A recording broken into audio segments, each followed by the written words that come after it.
ഇന്ത്യയിലെ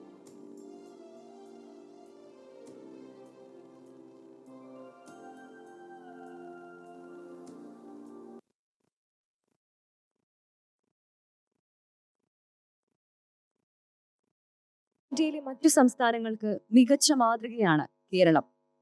വിദ്യാഭ്യാസ, തൊഴിൽ, സാങ്കേതിക രംഗങ്ങളിൽ കാലാനുസൃതമായി വളർച്ച കൈവരിച്ചുകൊണ്ടിരിക്കുന്ന നമ്മുടെ കാലഘട്ടത്തിൽ തൊഴിൽ അന്വേഷിക്കുന്നവർക്ക് ഒട്ടേറെ സാധ്യതകളാണ് ഉള്ളത്. വരും തലമുറയെ ലോക നിലവാരത്തിലെ തൊഴിൽ സാധ്യതകളെ പറ്റി പരിചയപ്പെടുത്താനും അതിന് പ്രാപ്തരാക്കാനും വേണ്ടി national employment service Keralam, university employment information and guidance ബ്യൂറോയും കേരള സർവകലാശാല ഡിപ്പാർട്ട്മെന്റ് ഓഫ് അണ്ടർഗ്രാജുവേറ്റ് സ്റ്റഡീസും സംയുക്തമായി സംഘടിപ്പിക്കുന്ന ഏകദിന ദേശീയ സെമിനാറിലേക്ക്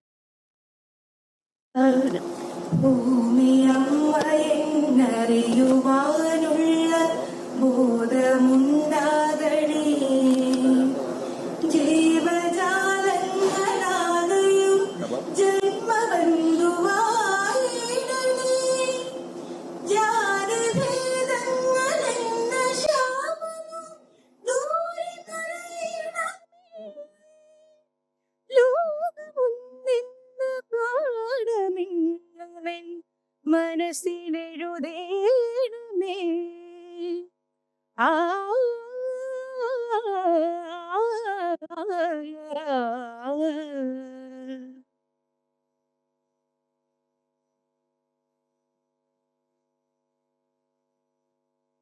അടുത്തതായി സ്വാഗത പ്രസംഗത്തിനായി employment joint director Shri Mohandas P K. സ്വാഗതം ചെയ്യുന്നു.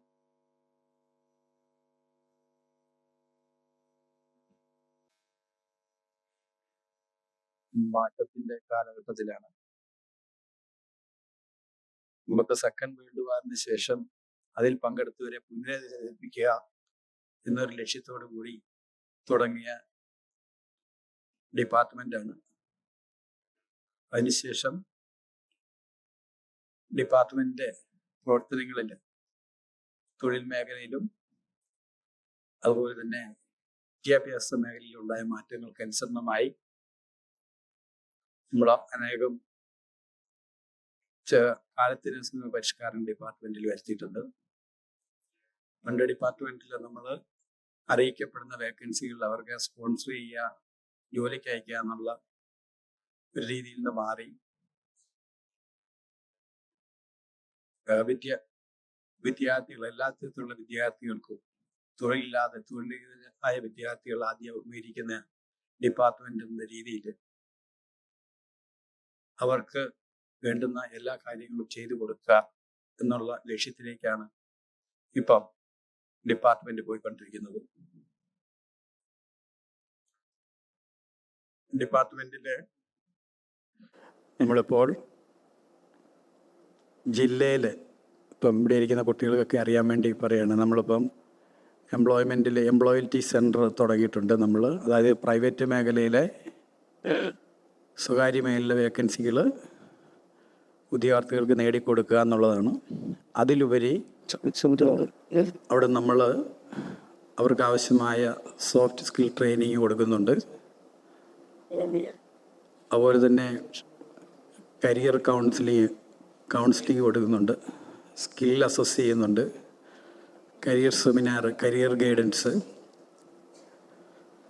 ചെയ്യുന്നുണ്ട്. അപ്പം എല്ലാ കുട്ടികൾക്കും നമ്മുടെ തിരുവനന്തപുരത്ത് കടകംപള്ളി മിനി സിവിൽ സ്റ്റേഷനാണ് എംപ്ലോയ്മെൻറ്റ് സെൻറ്റർ പ്രവർത്തിക്കുന്നത്. അവിടെ വന്ന് രജിസ്റ്റർ ചെയ്യാം. നമ്മൾ ഈ മെഗാ ജോബ് ഫെയർ അല്ലാതെ തന്നെ എല്ലാ ആഴ്ചയിലും മിനി ഡ്രൈവ് ഉണ്ട്. അപ്പോൾ അവിടെ വൺ ടൈം രജിസ്റ്റർ ചെയ്യുക. രജിസ്റ്റർ ചെയ്ത് കഴിഞ്ഞാൽ ഇനി വരുന്ന ഇൻ്റർവ്യൂവിനൊക്കെ നിങ്ങൾ SMS മുഖേന അറിയിക്കും. അപ്പോൾ ആ കാര്യങ്ങൾ നിങ്ങൾ പ്രയോജനപ്പെടുത്തുക. അതുപോലെ എംപ്ലോയിലെ കരിയർ ഡെവലപ്മെൻറ്റ് സെൻറ്ററുകളുണ്ട്. വിദ്യാഭ്യാസം ഹയർ സ്റ്റഡീസിന് ആവശ്യമല്ല എല്ലാ കാര്യങ്ങളും നമ്മൾ കരിയർ ഡെവലപ്മെൻറ്റ് സെൻറ്റർ വഴിയും നമുക്ക് ട്രിവാൻഡ്രം ജില്ലയിലെ നെയ്യാറ്റിൻകരയും പാലോടും ഉണ്ട്. നമ്മൾ കേരളത്തിൽ 7 കരിയർ ഡെവലപ്മെൻറ്റ് സെൻറ്റർ ഉണ്ട്. അതുപോലെ തന്നെ എംപ്ലോയിറ്റി സെൻറ്റർ പത്തനംതിട്ട, വയനാട്, ഇടുക്കി ഒഴിച്ച് ബാക്കി എല്ലാ ജില്ലകളിലുണ്ട്. അപ്പോൾ അവിടെ ചെന്ന് കഴിഞ്ഞാൽ ഞാൻ ഈ പറഞ്ഞ എല്ലാ സേവനങ്ങളും നിങ്ങൾക്ക് അവിടുന്ന് ലഭിക്കുന്നതാണ്. അപ്പോൾ അതുകൊണ്ട് എല്ലാവരുടെ അറിവിലേക്കും നിങ്ങളുടെ കൂട്ടുകാരിലേക്കും ഈ കാര്യങ്ങൾ നിങ്ങൾ പറഞ്ഞു കൊടുക്കുക. അപ്പോൾ നമ്മൾ ഡിപ്പാർട്ട്മെൻറ്റിൻ്റെ ആഭിമുഖ്യത്തിൽ നമ്മളുടെ തൊഴിൽ മേഖലയിൽ, ഞാൻ ആദ്യം പറഞ്ഞ തൊഴിൽ മേഖലയും വിദ്യാഭ്യാസം വരേണ്ട മാറ്റങ്ങൾക്കനുസരിച്ച് അവരെ പ്രാപ്തരാക്കാൻ വേണ്ടി ഇപ്പോൾ എന്ത് പഠിച്ചാലാണ് ഒരു തൊഴിൽ കിട്ടുന്നത്, അതെവിടെ പഠിക്കണം, എങ്ങനെ പഠിക്കണം, എന്താണ് അതിൻ്റെ പ്രയോജനം. അപ്പം അങ്ങനെയുള്ളതിൽ വിദ്യാർത്ഥികളെ പോലെ തന്നെ രക്ഷകർത്താക്കളും വലിയ കൺഫ്യൂഷനായിരിക്കുന്ന സമയമാണ്. അപ്പം അങ്ങനെ ഒരു സാഹചര്യത്തിലാണ് നമ്മൾ യൂണിവേഴ്സിറ്റി ഇൻഫർമേഷൻ ബ്യൂറോ വഴി, നമ്മൾ കേരളത്തിലെ 7 യൂണിവേഴ്സിറ്റിയിലും ബ്യൂറോ ഉണ്ട്, അതുവഴി നമ്മൾ സെമിനാറുകൾ നടന്നു. അപ്പോൾ ഇന്നത്തെ ഈ സെമിനാറ് വളരെ നല്ല രീതിയിൽ ഏറ്റവും നല്ല പ്രഗത്ഭരായ വിദ്യാഭ്യാസ മേഖലയിൽ പ്രഗത്ഭരായ ആൾക്കാരാണ് പങ്കെടുക്കുന്നത്. അപ്പം ഇത് നിങ്ങളെ ശരിക്കും ഇത് പ്രയോജനപ്പെടുത്തുക എന്ന് മാത്രം പറഞ്ഞുകൊണ്ട് ഞാൻ എൻ്റെ ഔദ്യോഗിക കൃത്യ നിർവഹണത്തിലേക്ക് കടക്കുകയാണ്. ഈ പ്രോഗ്രാമിൻ്റെ അധ്യക്ഷൻ ആയിട്ട് വന്നിരിക്കുന്ന നമ്മുടെ എംപ്ലോയ്മെൻറ്റിൻ്റെ ഡയറക്ടർ ശ്രീ സുഫിയാൻ അഹമ്മദ് IAS ആണ്. സാർ നമ്മുടെ മലയാളിയല്ല, രാജസ്ഥാൻകാരനാണ്. നമ്മുടെ ഡിപ്പാർട്ട്മെൻറ്റിൽ പുതിയ പുതിയ പ്രോഗ്രാമുകൾ നടത്തുന്നതിനും ഇതുപോലുള്ള സെമിനാറുകൾ സംഘടിപ്പിക്കുന്നതിനും വേണ്ടിയുള്ള നമുക്ക് വേണ്ടിയുള്ള എല്ലാ സഹായങ്ങളും ചെയ്തു തരുന്നത് നമ്മളെ മുന്നിൽ നിന്ന് നയിക്കുന്ന സാറാണ്. സമയബന്ധിത എല്ലാ കാര്യങ്ങളും സാറിൻ്റെ നമുക്ക് നടപ്പിലാക്കാൻ സാധിച്ചിട്ടുണ്ട്. സാറിനെ നിങ്ങളുടെ എല്ലാവരുടെയും പേരിലും ഈ ഡിപ്പാർട്ട്മെൻറ്റിൻ്റെ പേരിലും ഇന്നത്തെ ഈ സെമിനാറിലേക്ക് ഞാൻ സ്വാഗതം ചെയ്യുന്നു. അടുത്തായിട്ട് നമ്മുടെ ഉദ്ഘാടനം ചെയ്യാൻ നമ്മുടെ മിനിസ്റ്ററാണ്. മിനിസ്റ്ററുടെ എത്തും. മിനിസ്റ്ററേയും നമ്മൾ ഇവിടെ എത്തിയിട്ടില്ലെങ്കിലും സാറിനെ ഞാൻ നിങ്ങളുടെ എല്ലാവർക്കും വേണ്ടിയും ഡിപ്പാർട്ട്മെൻറ്റ് പേരെയും സ്വാഗതം ചെയ്യുന്നു. അപ്പം നമ്മുടെ അടുത്തായിട്ട് നമ്മുടെ ഇന്നത്തെ ഈ പരിപാടി നമ്മളിവിടെ ഉദ്ഘാടനം ചെയ്യുന്ന നമ്മുടെ ഡോക്ടർ Revi സാറാണ്. സാറ് പ്ലാനിംഗ് ബോർഡ് മെമ്പറാണ്. ഡിപ്പാർട്ട്മെൻറ്റിനെ സംബന്ധിച്ച് ഒത്തിരി കടപ്പാടുള്ളതാണ് ഞങ്ങൾക്ക്. സാറിന് പ്ലാൻ പ്രപ്പോസലൊക്കെ വരുമ്പോൾ ഡിപ്പാർട്ട്മെൻറ്റ് വളരെ നല്ല രീതിയിൽ നമുക്ക് വേണ്ടി സഹായങ്ങൾ ചെയ്തു തരുന്നതാണ്. അതിലുപരി സാറ് നല്ലൊരു മനുഷ്യനാണ്. എന്തായാലും സാറിനോട് സംസാരിച്ചാൽ വളരെ പോസിറ്റീവാണ്. നമ്മുടെ എല്ലാ ടെൻഷനും തീരും. ഞാൻ പലപ്പോഴും സാറിനോട് അങ്ങനെ നമുക്ക് വേണ്ട ഒരു മോട്ടിവേഷൻ പോലെ കിട്ടും സാറിനോട് സംസാരിച്ചു. അപ്പോൾ സാറിനെ നിങ്ങൾക്ക് എല്ലാവരുടെയും പേരിലും ഡിപ്പാർട്ട്മെൻറ്റിൻ്റെ പേരിലും ഏറ്റവും സ്നേഹത്തോടെ ഈ പ്രോഗ്രാമിലേക്ക് സ്വാഗതം ചെയ്യുകയാണ്. പിന്നെ നമ്മുടെ യൂണിവേഴ്സിറ്റിയുടെ ചീഫുണ്ട്, നസീഫാർ ഈ പറഞ്ഞ പോലെ എന്തൊരു കാര്യം വേണ്ട പോസിറ്റീവായിട്ട് കുട്ടികൾക്ക് എന്തെങ്കിലും ചെയ്യുന്ന പറഞ്ഞാൽ സാറിനൊരു പ്രത്യേക സന്തോഷമാണ്.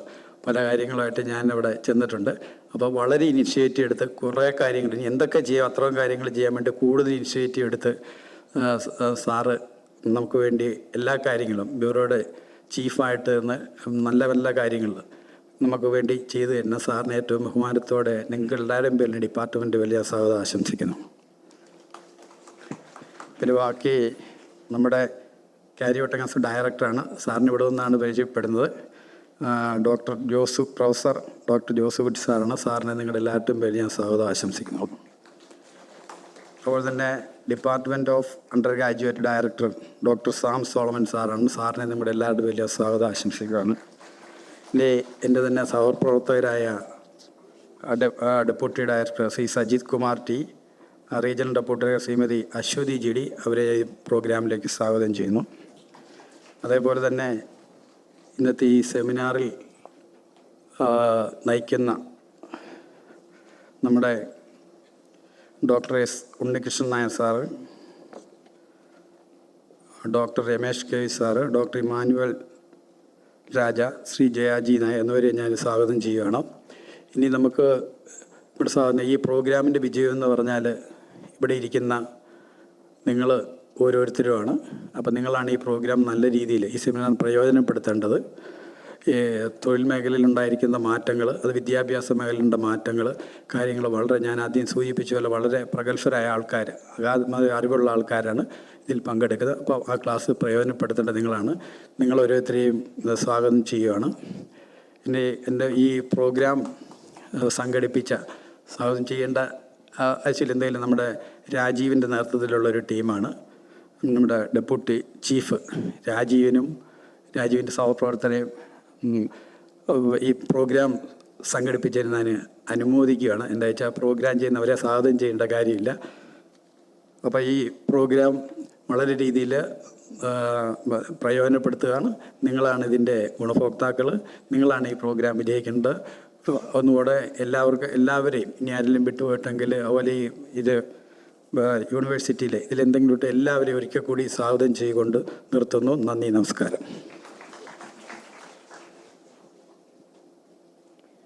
ഈ പരിപാടിയുടെ അധ്യക്ഷത വഹിക്കുന്നത് ബഹുമാനപ്പെട്ട employment director Shri Sufiyan Ahammed IAS ആണ്. അധ്യക്ഷ പ്രസംഗത്തിനായി അദ്ദേഹത്തെ ക്ഷണിക്കുന്നു.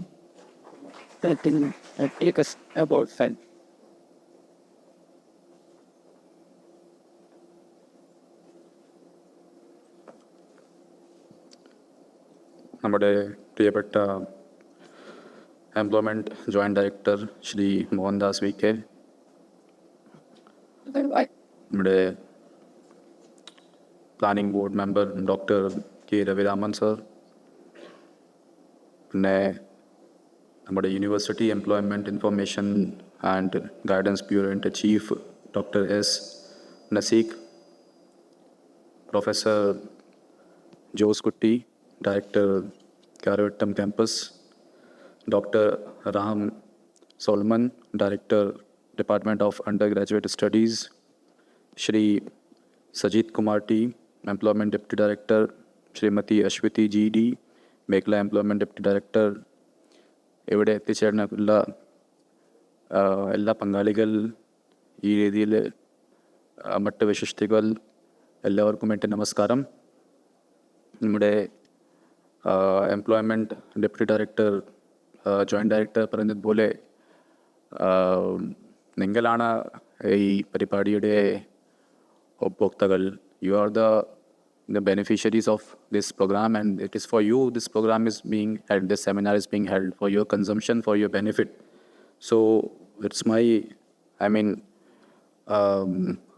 appeal to you to sit through this entire program, because we have a lot of sessions lined up for you, which are going to be taken by different experts from their respective fields, and we have so many learned and educated people sitting on the stage who have huge experience of their fields, and they know much more about skilling, vocational guidance, and what's the demand required by the market, what is expected from you all, so as to serve and fit the demand of the market.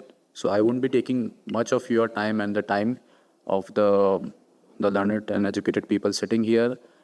I just wish that you all learn, you sit through the sessions, and we have so many people taking sessions on different fields like AI, automation, impact of automation and AI on future jobs, and we have different people coming over here. So that is my request. And second thing is that our employment joint director has already explained the different kind of നമ്മുടെ വകുപ്പിലെ വേറെ എന്തെങ്കിലും സ്ഥാപനങ്ങളുണ്ട്. Employability centre ആണ്, CDC ആണ്, നമ്മുടെ career development centre. What kind of facilities and what kind of opportunities are there which you can utilize. And even in this University Employment Guidance Bureau, the kind of knowledge and the kind of information you can receive, which will be beneficial to you, you should definitely make use of them. And certain things that are like I feel should be discussed is that we have so many, this era is an era of disruption. We have so many changes going on a day-to-day basis. Every other day we are hearing so many developments happening in different sectors, and we all know the importance of keeping pace with all those changes which are happening. We have to be abreast with the different disruptions which are happening in the market, and we also have to have a change of our outlook. We don't have to link the degree that we are pursuing with employment, and we have to think about the kind of a skill we are achieving, because this is what is going to define your future. Whether you are employable or not is going to be defined not by the degree you are holding, but the kind of a skill that you can bring onto the table, which through the skilling, what exactly you are able to contribute to the market. That defines your demand, that defines your employability. So we should always, you all are, undergraduate students, all are very young, and I hope that you are also abreast with the different changes which are happening in the market, and you focus on acquiring some kind of a skill. Because if you have a skilling, if you have a skill, then the employability or the employment, your demands, that will follow you. Okay, the employability demand or the demand from the market will not follow your degree. It will follow what skill you are possessing, whatever contribution you can bring onto the table. So please focus on the skills, and we have several avenues right now. We have several initiatives which are taken by the state government, by the central government. We have so many short-term skill-based trainings.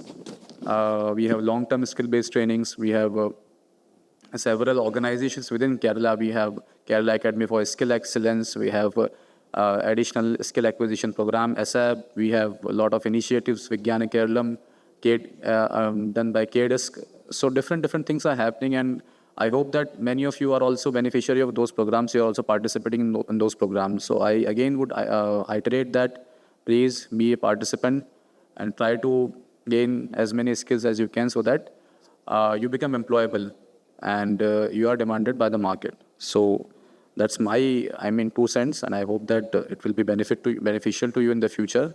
So thank you very much, the organizers. Thank you very much, the chief of the bureau, director of the campus, and the employment department staff for inviting me here.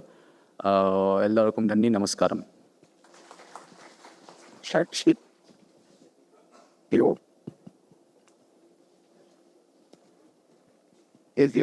Here to listen. ഉദ്ഘാടനവും മുഖ്യപ്രഭാഷണവും ആശംസകൾക്ക് ശേഷം നിർവഹിക്കുന്നതാണ്. ആശംസ അർപ്പിക്കുന്നതിനായി chief university employment information and guidance bureau doctor S നസീബിനെ ക്ഷണിക്കുന്നു. ആദരണീയനായ ഈ സെമിനാറിൻ്റെ അധ്യക്ഷൻ, ബഹുമാനപ്പെട്ട employment director Sufiyan Ahammed IAS, സ്വാഗതം പറഞ്ഞ പ്രിയപ്പെട്ട മോഹൻദാസ് PK, മുഖ്യ പ്രഭാഷണം നിർവഹിച്ചുകൊണ്ട് ഇത് ഉദ്ഘാടനം ചെയ്യുന്ന doctor K. Ravi Raman sir, പ്രിയപ്പെട്ട സഹപ്രവർത്തകൻ doctor Josekutty, doctor Sam Solomon, employment deputy director Sajith Kumar T, Shrimati Aswathy GD, പ്രിയപ്പെട്ട വിദ്യാർത്ഥിനികളെ, അധ്യാപക സുഹൃത്തുക്കളെ, ബഹുമാന്യനായ പൊതുവിദ്യാഭ്യാസ തൊഴിൽ വകുപ്പ് മന്ത്രിക്ക് ശാരീരികമായ ചില അസ്വാസ്ഥ്യങ്ങളുള്ളത് നിങ്ങളുടെ ശ്രദ്ധയിൽപ്പെട്ടിട്ടുണ്ടാകും.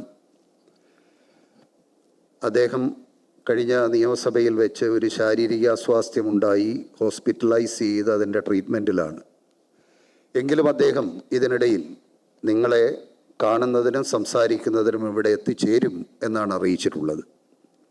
പരിപാടി തടസ്സമില്ലാതെ തുടങ്ങാൻ അദ്ദേഹം നിർദ്ദേശിച്ചിട്ടുണ്ട് എന്നുള്ളത് കൊണ്ടാണ് പരിപാടി ബഹുമാന്യനായ രവിരാമൻ സാറ് ഉദ്ഘാടനം ചെയ്തുകൊണ്ട് ആരംഭിക്കാൻ തീരുമാനിച്ചിട്ടുള്ളത്.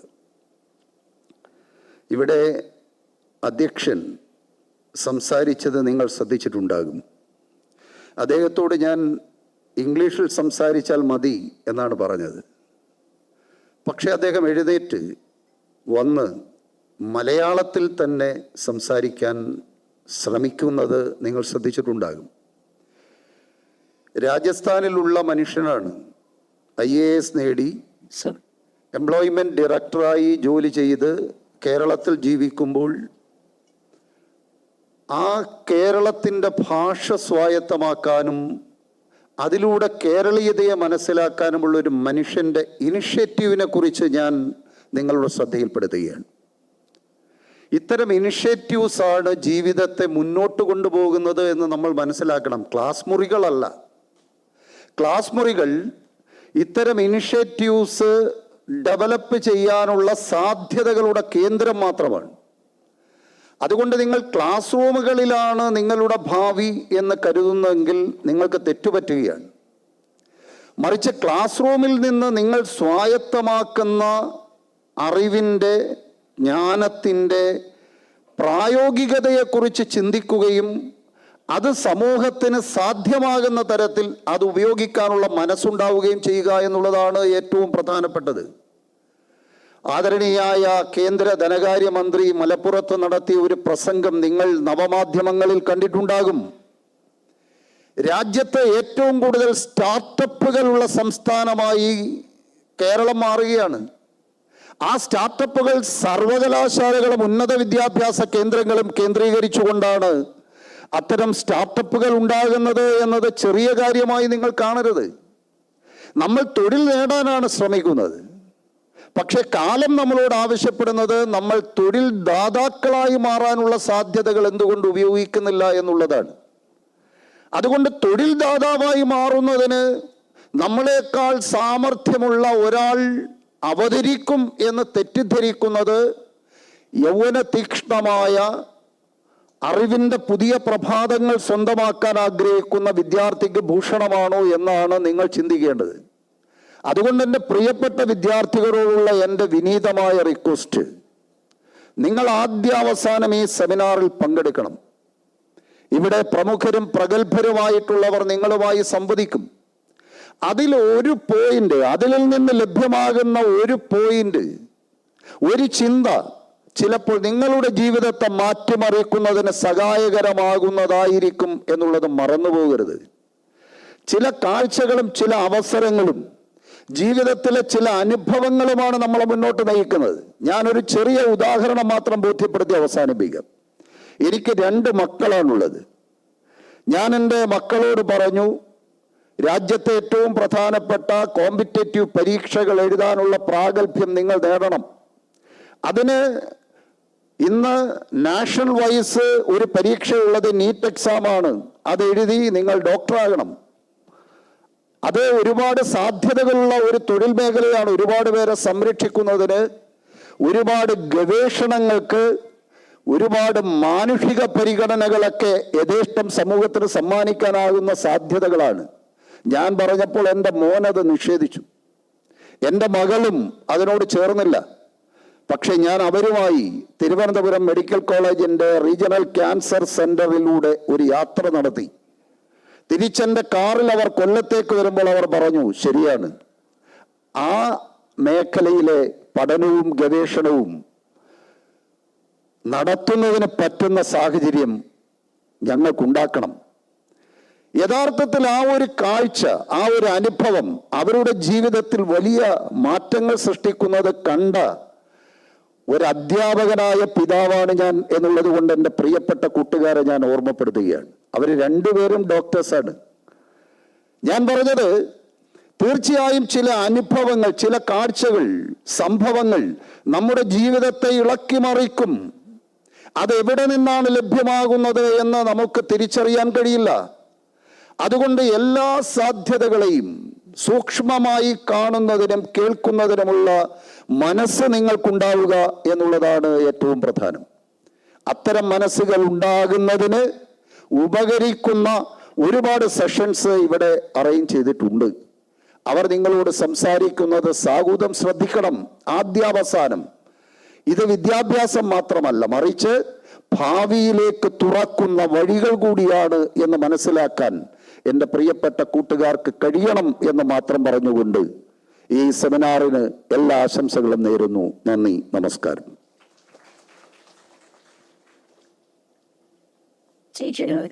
അടുത്തതായി ആശംസ അർപ്പിക്കുന്നതിനായി Kariavattom campus director professor Josekutty അവർകളെ ക്ഷണിക്കുന്നു. നമ്മുടെ മുഖ്യ അതിഥിയായി, മുഖ്യ പ്രഭാഷണത്തിനായി ഇവിടെ എത്തിച്ചേർന്നിട്ടുള്ള ഡോക്ടർ കെ രവി രാമൻ, അതുപോലെ നമ്മുടെ എംപ്ലോയ്മെൻറ്റ് വിങ്ങിനെ പ്രതിനിധീകരിച്ചുകൊണ്ട് ഒട്ടനവധി വിശിഷ്ട വ്യക്തികളുണ്ട്. അതുപോലെ നമ്മുടെ യൂണിവേഴ്സിറ്റി സിൻഡിക്കേറ്റ് മെമ്പർ, അതുപോലെ തന്നെ യൂണിവേഴ്സിറ്റി എംപ്ലോയ്മെൻറ്റ് ഇൻഫർമേഷൻ ഗൈഡൻസ് ബ്യൂറോയുടെ ചീഫായിട്ടുള്ള doctor S Naseeb, undergraduate director Sam Solomon sir, പ്രിയപ്പെട്ട വിദ്യാർത്ഥികളെ, ഞാൻ 2 മാസം മുമ്പ് IIT കാഞ്ചീപുരത്ത് നമ്മുടെ അക്കാഡമിക് സ്റ്റാഫ് കോളേജിൻ്റെ പ്രോഗ്രാമുമായി ബന്ധപ്പെട്ട ഒരു പരിപാടിയിൽ പങ്കെടുത്തപ്പോൾ അവർ പറഞ്ഞ ഒരു കാര്യം, അവിടുത്തെ ഒരു സാറ് അവരൊരു പ്രൊജക്റ്റ് തുടങ്ങിയിട്ടുണ്ട്. ആ പ്രൊജക്റ്റിൽ 3-4 കുട്ടികളുണ്ട്, ബിടെക് കഴിഞ്ഞിട്ടുള്ള കുട്ടികളാണ്. എന്നിട്ട് അവർ തന്നെ ഒരു വ്യവസായമൊക്കെ തുടങ്ങിയിരിക്കുകയാണ്. And they are earning income. അത് നമ്മുടെ സംവിധാനത്തിൽ ഇപ്പോൾ അനുവദനീയമാണ്. നമ്മുടെ ഈ തൊഴിൽ മേഖലയെന്ന് പറഞ്ഞാൽ വലിയ മാറ്റങ്ങൾക്ക് വിധേയമായിക്കൊണ്ടിരിക്കുകയാണ്. പരമ്പരാഗത തൊഴിൽ മേഖലകളിൽ മാത്രം ആശ്രയിച്ചുകൊണ്ട് നമുക്കൊരു തൊഴിൽ കണ്ടുപിടിക്കുന്നത് ബുദ്ധിമുട്ടുള്ളൊരു കാര്യമാണ്. അതിന് പരിമിതികളും അതിൻ്റെ എണ്ണവും കുറവാണ്. അവിടെയാണ് നമ്മൾ സ്വയം തൊഴിൽ കണ്ടെത്തുന്ന രീതിയിലേക്ക് കഴിഞ്ഞ ദിവസം നമ്മുടെ ക്യാമ്പസിൽ തന്നെ ഓണ്ടർപ്രണർഷിപ്പിനെ കുറിച്ച് ടീച്ചേഴ്സിനൊരു ട്രെയിനിങ് കൊടുത്തു. അപ്പോൾ അത് നമ്മുടെ കേരളത്തിലെ ക്യാമ്പസിലെ കോളേജുകളിലെ അധ്യാപകർക്കായിരുന്നു. അവരിനി കോളേജുകളിൽ ചെന്നിട്ട് കുട്ടികളെ എങ്ങനെ സംരംഭകരാക്കാം, ആ തലങ്ങളിലാണ് ആൾക്കാർ ചിന്തിക്കുന്നത്. നമ്മുടെ ക്യാമ്പസിൽ തന്നെ ഇവിടെ ഒരു ഡ്രൈവിംഗ് സ്കൂൾ നടത്തുന്നത് ഇവിടെ ക്യാമ്പസിലെ കുട്ടികളാണ്. അതിന് നല്ല ഒരു ടേൺ ഓവർ ഉണ്ട്. പൊളിറ്റിക്കൽ സയൻസ് ഡിപ്പാർട്ട്മെൻറ്റിൽ സെക്കൻഡ് ഇയർ MA പഠിക്കുന്നൊരു കുട്ടിയാണ് ഇവിടെ കാർ വാഷ് നമ്മുടെ ടെക്നോ പാർക്ക് കേന്ദ്രീകരിച്ച് നടത്തുന്നത്. അയാൾക്ക് 40ഓളം സ്റ്റാഫുകളുള്ള ഒരു സംരംഭത്തിൻ്റെ ഭാഗമാണ്. He's a student of MA political science. ഇപ്പം എന്ന് പറഞ്ഞു കഴിഞ്ഞാൽ നമ്മുടെ ചുറ്റുപാടുമുള്ള ആവശ്യങ്ങളെ കണ്ടെത്തി അതിനെ നമ്മൾ എപ്രകാരം നമുക്ക് ആവശ്യമായിട്ടുള്ള സർവീസുകളാക്കി ചുറ്റുപാടും മാറ്റാൻ കഴിയും, അല്ലെങ്കിൽ അത്തരം സർവീസുകളെ കുറച്ചും കൂടെ പെട്ടെന്ന് ജനങ്ങളിൽ എത്തിക്കുവാനും, അങ്ങനെയാണല്ലോ നമ്മളിന്ന് കാണുന്ന പല ഇപ്പം സൗകര്യങ്ങളും നമുക്കുള്ളത്. ഗൂഗിൾ മാപ്പാണെങ്കിലും അല്ലെങ്കിൽ അതുമായി ബേസ് ചെയ്തിട്ടുള്ള ഒരുപാട് സർവീസുകൾ നമ്മൾ ഫുഡ് ഓർഡർ ചെയ്യുന്നതും ഒക്കെ. അപ്പം അങ്ങനെയുള്ള ഒരു മാറ്റത്തിൻ്റെ ലോകത്താണ് നമ്മൾ ജീവിക്കുന്നത്. അതുപോലെ തന്നെ ഞാൻ 2 മാസം മുമ്പ് Manipal academy of international relations and ജിയോ പൊളിറ്റിക്സിൽ പോയി. അവിടെ 25 കുട്ടികളാണ് ഒരു വർഷം PG പ്രോഗ്രാം ചെയ്യുന്നത്. ആ 25 പേരും പ്ലേസ്ഡ് ആണ്. അവർക്ക് കിട്ടുന്ന ജോലി എന്ന് പറഞ്ഞു കഴിഞ്ഞാൽ political risk analysis, political risk management എന്ന് പറഞ്ഞൊരു പോസ്റ്റ് മിക്കവാറും വലിയ മൾട്ടിനാഷണൽ കമ്പനികളിലും ഈവൻ ടെക്നോ പാർക്കിലെ ചില കമ്പനികളുമായി ചേർന്നുണ്ട്. അപ്പോൾ ഒരു പൊളിറ്റിക്കൽ ക്ലൈമറ്റ് ഒരു വ്യവസായത്തിന്, അല്ലെങ്കിൽ ആ പൊളിറ്റിക്കൽ ക്ലൈമറ്റിനെ ആ വ്യവസായം എങ്ങനെ മാനേജ് ചെയ്യണം എന്നതിനെക്കുറിച്ചുള്ള പഠനങ്ങൾ നടത്തുന്ന ഒരു സംരംഭമാണ്, ഒരു തൊഴിൽ മേഖലയാണ്. അത് നമ്മുടെ മറ്റു പല പരമ്പരാഗത മേഖലകളിലും കാണില്ല. അങ്ങനെ ഒട്ടനവധിയായ അവസരങ്ങൾ ഈ മാറിക്കൊണ്ടിരിക്കുന്ന വിപ്ലവ ലോകം എന്ന് പറയുന്നത് നമ്മുടെ ഈ ടെക്നോളജിയുടെ വിപ്ലവത്തിലൂടെ ഒരുപാട് അവസരങ്ങൾ ഉണ്ട്. ഇപ്പോൾ പൊളിറ്റിക്കൽ റിസ്ക് മാനേജ്മെൻറ്റിൻ്റെ കോഴ്സിന് വേണമെങ്കിൽ ഒരു ആഡ് ഓൺ സ്കില്ല് വേണം. അത് സൈബർ സെക്യൂരിറ്റിയിലോ അല്ലെങ്കിൽ ആർട്ടിഫിഷ്യൽ ഇൻ്റലിജൻസിലുള്ള ഒരു കോഴ്സ് നിങ്ങൾ ആഡ് ഓൺ ആയിട്ട് പഠിക്കണം. അപ്പോൾ നിങ്ങളുടെ പരമ്പരാഗത കോഴ്സ് സ്ട്രക്ചറിന് അപ്പുറത്ത് ചില സ്കില്ലുകൾ നിങ്ങൾ നേടിയെടുക്കണമെങ്കിൽ മാത്രമേ തൊഴിൽ മേഖലയിൽ നിങ്ങൾക്ക് അവസരങ്ങൾ ഉണ്ടാവുകയുള്ളൂ. അപ്പോൾ അങ്ങനെയുള്ളൊരു ലോകത്ത് ജീവിക്കുമ്പോൾ അതിന് ഏറ്റവും ക്രിയേറ്റീവായിട്ടുള്ള മനസ്സുള്ളവർ നിങ്ങളാണ്. ആ ഒരു യങ് ടാലൻ്റാണ്.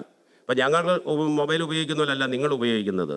നിങ്ങൾക്കതിൻ്റെ ഒരുപാട് സാധ്യതകൾ അതിൽ നിങ്ങൾക്കറിയാൻ കഴിയുന്നുണ്ട്.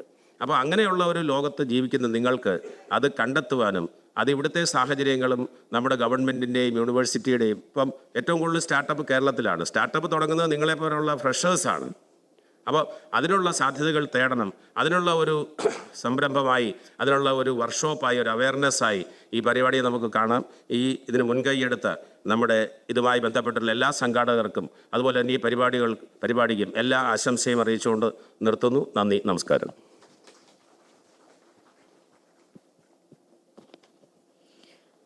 അടുത്തതായി department of undergraduate studies director doctor Sam Solomon സാറിനെ ക്ഷണിക്കുന്നു.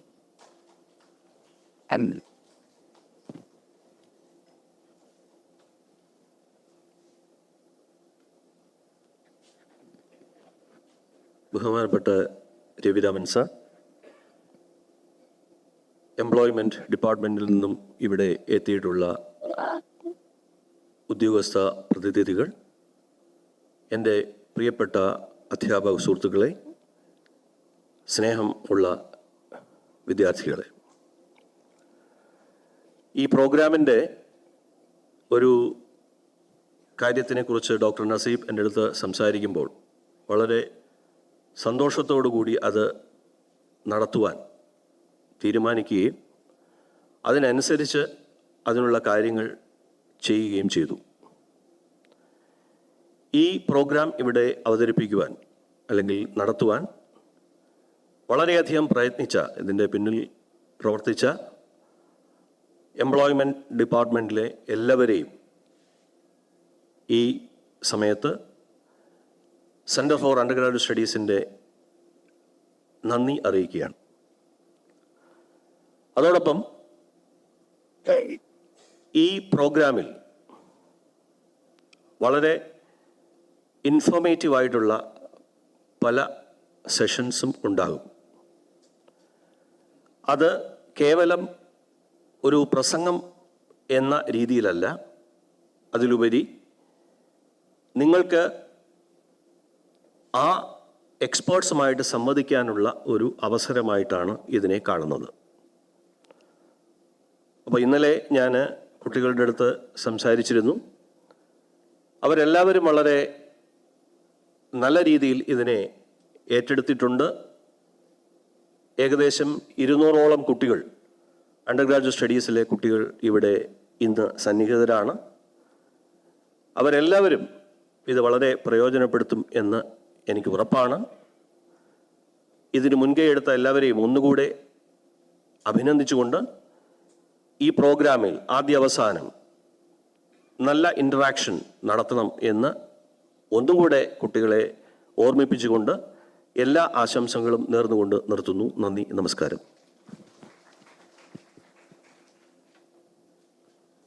അടുത്തതായി ആശംസ അർപ്പിക്കുന്നതിനായി employment deputy director Shri Sajith Kumar T അവർകളെ ക്ഷണിക്കുന്നു.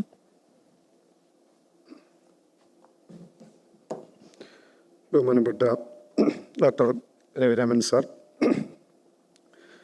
എംപ്ലോയ്മെൻറ്റ് വകുപ്പിൻ്റെ ജോയിൻറ്റ് ഡയറക്ടർ ശ്രീ മോഹനദാസ്,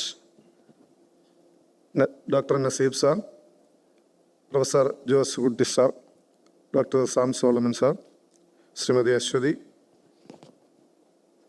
ഈ നമ്മുടെ നാഷണൽ സെമിനാറിൽ റിസോഴ്സ് പേഴ്സൺസായിട്ട് എത്തിച്ചേർന്ന വിദഗ്ധരായിട്ടുള്ള ഫാക്കൽറ്റി മെമ്പേഴ്സ്,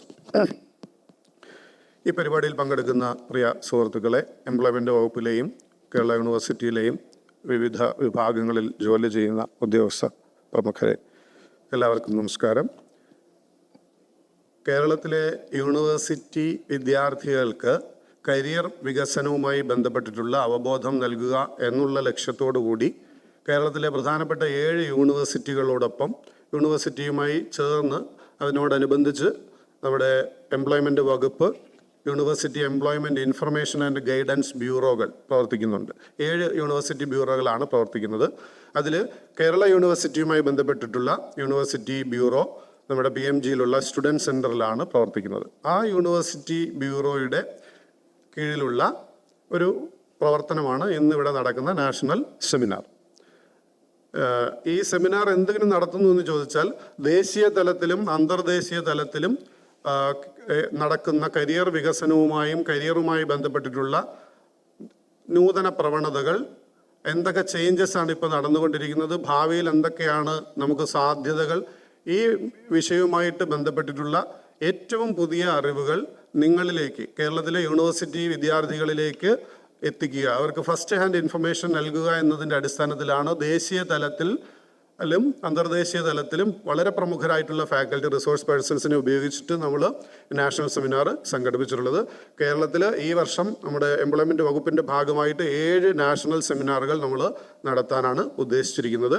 ഇതിലെ സംസ്ഥാന തലത്തിലുള്ള ഏറ്റവും ആദ്യ ഉദ്ഘാടന പ്രവർത്തനമായിട്ടാണ് ഈ നാഷണൽ സെമിനാർ നമ്മളിവിടെ സംഘടിപ്പിച്ചിരിക്കുന്നത്.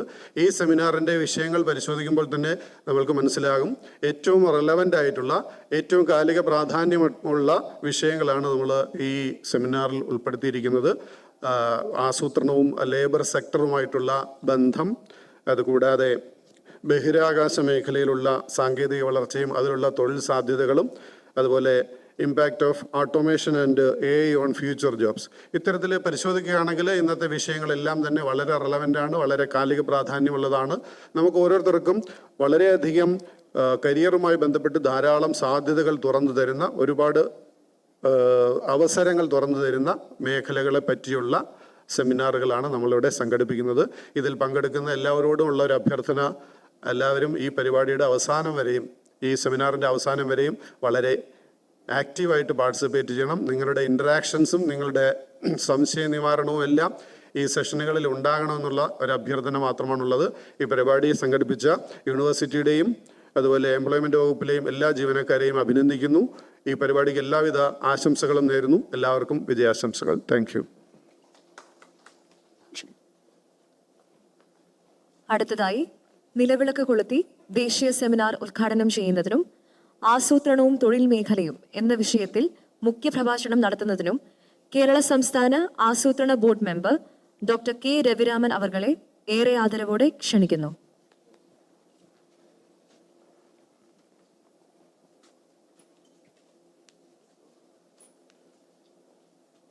the Krishnan is something. Fine. This is not mentioning it. Else. Everybody around. Tell me.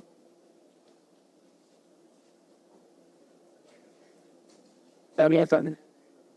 English they done.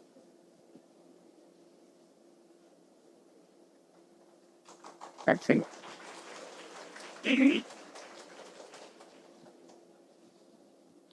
Then that like.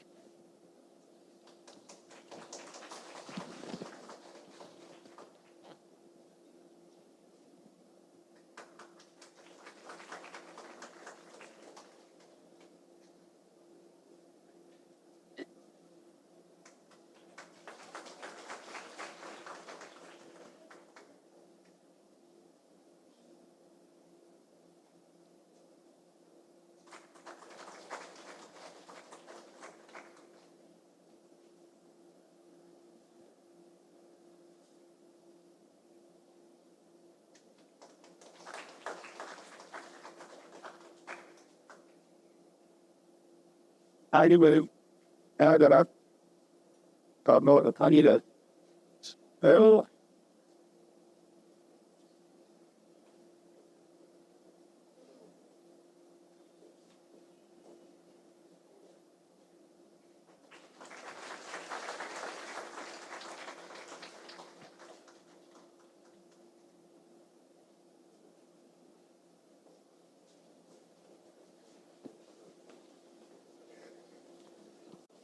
no, cut was election with her. She was something you did anymore. Good.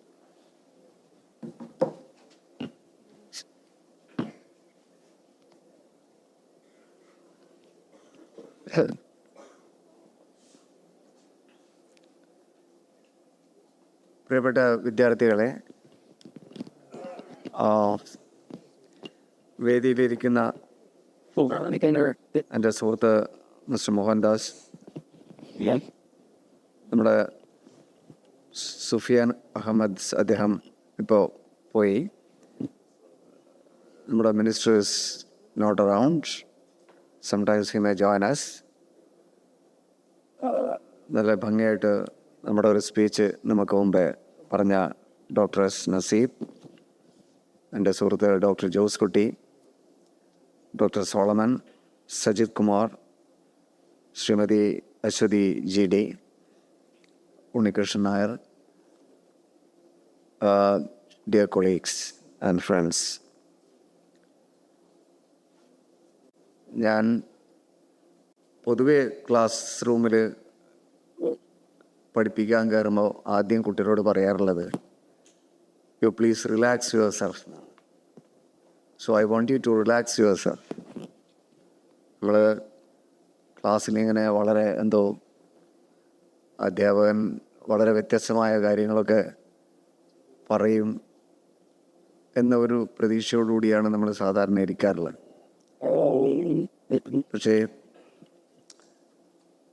ഒരുപക്ഷെ അതിൽ നിന്നും ഒട്ടേറെ വ്യത്യസ്തമായ അനുഭവങ്ങളോടുകൂടിയാണ് നമ്മുടെ കുട്ടികൾ ഇന്ന് ക്ലാസ്സിലെത്തുന്നത് എന്നുള്ളത് നമുക്ക് അറിയാവുന്ന ഒരു കാര്യം. അപ്പോൾ നമ്മുടെ ഡോക്ടർ നസീബ് സൂചിപ്പിച്ചതുപോലെ നമ്മൾ തുറന്നിടുക എന്നുള്ളതാണ്. വളരെ നമ്മുടെ വാതായനങ്ങളൊക്കെ തുറന്നിട്ടുകൊണ്ട് ലോകത്തെ നിരീക്ഷിക്കാൻ ശ്രമിക്കുക. നമ്മുടെ ചുറ്റുപാടുകളോട് നമ്മുടെ ക്രിയാത്മകമായി സംവദിക്കുക. ഇതൊക്കെയാണ് നമ്മുടെ വിദ്യാർത്ഥി ജീവിതത്തിൽ നമ്മൾ ചെയ്യേണ്ടുന്ന ചില കാര്യങ്ങൾ. Apart from the kind of things that you are supposed to do. പഠിക്കുക, അതാണല്ലോ നമ്മുടെ പാരൻസ് നമ്മളോട് സ്ഥിരം പറയുന്നത്. അത് തീർച്ചയായിട്ടും നമ്മൾ ചെയ്യുമ്പോൾ തന്നെ വളരെ വ്യത്യസ്തമായ ലോകത്തിൽ നടക്കുന്ന കാര്യങ്ങൾ അതൊക്കെ കൂടെ നമ്മൾ സ്വാംശീകരിച്ച് മനസ്സിലാക്കുകയും കൂടെ ചെയ്യുമ്പോഴാണ് നമ്മുടെ ഈ ഐഡൻറ്റിറ്റി, സ്വത്വം എന്നൊക്കെ പറയുന്ന സംഭവം ആ അർത്ഥത്തിൽ സജീവമായി തീരുന്നത്.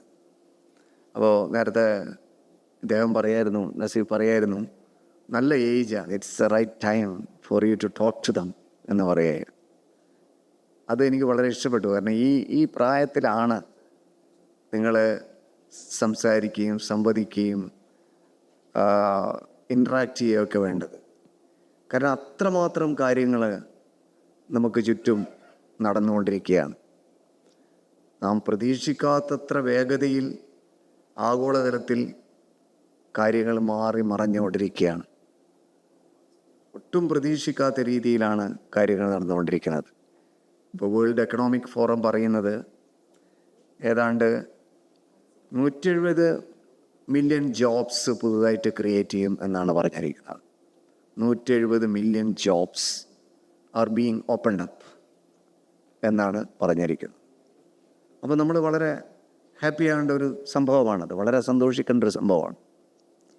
പക്ഷെ അതോടൊപ്പം തന്നെ അവർ വേറൊരു കാര്യം കൂടെ പറയുന്നുണ്ട്. അവർ പറയുന്നു 92 മില്യൺ ജോബ്സ് നഷ്ടപ്പെടും എന്നും പറയുന്നുണ്ട്. So what does it mean? What's the net effect? Tell me what's the net effect? Net effect is 78 million jobs. So you are being displaced, and at the same time new jobs are being created, and you will find that new jobs of what is called 78 million. അപ്പോൾ ഈ പുതിയ ജോബ്സിനെയാണ് നമ്മൾ address ചെയ്യേണ്ടത്. And these jobs are jobs created globally. So what does it mean? അതിനർത്ഥം നിങ്ങൾ ലോക്കലായിട്ട് മാത്രം കാര്യങ്ങൾ പരിശോധിച്ചാൽ നടക്കില്ല. You will have to have an idea how best you could capture the global opportunities. അപ്പോൾ ഗ്ലോബൽ ഓപ്പർച്യൂണിറ്റീസ് ക്യാപ്ചർ ചെയ്യാവുന്ന കുട്ടികളെയാണ് കേരളം ആവശ്യപ്പെടുന്നത്. അങ്ങനെയുള്ള കുട്ടികളാണ് നിങ്ങളെന്ന് ഡോക്ടർ ജോസൂട്ടി എന്നോട് പറയുകയായിരുന്നു. കാരണം അത്രമാത്രം കോമ്പറ്റീറ്റീവ് ഇതിലൂടെ കടന്നു വന്ന ആദ്യത്തെ ഒരു സെഗ്മെൻ്റാണ് നിങ്ങൾ. അപ്പോൾ ആ ഒരു കപ്പാസിറ്റി നിങ്ങൾക്കുണ്ട്. പക്ഷേ ആ കപ്പാസിറ്റി ഫർദറായിട്ട് ബിൽഡപ്പ് ചെയ്യേണ്ട അപ്പോൾ വേൾഡ് എക്കണോമിക് ഫോറം ആ പേജസ്, ആ റിപ്പോർട്ടിൻ്റെ പേര് ഫ്യൂച്ചർ ഓഫ് ജോബ്സ് റിപ്പോർട്ട് എന്നാണ്. 2025 ഫ്യൂച്ചർ ഓഫ് ജോബ്സ് റിപ്പോർട്ട്. ആ റിപ്പോർട്ടിലിപ്പോൾ അവരൊരു കാര്യം പറയുകയാണ്, എവിടെയാണ് ജോബ്സ് നഷ്ടപ്പെടുന്നത്, എവിടെയാണ് ജോബ്സ് പോകുന്നത്. അപ്പോൾ അവർ പറയാം, നമ്മൾ കൺവെൻഷണൽ ആയിട്ടുള്ള ജോബ്സ് ആ അർത്ഥത്തിൽ ഇനി അധികം ഉണ്ടാവില്ല എന്ന് പറയുകയാണ്. അപ്പോൾ കൺവെൻഷണൽ ആയിട്ടുള്ള ജോബ്സ് ഉണ്ടെങ്കിൽ കൺവെൻഷണൽ ആയിട്ടുള്ള ഡിപ്പാർട്ട്മെൻറ്റ്സുകൾ അടച്ചിടും എന്നാണ് പറയുന്നത്.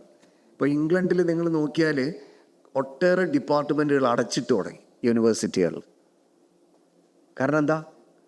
അവിടെ നിന്ന് പുറത്തു വരുന്ന കുട്ടികൾക്ക് ആ അർത്ഥത്തിൽ ജോബ് കിട്ടില്ല. So you close it down. It's not lucrative and it's also not meant for our students. So we'll have to bring down the shutters of those departments. കുറേ ഡിപ്പാർട്ട്മെൻറ്റ് ഷട്ടർ താഴെ ഇടുന്നു, പക്ഷേ വേറെ കുറേ ഡിപ്പാർട്ട്മെൻറ്റുകളുടെ ഷട്ടർ തുറക്കപ്പെടുന്നു. അങ്ങനെ നോക്കുമ്പം അവർ പറയാണ് ജോബ്സ് നഷ്ടപ്പെടുന്നത് ഈ കൺവെൻഷണൽ മേഖലയിലാവുമ്പോൾ തന്നെ പുതിയ sunrise sectors, automation, artificial intelligence, big data, robotics, renewable energy, ഇങ്ങനെയുള്ള മേഖലകളിലാണ് പുതിയ ജോബ്സ് ക്രിയേറ്റ് ചെയ്യപ്പെടുന്നത് എന്ന് അവർ പറയുന്നുണ്ട്.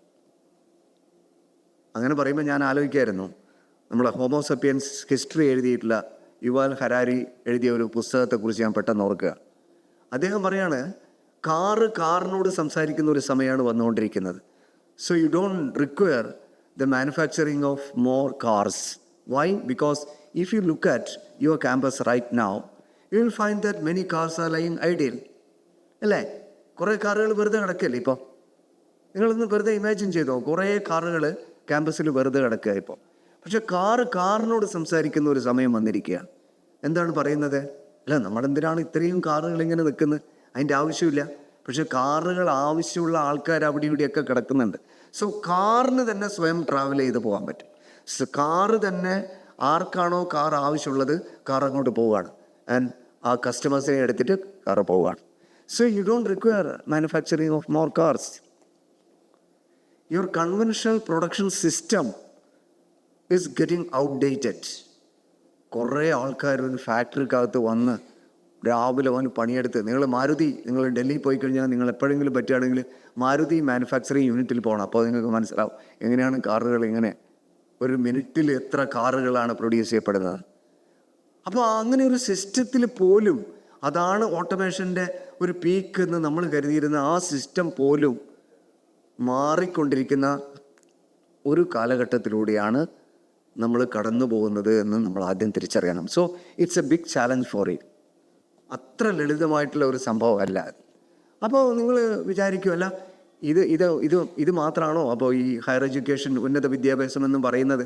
ഞങ്ങൾ കുറേ പേര് ഭാഷ പഠിക്കുന്നു, ഞങ്ങൾ കുറേ പേര് വേറെ ലിറ്ററേച്ചർ പഠിക്കുന്നു എന്നൊക്കെയാണ് എനിക്ക് ഇവിടെ വന്നപ്പോൾ മനസ്സിലാക്കാൻ കഴിഞ്ഞത്. ഷുവർ, തീർച്ചയായിട്ടും അതൊന്നും ചെയ്യാൻ ആളില്ല. അപ്പോൾ നിങ്ങൾ പറയും ChatGPT കൊടുത്തു കഴിഞ്ഞാൽ അത് കിട്ടുമല്ലോ, പുതിയ പേരുകൾ കിട്ടും.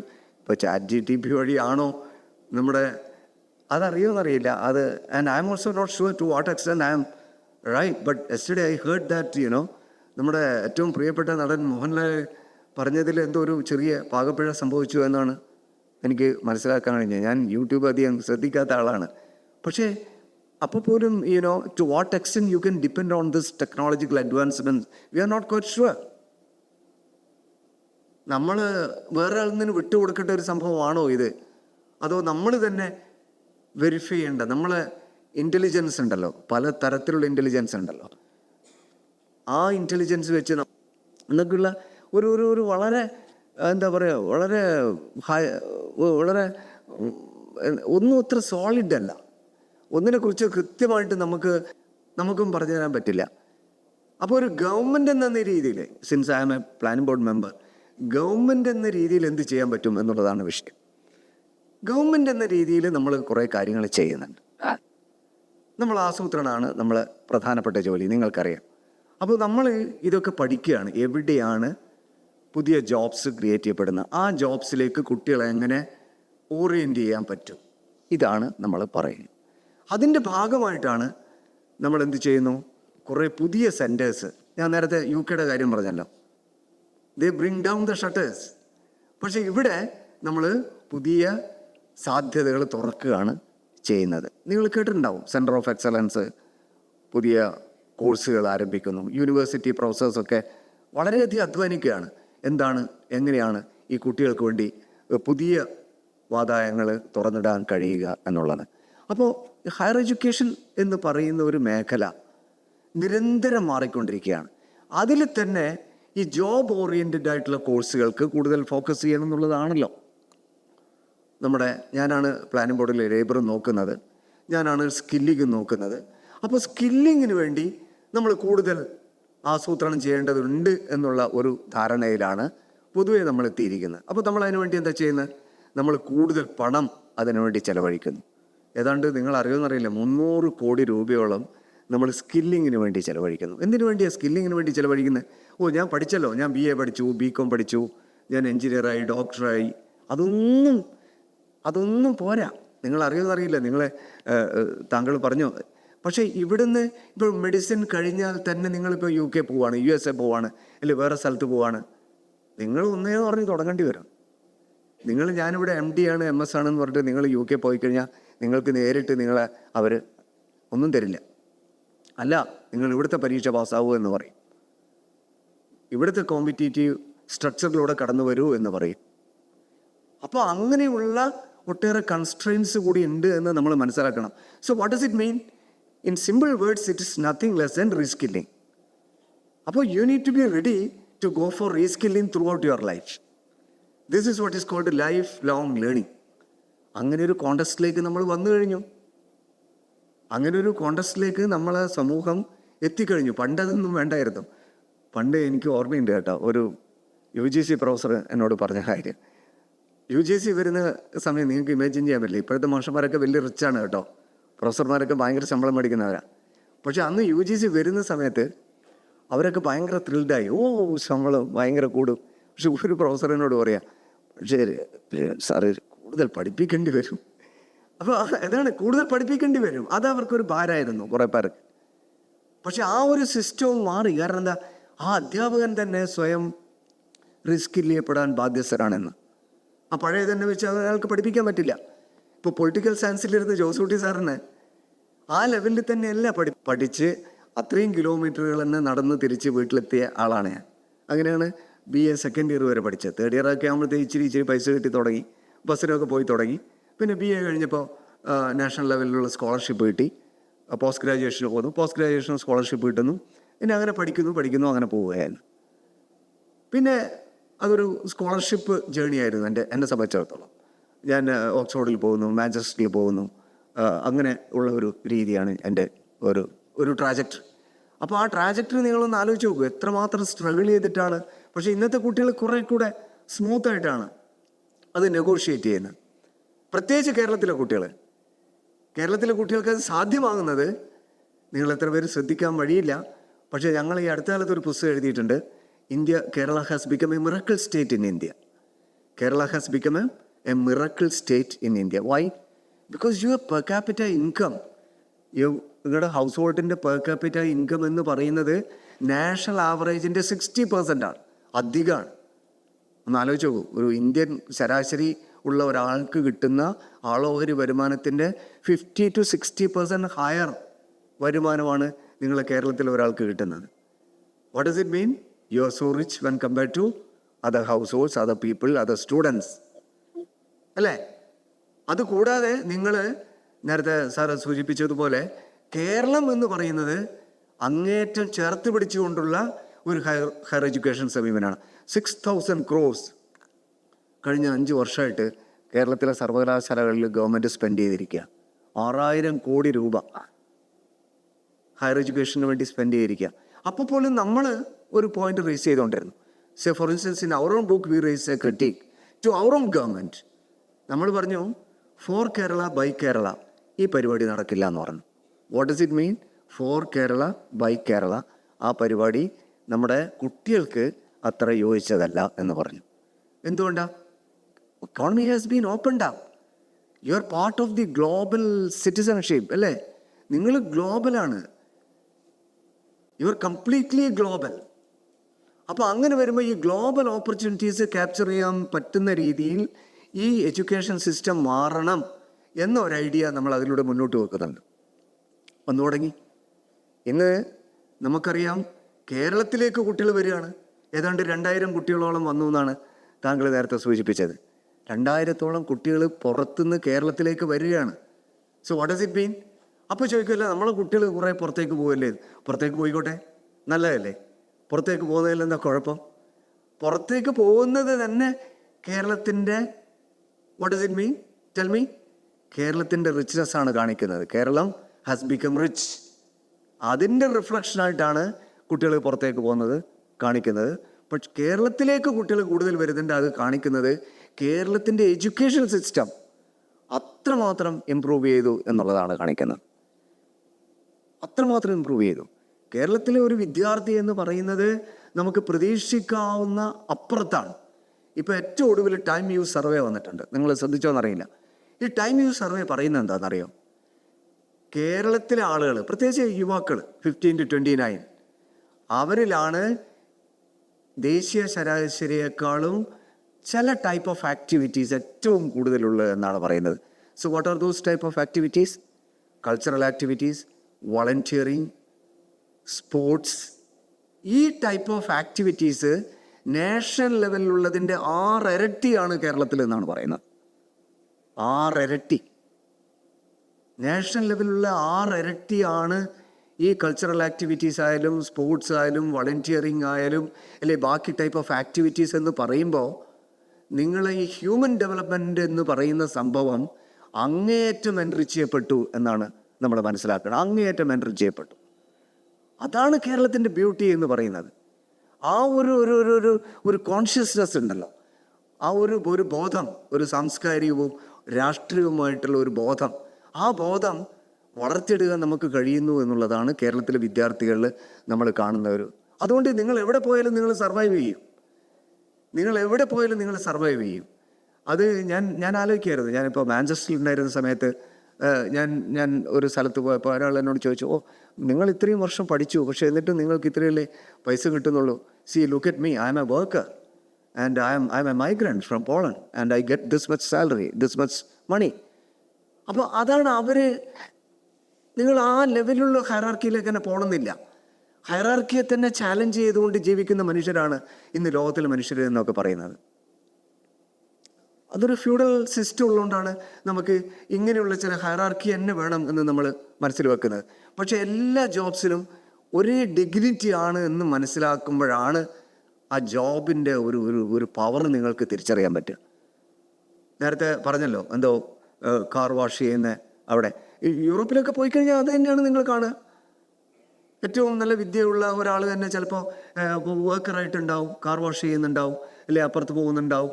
പക്ഷെ എല്ലാവരും ആ പബ്ലിക് സ്ഫിയറിൽ ഒന്നാണ്, ഈക്വലാണ്. Public sphere where all of us are equal. അങ്ങനെ വരുമ്പോൾ നമ്മൾ എന്തൊരു ബ്യൂട്ടി ആയിരിക്കും എന്ന് ആലോചിച്ച് നോക്കും. ആ രാജ്യത്തിൻ്റെ ഒരു ബ്യൂട്ടി ഒന്ന് ആലോചിച്ച് നോക്കും. ആ ബ്യൂട്ടി ഇന്ന് ലോകത്തിന് കാണിച്ചു കൊടുക്കുന്നതിൽ ഏറ്റവും മുമ്പിൽ നിൽക്കുന്ന ഒരു സംസ്ഥാനമാണ് കേരളം. അത് നമ്മൾ തിരിച്ചറിയേണ്ടതുണ്ട്. അങ്ങേയറ്റം അതിൽ കോൺട്രിബ്യൂട്ട് ചെയ്യുക എന്നുള്ളതാണ് നമ്മൾ യുവാക്കൾ പ്രധാനമായിട്ടും ചെയ്യാവുന്ന ഒരു കാര്യം എന്ന് പറയുന്നത്. മറ്റൊന്ന്, നിങ്ങൾ ഈ കരിയറിൻ്റെ ഞാനൊരു കാര്യം പറയാം. നിങ്ങളുടെ പാരൻസൊക്കെ ഞങ്ങളോട് ചിലപ്പോൾ പറയുന്നുണ്ടാവും, എന്തോ ഇവിടെ ഭയങ്കര തൊഴിലില്ലായ്മയാണ്. കുട്ടികളെ വളരെ ഫ്രാങ്ക് ആയിട്ട് പറയാം, പറ്റുകയാണ് പാരൻസിനോട് പറഞ്ഞോളൂ, നിങ്ങൾ പ്രശ്നമില്ല. കേരളത്തിൽ അൺഎംപ്ലോയ്മെൻറ്റ് കുറഞ്ഞിട്ടുണ്ട്.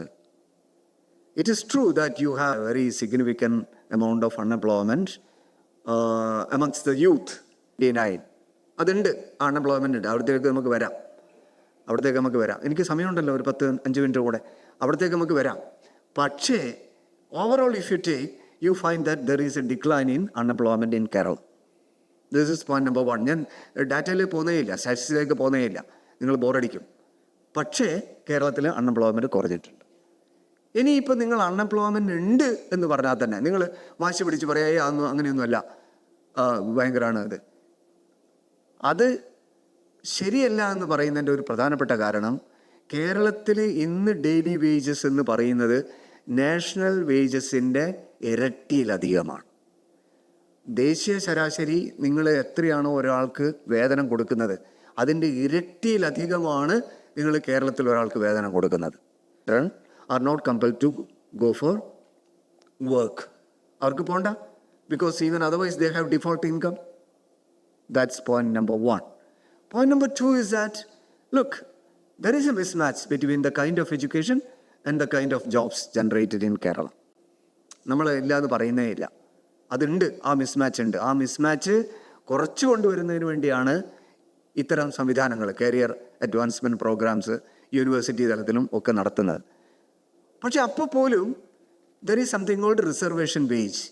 നിങ്ങളിങ്ങനെ പ്രതീക്ഷിക്കുകയാണ്, നമുക്ക് അത്ര വേജ് കിട്ടിയാലേ ഞാൻ പോകും, അത്ര ശമ്പളം കിട്ടിയാലേ ഞാൻ പോകും. കുറേ പേര് പറയല്ല, സർക്കാർ ജോലി കിട്ടിയാലേ ഞാൻ പോകും എന്നൊക്കെ പറയും. അത്ര വാശി പിടിക്കുന്ന ആളുകളും ഉണ്ട് കേട്ടോ. അതിലൊന്നും ഒരു കാര്യമില്ല. ഇതൊക്കെ നമ്മളിങ്ങനെ വിചാരിക്കേണ്ടി വരുന്നത്, ഞാൻ നേരത്തെ പറഞ്ഞില്ലേ, നമുക്ക് ഡിഗ്നിറ്റി ഓഫ് ലേബറിനെ കുറിച്ച് നമ്മൾ ഒരു പുതിയ ധാരണയിലെത്താൻ മടിക്കുന്നതുകൊണ്ടാണ്.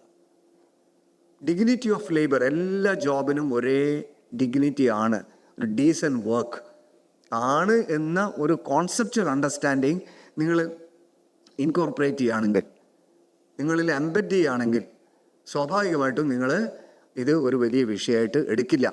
എല്ലാ ജോബിനും പോകും, നിങ്ങൾ ഏത് ജോബിനും പോകാം. എൻ്റെ മക്കൾ പോയിട്ടുണ്ട് കേട്ടോ. എല്ലാ ഹോട്ടൽ ഈ ഇങ്ങനെ എന്താ പറയുക, ടേബിൾ വൃത്തിയാക്കുന്ന, അല്ലെങ്കിൽ ചായക്കടയിൽ പോയിട്ട് ചായ കൊടുക്കുന്നത്, ഇതിനെല്ലാം എൻ്റെ കുട്ടികൾ പോയിട്ടുണ്ട്. We were so happy about that.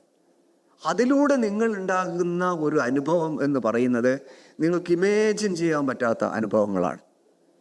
Imagine ചെയ്യാൻ പറ്റാത്ത ജീവിത അനുഭവങ്ങളാണ് നിങ്ങൾക്ക് അതിലൂടെ അക്യൂമുലേറ്റ് ചെയ്യാൻ കഴിയുന്നത്. അത് ഒരു ക്ലാസ് റൂമിലും കിട്ടില്ല. അതാണ് താങ്കൾ നേരത്തെ പറഞ്ഞപ്പോൾ ക്ലാസ് റൂമിനകത്ത് നിന്ന് മാത്രമേ നടക്കില്ല. ഈ അങ്ങേയറ്റം അഡ്വാൻസ്ഡ് ആയിട്ടുള്ള എല്ലാ സാധനവും ഇറക്കുന്നത് ടോയ്സ്.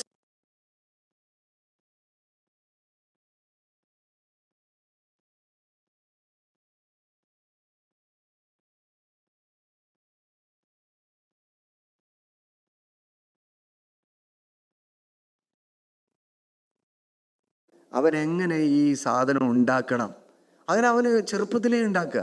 ചെറുപ്പത്തിലേ അവൻ അതിൻ്റെ കൂടെ വളർന്ന് ഒരു സംഭവം ഉണ്ടാക്കുകയാണ്. അതിനെക്കൊണ്ട് കോമ്പീറ്റ് ചെയ്യാൻ പറ്റില്ല. അമേരിക്കക്ക് പോലും കോമ്പീറ്റ് ചെയ്യാൻ പറ്റിയില്ലല്ലോ. നിങ്ങൾ ഈ പറയുന്ന എല്ലാ ടെക്നോളജി ഉണ്ടായിട്ട് അമേരിക്കക്കും കോമ്പീറ്റ് ചെയ്യാൻ പറ്റിയില്ലല്ലോ. അതുകൊണ്ടാണല്ലോ ഇപ്പോൾ ഈ ട്രേഡ് വാറൊക്കെ ഉണ്ടാകുന്നത്. പറ്റുന്നില്ല, എന്നാൽ പിന്നെ വേറൊരു വാർ ഉണ്ടായിക്കളയാം എന്ന് പറയാം. ആ വാറിൻ്റെ ഒരു അപകടം എന്ന് പറയുന്നത് ഈ കിക്കിങ് അവേ ദ ലാഡർ എന്ന് പറയും. കിക്കിങ് അവേ ദ ലാഡർ എന്നാണ് ഞങ്ങൾ എക്കോണമിസ്റ്റുകൾ പറയാറ്. നിങ്ങൾ ഒരു കാലത്ത് എന്താണോ പോളിസി നിങ്ങൾ വികസിക്കാൻ വേണ്ടി ശ്രമിച്ചത്, അത് നിങ്ങൾ വികസിച്ചതിന് ശേഷം ആ ഏണിയെടുത്തങ്ങ് കളയുക. ഈ തിരുവനന്തപുരത്ത് പണ്ട് ഞാൻ ഓർക്കുന്നുണ്ട്, ഞാൻ ഐ ആം ഫ്രം കണ്ണൂർ. തിരുവനന്തപുരത്ത് പണ്ട് വന്നപ്പോൾ ഞാൻ ഓർക്കുന്നുണ്ട്, ട്രാൻസ്പോർട്ട് ബസ് സ്റ്റാൻഡിൽ പോയി കഴിഞ്ഞാൽ നിങ്ങൾ ബസ് കയറാൻ നോക്കും, കുറേ പേര് ബസ്സിൽ ചാടി കയറും. കയറിയ ആൾ പറയും, സർ ഇനി സീറ്റില്ല. കണ്ടക്ടർ സാറ്, ആ സമയത്താണ് ആദ്യമായിട്ട് അയാൾ കണ്ടക്ടർ സാറെന്ന് വിളിക്കുന്നത്. കണ്ടക്ടർ സാറേ ഇനി പറ്റില്ല, വേണ്ട വേണ്ട കയറണ്ട. ഇതാണ് ട്രംപൊക്കെ ചെയ്യുന്നത്, ഇതാണ് UK ഒക്കെ നേരത്തെ ചെയ്തത്. ഇതിനാണ് കിക്കിങ് അവേ ദ ലാഡർ എന്ന് പറയുന്നത്. നമ്മൾ പതുക്കെ ഏണി പിടിച്ച് അകത്ത് മുകളിൽ കയറിക്കഴിഞ്ഞാൽ ഇനി ആരും വേണ്ട എന്ന ഒരു രീതി, ആ ഒരു രീതിയല്ല നമ്മൾ സമീപിക്കുന്നത്. നമ്മൾ ഓൾ ഇൻക്ലൂസീവാണ്. നിങ്ങൾ ശ്രദ്ധിച്ചോന്നറിയില്ല, അമേരിക്കയിൽ ഞാൻ മറന്നുപോയി, ഞാൻ എൻ്റെ പോയിൻറ്റ്സൊക്കെ വിട്ടുപോയി ചേട്ടാ, ഐ ആം സോറി. അവിടെ എന്താ ഈ വലിയ ഇതൊക്കെ വന്നല്ലോ, കാറ്റ് അല്ലെ ഫോറസ്റ്റ് ഫയർ, ഇതൊക്കെ വന്നപ്പോൾ ആളുകൾ പറഞ്ഞതെന്താണെന്നറിയാം, അവിടുത്തെ കമ്മ്യൂണിറ്റീസ് പറഞ്ഞതെന്താണെന്നറിയാം, we are all abandoned by the state എന്നാണ് പറയുന്നത്. We are all abandoned by the state എന്നാണ് പറയുന്നത്. പക്ഷേ കേരളത്തിൽ എപ്പോഴെങ്കിലും ഏതെങ്കിലും ഒരു ക്രൈസിസ് വന്നപ്പോൾ, take Nipah, take Covid, you take any of such crisis, ആരെങ്കിലും പറഞ്ഞോ we are abandoned by the state എന്ന്? പറഞ്ഞില്ല. Why? Because you have a different state. This is a point. You have a different state. This state is all inclusive. അപ്പോൾ ഇന്ന് സ്റ്റേറ്റിൻ്റെ, നമ്മൾ കുട്ടികളെ കുറിച്ചാണല്ലോ പറയുന്നത്, കുട്ടികളെ എത്രമാത്രം ഇന്ന് സ്കൂൾ എഡ്യൂക്കേഷൻ എന്ന് പറയുന്നത് ഇമാജിൻ ചെയ്യാൻ പറ്റാത്ത ഒരു സംഭവമാണ് നമ്മുടെ കേരളത്തിലെ സ്കൂൾ എഡ്യൂക്കേഷൻ എന്ന് പറയുന്നത്. ലോകത്ത് എല്ലാവർക്കും മാതൃകയായി മാറിയിരിക്കുകയാണ് കേരളത്തിലെ സ്കൂൾ എഡ്യൂക്കേഷൻ. ആയിരക്കണക്കിന് സ്കൂളുകളാണ് നമ്മൾ സ്മാർട്ട് ക്ലാസ് റൂമുകളാക്കി മാറ്റിയിരിക്കുന്നത്. നിങ്ങൾക്ക് ആ ചാൻസ് നഷ്ടപ്പെട്ടു പോയിട്ടുണ്ടാവും, പേടിക്കണ്ട. പക്ഷേ നിങ്ങളുടെ പിന്നീട് വരുന്ന തലമുറ അവർ അത് ആസ്വദിച്ചോളും. ആയിരക്കണക്കിന് ക്ലാസ് റൂമുകൾ, സ്റ്റാർട്ടപ്പ് ക്ലാസ്സുകൾ, സ്മാർട്ട് ക്ലാസ്സുകൾ ആക്കിയിരിക്കുക. അങ്ങനെ വരുന്ന കുട്ടികളെ ചേർത്ത് പിടിച്ചുകൊണ്ട്, because it's all men for the future generations. നമുക്ക് വേണ്ടിയല്ലല്ലോ, നമ്മളിപ്പോൾ ഇങ്ങനെ ഇറങ്ങിപ്പോകുന്നവരല്ലേ, നിങ്ങൾ കടന്നു വരുന്നവരാണ്. നിങ്ങൾക്ക് വേണ്ടിയാണ് മാക്സിമം ഈ സ്റ്റേറ്റ് ഓൾ ഇൻക്ലൂസീവ് എന്ന് പറയുന്ന, ദ ഇഗാലിറ്റേറിയനിസം എന്നാണ് അതിന് പറയുക. ഇഗാലിറ്റേറിയൻ സ്റ്റേറ്റ്, എത്തിക്കൽ സ്റ്റേറ്റ് എന്നൊക്കെ പറയും. അതായത് ധാർമ്മികമായിട്ടുള്ള ഒരു സംവിധാനം സ്റ്റേറ്റിലൂടെ വരുന്നു. അപ്പോൾ ഈ ധാർമ്മികത എന്ന് പറയുന്ന ഒരു വാല്യൂ, അതാണ് നിങ്ങൾ അതിലൂടെ എടുക്കുന്നത്. നിങ്ങൾക്ക് കിട്ടുന്നുണ്ട് അത്. നമ്മൾ സിലബസിലേടി പഠിച്ചില്ലല്ലോ, അല്ലേ മാഷന്മാരൊന്നും വന്ന് പറഞ്ഞില്ലല്ലോ, അതൊന്നുമല്ല വിഷയം. ആ അനുഭവത്തിലൂടെ നിങ്ങൾ ഈ ധാർമ്മികത നിങ്ങൾക്ക് സ്വയം സ്വാംശീകരിക്കാൻ കഴിയുന്നുണ്ട് കേരളത്തിൽ. അങ്ങനെ ഒരു ഓൾ ഇൻക്ലൂസീവ് സൊസൈറ്റിയാണ് കേരളം. അവിടെ ജാതി, മതം അല്ലെങ്കിൽ അങ്ങനെയുള്ള ഒന്നിനും ഒരു സ്പേസും ഇല്ല. ഇനി അല്പം എവിടെയെങ്കിലും അതിനുള്ള സ്പേസ് ഉണ്ടെങ്കിൽ അതിനെ എറേസ് ചെയ്യേണ്ട ഒരു ഹിസ്റ്റോറിക്കൽ ഡ്യൂട്ടി എന്ന് പറയുന്നത് നിങ്ങളാണ്. എവിടെയെങ്കിലും suppose you find that, then it is time for you to erase those differences. അങ്ങനെ അതിനെ എറേസ് ചെയ്യുമ്പോഴാണ് നിങ്ങളും ആ സ്റ്റേറ്റും മോഡേൺ ആവുന്നത്. എപ്പോഴാണ് ഒരു സ്റ്റേറ്റ് മോഡേൺ ആവുന്നത്? ഒരു വ്യക്തി എപ്പോഴാണ് മോഡേൺ ആവുന്നത്? എപ്പോഴാണ് ഞാനൊരു ആധുനിക മനുഷ്യനായിട്ട് മാറുന്നത്? എപ്പോഴാണ് നിങ്ങളൊരു ആധുനിക വിദ്യാർത്ഥിയായിട്ട് മാറുന്നത്? നിങ്ങൾ ആധുനിക വിദ്യാർത്ഥിയായിട്ട് മാറുന്നത് നിങ്ങൾക്ക് ചുറ്റുമുള്ള എല്ലാ എക്സ്ക്ലൂഷനും എറേസ് ചെയ്യുമ്പോഴാണ്. ആ എക്സ്ക്ലൂഷൻ എറേസ് ചെയ്യാതെ നിങ്ങൾക്ക് ആധുനിക വിദ്യാർത്ഥിയായിട്ട് മാറാൻ കഴിയില്ല. അപ്പോൾ കൂടെയുള്ള വിദ്യാർത്ഥി അത് നിങ്ങളാണ് ബേസിക്കലി. അല്ലാതെ നിങ്ങളും അതും ഒരു രണ്ടും രണ്ടല്ല എന്ന ഒരു തിരിച്ചറിവ് നിങ്ങൾക്കുണ്ടാകണം. അതാണ് സ്റ്റേറ്റ് ചെയ്യുന്നത്. സ്റ്റേറ്റ് ചെയ്യുന്നത് ഞങ്ങളിപ്പോൾ ആലോചിക്കുന്നു. നിങ്ങൾ ശ്രദ്ധിച്ചിട്ടുണ്ടോ? പ്രോഗ്രാം കേട്ടിട്ടുണ്ടോ കേരളത്തിൻ്റെ? നിങ്ങൾ കേട്ടില്ല. നിങ്ങൾ കുറച്ചും കൂടെ പേപ്പർ വായിക്കണേ, ന്യൂസ് പേപ്പർ കുറച്ചും കൂടെ വായിക്കണം. ഉന്നതി എന്ന് പറയുന്ന ഒരു വൻ സംഭവം കേരള സർക്കാർ ചെയ്തിട്ടുണ്ട്. എന്താണെന്നറിയാതെ, പാർശ്വവൽകൃത സമൂഹത്തിലെ കുട്ടികൾക്ക് വേണ്ടി വിദേശ സർവകലാശാലകളിൽ പണം കൊടുക്കുകയാണ്. ഒരു പാർശ്വവൽകൃത വിദ്യാർത്ഥിക്ക് വിദേശ സർവകലാശാലയിൽ പോയി പഠിക്കണം എന്ന് ആലോചിച്ച് നോക്കുക നിങ്ങൾ. ലോകത്ത് ഒരിടത്തും പരീക്ഷിച്ചിട്ടില്ല അത്, അത്തരം ഒരു മാതൃക. ഞങ്ങൾ പരീക്ഷിച്ചു. 300-ലധികം വിദ്യാർത്ഥികൾ പുറത്ത് പഠിക്കുക. 300-ലധികം വിദ്യാർത്ഥികൾ വിദേശ സർവകലാശാലകളിൽ പഠിക്കുകയാണ്. നമ്മളാണ് ചിലവഴിക്കുന്നത്, കേരള സർക്കാരാണ് ചിലവഴിക്കുന്നത്. ഇമാജിൻ ചെയ്യാൻ പറ്റുമോ നിങ്ങൾക്ക്? വേറെ ഏതും ഒരു സംസ്ഥാനത്ത് നിങ്ങളൊന്ന് ആലോചിച്ച് നോക്കൂ, കേന്ദ്ര ഗവൺമെൻറ് ആലോചിക്കാൻ പറ്റിയില്ല. ഇവർക്ക് ആർക്കും ആലോചിക്കാൻ കഴിയാത്ത രീതിയിൽ ഉള്ള ഒരു ആസൂത്രണ തന്ത്രം അതാണ് കേരളത്തിലെ. അത് ഓൾ ഇൻക്ലൂസീവാണ്, അത് ഇഗാലിറ്റേറിയനാണ്. അത് നിങ്ങളുടെ സ്കില്ലിങ്ങിൻ്റെ കാര്യത്തിലായാലും, നിങ്ങളുടെ എംപ്ലോയ്മെൻറ്റിൻ്റെ കാര്യത്തിലായാലും, നിങ്ങളുടെ ഭാവിയുടെ കാര്യത്തിലായാലും നമ്മൾ തുടരും എന്ന് മാത്രമേ ഞാനിപ്പോൾ തൽക്കാലം സൂചിപ്പിക്കുന്നു. അത് പറഞ്ഞുകൊണ്ട് ഇത് ഉദ്ഘാടനം ചെയ്തതായി ഞാൻ പ്രഖ്യാപിക്കുന്നു. But still if you have questions you please ask, raise questions, clarifications. കാരണം ഞാൻ at the end of the day I'm a teacher, ഞാനൊരു അധ്യാപകനാണ്. അതുകൊണ്ട് നിങ്ങൾക്ക് ചോദ്യങ്ങളും അതും ഇതൊക്കെ ഉണ്ടെങ്കിൽ ചോദിക്കുന്നതായിരിക്കും എപ്പോഴും നല്ലത്. Thank you so much.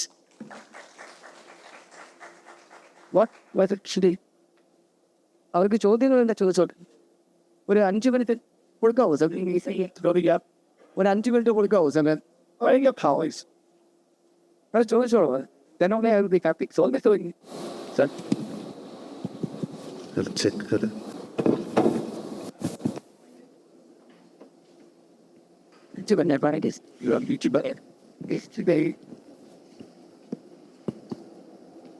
Somebody would like to raise some questions or comments.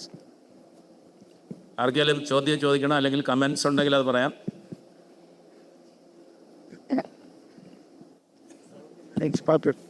Sir, Keralam ഒരു ഡീഫാൾട്ട് എക്കണോമിയാണ് സർ. സർ, സർ, ഞാൻ Sasheendradas, science writer. I studied also in Brother College. Okay. Sir, used to write in Kariavattom years before, decades before. Used to write. Sir, my question is regarding what is the implications of Kerala being a default economy? Just you mentioned just now. And how that default economy is conducive to a totally inclusive state or ethical state. How the Gulf contributions? അതാണ് sir. അത് കുട്ടികൾക്കും കൂടെ മനസ്സിലാകുന്ന രീതിയിൽ വളരെ ലളിതമായിട്ട് ഞങ്ങൾ പറയാം. ഈ കേരള സമ്പദ് വ്യവസ്ഥയെക്കുറിച്ച് പറയുമ്പോൾ നമ്മൾ പറയാറുണ്ട്, ഈ കേരള സമ്പദ് വ്യവസ്ഥ 80-കളിലൊക്കെ ഒരു മുരടിപ്പുണ്ടായിരുന്നു എന്ന് പറയാറുണ്ട്. 80-കൾ വരെ ഒരു മുരടിപ്പുണ്ടായിരുന്നു എന്ന് നമ്മൾ പറയാറുണ്ട്. പക്ഷേ 80-കൾ മുതൽ എന്താ സംഭവിച്ചത്? നിങ്ങൾ പല വീടുകളിലും നിങ്ങൾക്ക് അനുഭവമുള്ള ഒരു സംഭവം നടന്നിട്ടുണ്ട്. 80-കളിൽ 70-കളിലെ മദ്യം മുതൽ നടന്നിട്ടുണ്ട്. എന്താണത്? വീടുകളിൽ നിന്ന് ആളുകൾ ഗൾഫ് കൺട്രീസിലേക്ക് പോയി, അല്ലേ? അവരുടെ പണം വന്നു തുടങ്ങി. അങ്ങനെ 80-കൾ മുതൽ ആ മുരടിപ്പ് കുറച്ച് മാറി തുടങ്ങി. അപ്പം ഞങ്ങൾ എക്കണോമിസ്റ്റുകൾ പറയാറുണ്ട്, അതാണ് കേരള സമ്പദ്വ്യവസ്ഥയിൽ നടന്നിട്ടുള്ള ആദ്യത്തെ ഒരു ടേൺ അറൗണ്ട് എന്ന് പറയുകയുണ്ട്. ടേൺ അറൗണ്ട് എന്നുള്ള വാക്കിൻ്റെ അർത്ഥം എന്താണ്? അതായത് ഒട്ടും പ്രതീക്ഷിക്കാത്ത രീതിയിലുള്ള അനുകൂലമായിട്ടുള്ള ഒരു മാറ്റം, അതാണ് നടന്നത്. പിന്നീട് നടക്കുന്നത് ഈ കഴിഞ്ഞ കുറേ വർഷമായിട്ടാണ്. ഈ എന്താ പറയുക, ഇൻഫ്രാസ്ട്രക്ചർ വരുന്നു, പാർക്കുകൾ വരുന്നു, മറ്റു രീതിയിലുള്ള ഇൻവെസ്റ്റ്മെൻറ്റ് വരുന്നു, ഇങ്ങനെയൊക്കെ വരുന്നു. അപ്പോൾ ഇതിൻ്റെ മൊത്തത്തിലുള്ള ഒരു ഇമ്പാക്റ്റ് എന്ന് പറയുന്നത്, ഈ റെമിറ്റൻസ് എക്കോണമി എന്ന് പറയുന്നത് രണ്ടാണ്. NRE ഡെപ്പോസിറ്റായിട്ട് ബാങ്കുകളിൽ കിടക്കുന്നത്, NRE ഡെപ്പോസിറ്റായിട്ട് ബാങ്കുകളിൽ കിടക്കുന്നത് നിങ്ങൾക്ക് ഇമാജിൻ ചെയ്യാൻ പറ്റാത്ത അത്ര പണമാണ്. അപ്പോൾ അത്രയും പണം അവിടെ ലോക്ക്ഡായി കിടക്കുകയാണ്, ലോക്ക്ഡ് ഇൻ. പക്ഷെ അപ്പോൾ പോലും ഈ വീടുകളിലേക്ക് പണം വരുന്നുണ്ട്. അവിടെ വരുമ്പോൾ ഞാൻ നേരത്തെ പറഞ്ഞില്ലേ, 1 out of 4 or 5 ഹൗസ് ഹോൾഡ്സിന് ഈ റെമിറ്റൻസ് എക്കോണമിയായിട്ട് ബന്ധമുള്ളത് കൊണ്ട് അവരുടെ മക്കൾ പലപ്പോഴും they raise the point that, look, first of all, there is a mismatch between the kind of education that I have and the kind of jobs available in the market. ഒരു argument പറയും, അപ്പോൾ ഞാൻ ജോലിക്ക് പോകില്ല. അപ്പോൾ എൻ്റെ ഫാമിലിയിലുള്ള ആ ഇൻകത്തിനെയാണ് default income എന്ന് പറയുന്നത്. ഡിഫോൾട്ട് ഇൻകാണത്. കാരണം നമ്മളങ്ങനെ പ്ലാൻ ചെയ്ത് ആ ലെവലിൽ വരുന്നതല്ല. ഇങ്ങനെ ഇരിക്കുമ്പോൾ തന്നെ സ്റ്റേറ്റിനെ സംബന്ധിച്ചിടത്തോളം, ഇതെല്ലാം നിങ്ങൾ ജോലിക്ക് പോകുന്നില്ലയോ, നിങ്ങൾക്ക് വേറെ പിന്നെ ഒരു മൈഗ്രൻ്റ് വർക്കർ വന്നിട്ട് 800 റുപ്യാണല്ലോ, 1200 റുപ്യാണല്ലോ ഒരു ഗ്രാസ് കട്ട് ചെയ്യുന്നത്, എന്താ നിങ്ങൾ പോകാത്തത് എന്നൊക്കെ ചോദിക്കാറില്ല. നമ്മൾ ചോദിക്കുന്നത് എന്താ, നമ്മളിപ്പോഴും കൂടുതൽ പണം എടുത്ത് ഇൻവെസ്റ്റ് ചെയ്ത് ഈ എഡ്യൂക്കേറ്റഡ് യൂത്തിനെ കൂടുതൽ ഇൻക്ലൂസീവ് ആക്കുന്ന രീതിയിലുള്ള പ്രോജക്റ്റുകൾക്കാണ് മുൻതൂക്കം കൊടുക്കുന്നത്. അവിടെയാണ് നേരത്തെ പറഞ്ഞല്ലോ നമ്മൾ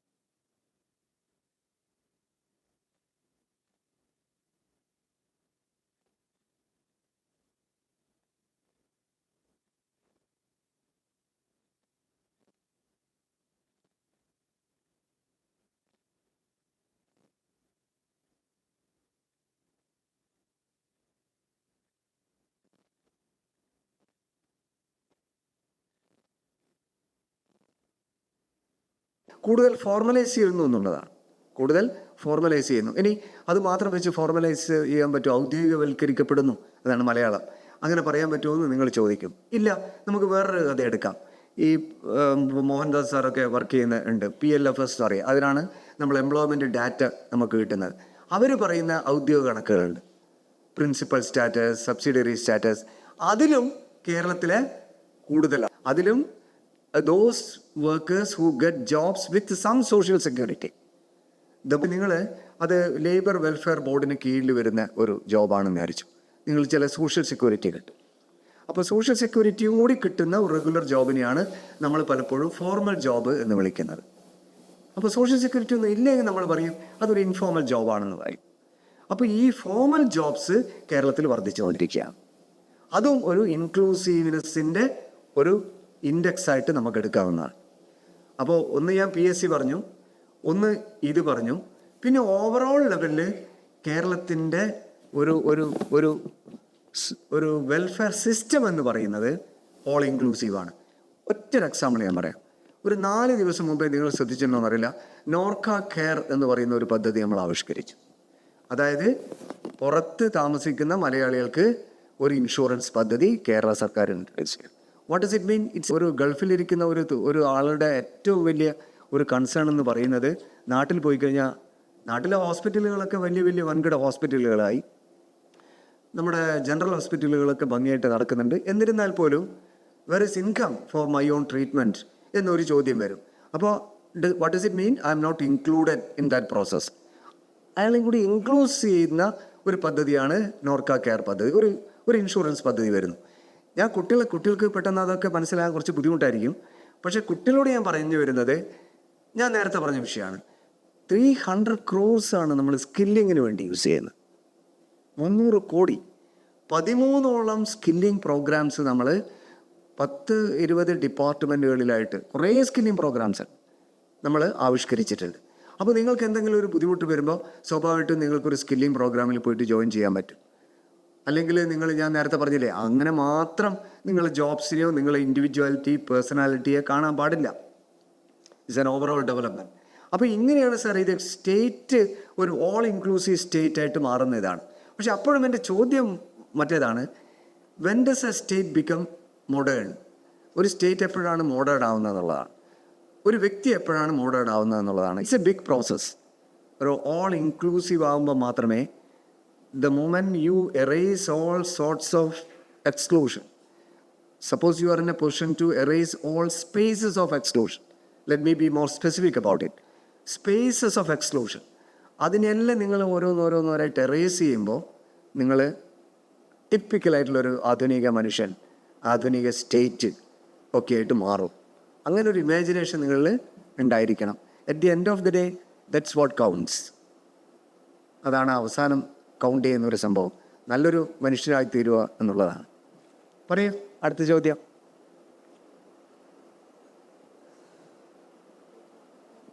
കുട്ടികൾ ചോദിക്കേ. Okay.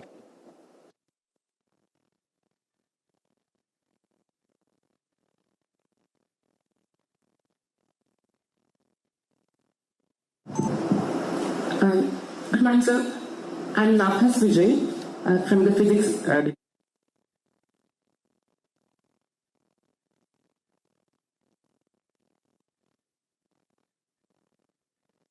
If dignity of jobs implies that all jobs are equally respectable, how can we justify the clear difference in the quality of living between people of different jobs, people doing different jobs, especially in India? For example, farmers lead a very poor life, while the other jobs like doctors, engineers, etc. lead a much better life? And how exactly does Kerala deal with this? That's an excellent question. That's an excellent question. This is fantastic. You know, I tell you frankly that nowhere in the world you have a completely 100% equal society. എവിടെയും ഉണ്ടായിട്ടില്ല, ലോകത്ത് എവിടെയും ഉണ്ടായിട്ടില്ല. ഇപ്പം നിങ്ങൾ ചിലപ്പോൾ കേട്ടിട്ടുണ്ടാവും Scandinavian കൺട്രീസൊക്കെ, ഞാൻ പലതവണ പോകുന്ന ഒരു രാജ്യമാണ്. സ്കാൻഡിനേവിയൻ കൺട്രീസൊക്കെ എന്തോ വലിയ സംഭവമല്ലേ? That's true in terms of basic access to fundamental or basic resources you have some sort of equality. എല്ലാ രാജ്യങ്ങളിലും ചെറിയ തോതിലുള്ള ഇൻഇക്വാളിറ്റി ഉണ്ട്. ഇൻഇക്വാളിറ്റി ഇല്ലാത്ത രാജ്യം എന്ന് പറയാൻ അർത്ഥത്തിലില്ല എന്ന് വേണം നമുക്ക് പറയാൻ. പക്ഷേ താങ്കളുടെ ചോദ്യത്തിൻ്റെ ഒരു കാതൽ എന്ന് പറയുന്നത് ഇന്ത്യയുടെ ഒരു സുവിശേഷ കോണ്ടക്സ്റ്റിൽ ഈ ഇൻഇക്വാലിറ്റി വളരെ കൂടുതലല്ലേ എന്നുള്ളതാണ്. ആണ്. പക്ഷേ you take the case of Kerala. കേരളത്തിലെ ഇൻഇക്വാലിറ്റി കുറവാണ്.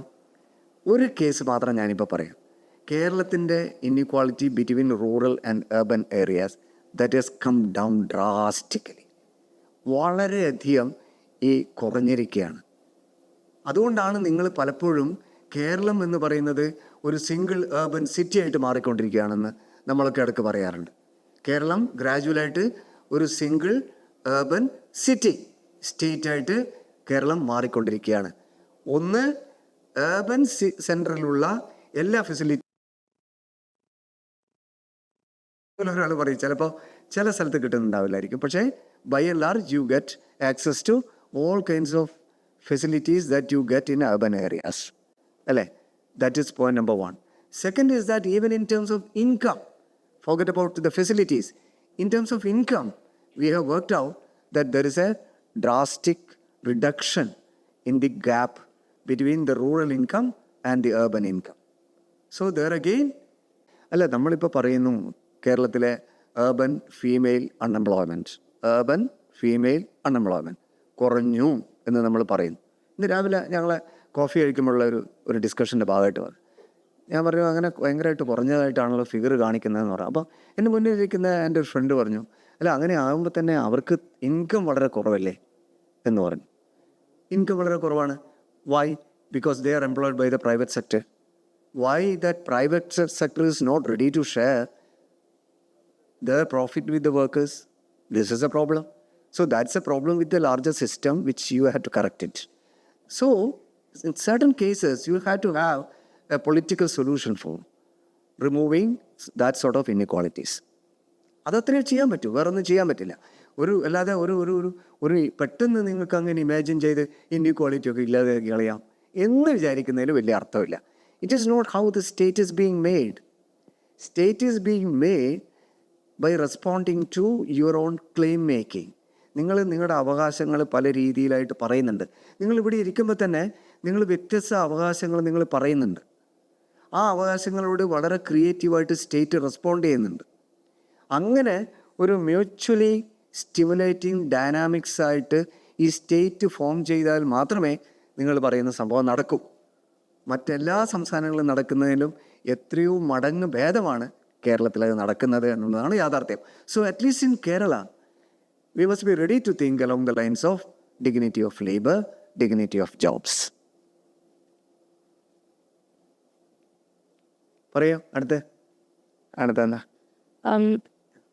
പേരും കൂടെ പറയും. ഇനി ഇതാ മോഹൻദാസ് സാറ് സമ്മതിക്കണം എന്നാലേ ഇനിയുള്ളൂ അല്ലേ? Is that okay? Sorry your schedule, I'm not supposed to shuffle it. Yeah, ഇത് ലാസ്റ്റാ മതി അല്ലേ? കുട്ടികൾക്ക് വേറെ പരിപാടിയുണ്ട്.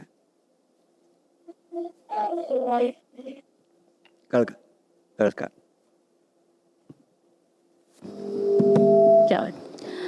Good morning. I would like to switch to Malayalam. Anyway, I just want to ask that social media നമ്മുടെ brain കണ്ടീഷനിങ്ങിനെ ഒരുപാട് ഇൻഫ്ലുവൻസ് ചെയ്യുന്നുണ്ട്. Even when we say that കേരളയുടെ ജോബ് ഇൻഈക്വാലിറ്റി ഭയങ്കര കുറവാണെങ്കിലും ഇപ്പോഴത്തെ ജനറേഷനിലെ പിള്ളേരായാൽ പോലും അവരൊരു ഗോൾ ഓറിയൻറ്റേഷൻ വെക്കുമ്പോഴത്തേക്കും അവർ ടോപ്പ് പൊസിഷനിൽ മാത്രമേ വെക്കാൻ താല്പര്യപ്പെടുന്നുള്ളൂ. ഈവൻ പുറത്തു പോയി പഠിക്കണം. I have so many friends like that. അവർക്ക് ഇപ്പോഴും ആ ഒരു പഴയ ട്രഡീഷണൽ തിങ്കിങ്ങിൽ തന്നെയാണ്. I would like to call it traditional in fact, because പണ്ട് മുതലേ അത് തന്നെയാണ് നമ്മൾ പറഞ്ഞ് പഠിപ്പിക്കുന്നതും. Even in my house hold, when I said that I was choosing English literature, same thing happened there also. എന്തുകൊണ്ട് ഇംഗ്ലീഷ് ലിറ്ററേച്ചർ, അതിന് പ്രത്യേകിച്ച് ജോബ് ഓപ്പർച്യൂണിറ്റി ഒന്നുമില്ല. ഓക്കെ, അപ്പോൾ അങ്ങനെ ഒരു ക്വസ്റ്റ്യൻ വരുമ്പോൾ പിന്നെ പുറത്ത് പോകുന്നതിൻ്റെ കാര്യം പറഞ്ഞു. I just wanted to stay here, but they were not kind of like, agreeing with my own terms and conditions. അപ്പോൾ ഞാൻ അതിനൊന്ന് സ്റ്റെപ്പ് ഫോർവേഡ് ചെയ്തു, എൻ്റെ വിഷയതാണെന്ന് ഞാൻ പറഞ്ഞു. അങ്ങനെയാണ് ഞാൻ ഇവിടെ വരുന്നത്. അപ്പോൾ സോഷ്യൽ മീഡിയയിൽ നിന്ന് നോക്കുമ്പോഴത്തേക്കായാലും, ഈവൻ ഞാൻ ഇൻസ്റ്റാഗ്രാമിൽ അതുപോലെ ട്വിറ്ററിലൊക്കെ ഭയങ്കര ലൈവായിട്ട് ആക്റ്റീവായിട്ടിരിക്കുന്ന ഒരാളാണ്. അപ്പോൾ ഇപ്പോഴത്തെ തലമുറയിലായാൽ പോലും അങ്ങനെയുള്ള ആൾക്കാർ അല്ലെങ്കിൽ കുട്ടികൾ വളരെയധികം കൂടുതലാണ്. ഇപ്പോൾ ചോദിക്കുമ്പോൾ തന്നെ അവർക്ക് എന്തുകൊണ്ട് കേരളത്തിൽ നിൽക്കില്ല, because they don't want to, because they don't think that Kerala is safe. Even if economic reports അങ്ങനെ പറഞ്ഞാലും, even if ഭയങ്കര വലിയൊരു ആൾക്കാർ, ഐ മീൻ വലിയ പൊസിഷനിൽ ഇരിക്കുന്ന ഒരാൾ പറഞ്ഞാലും, അത് പൊളിറ്റിക്സ് ആണെന്ന് പറഞ്ഞ് അവർ തള്ളി നീക്കും. So I just want know that what's a solution. Even ഹൗസ് ഹോൾഡിൽ നിന്നാണ് ഇത് തുടങ്ങുന്നത്. അപ്പോൾ വീട്ടുകാരെ മാറ്റാൻ പറ്റുന്നില്ല എന്തായാലും.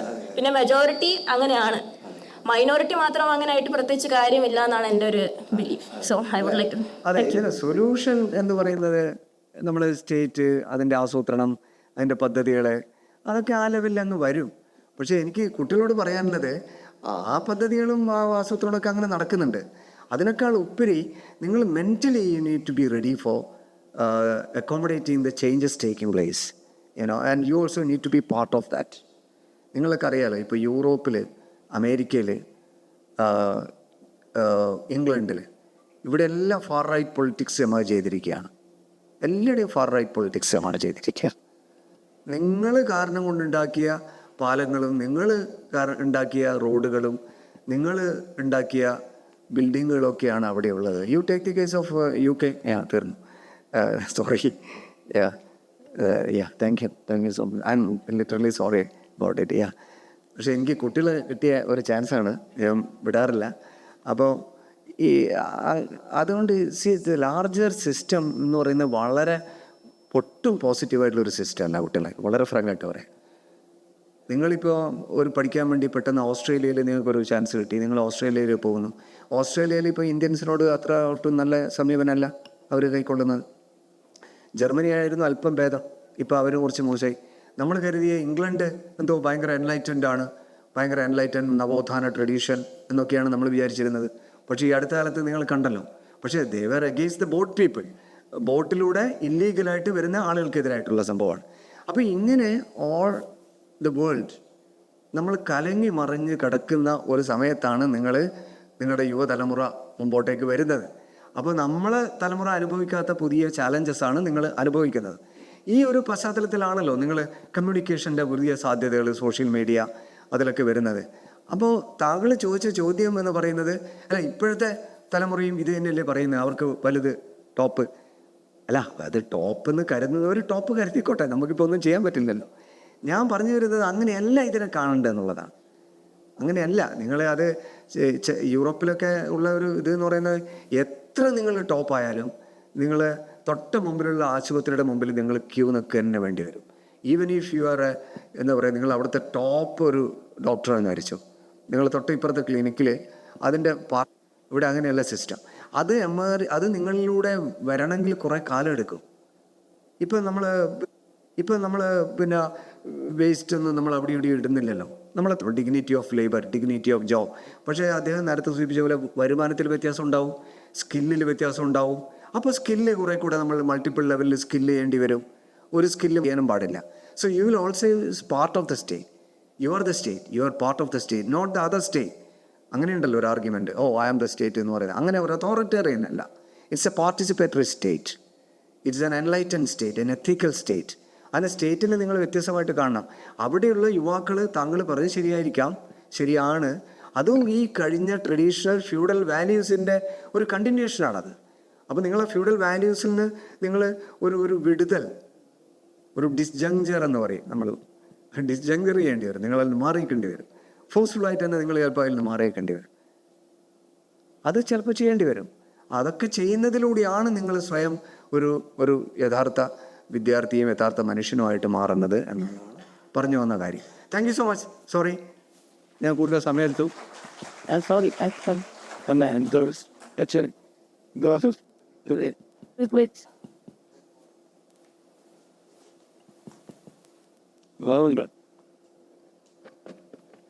Thank you so much sir. ഒരുപാട് നല്ല ചോദ്യങ്ങൾ വരുന്നുണ്ട്. നമുക്ക് ഇത് നെക്സ്റ്റ് വരുന്ന സെഷൻസിൽ എന്തായാലും കണ്ടിന്യൂ ചെയ്യാം. കാര്യപരിപാടികൾ ഔദ്യോഗികമായി പര്യവസാനിക്കുന്നതിന് മുൻപായി കൃതജ്ഞത അർപ്പിക്കുന്നതിനായി മേഖലാ employment deputy director Thiruvananthapuram Shrimati Aswathy G D മാമിനെ ക്ഷണിക്കുന്നു.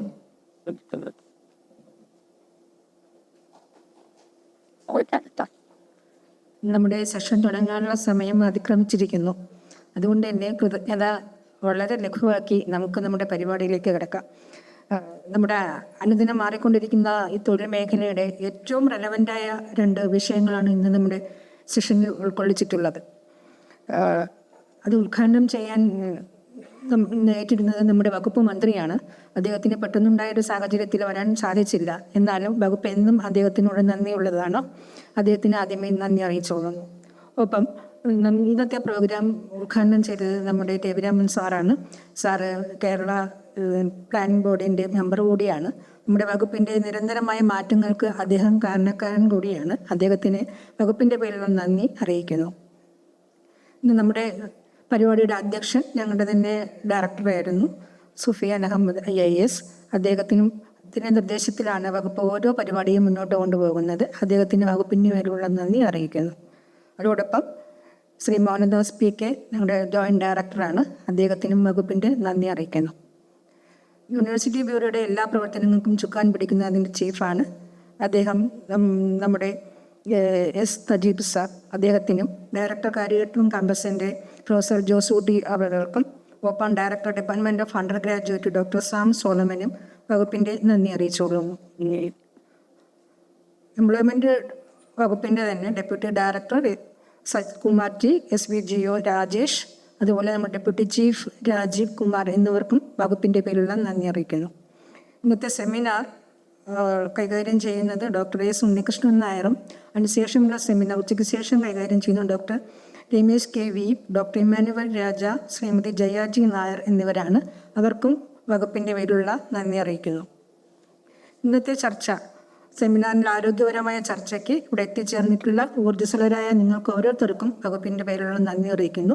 അതോടൊപ്പം ഇന്നത്തെ നമ്മുടെ ഈ സെമിനാർ സംഘടിപ്പിച്ച ഇതിൻ്റെ പിന്നിലുള്ള എല്ലാ അണിയറ പ്രവർത്തകർക്കും കരിവട്ടം ക്യാമ്പസിലെയും യൂണിവേഴ്സിറ്റി ബ്യൂറോയിലെയും എല്ലാ പ്രവർത്തകർക്കും വകുപ്പിൻ്റെ പേരിലുള്ള നന്ദി അറിയിക്കുന്നു.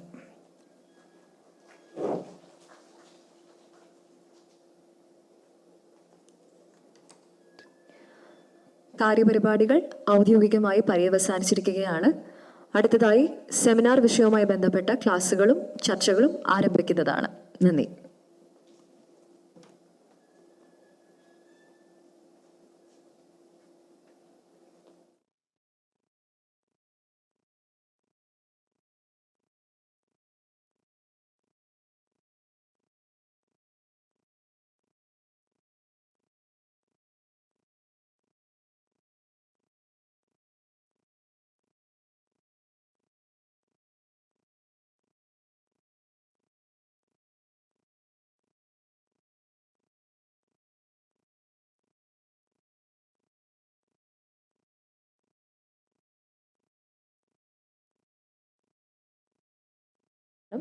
ബഹിരാകാശം, സാങ്കേതിക വളർച്ചയും തൊഴിൽ സാധ്യതയും.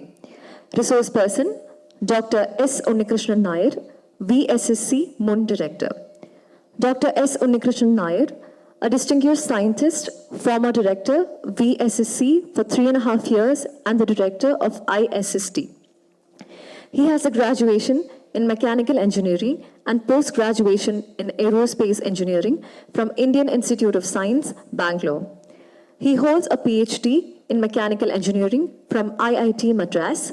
He also secured an MA in telecommunications and space law from Nalsar, Hyderabad. He is a proud recipient of prestigious awards and recognitions as the ISRO Team Excellence Award for his contributions to SRE, ISRO Excellence Award as Team Leader for Care in 2014, ISRO Individual Merit Award for the year 2014 for his contributions towards technology development for manned space mission, ISRO Excellence Award as Team Leader for Crew Escape System Pad Abort Test in 2018, Atmanirbhara Award from Indian Society of Analytical Science in 2022. National Systems Gold Medal from Systems Society of India in 2022. Outstanding Leader of the Year in Aerospace awarded by the Aeronautical Society of India in 2025. 2 honorary doctorates for contributions to human space flight in India. Distinguished Alumnus Award of IIT Madras, Chennai for the year 2023 and ISSC Bangalore for the year 2024. It is indeed my honor to welcome you onto the dais, sir.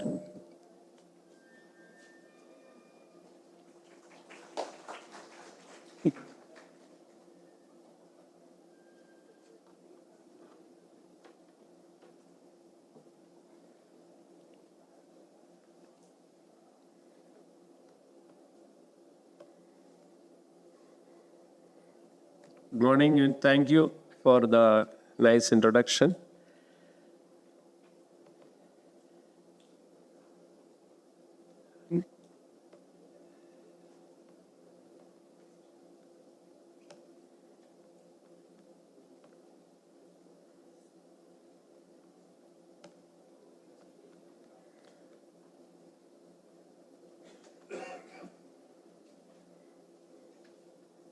Okay, സ്ലൈഡിൻ്റെ പകുതിയെ കാണാൻ പറ്റുള്ളൂ, കസേര മറയ്ക്കാണ്.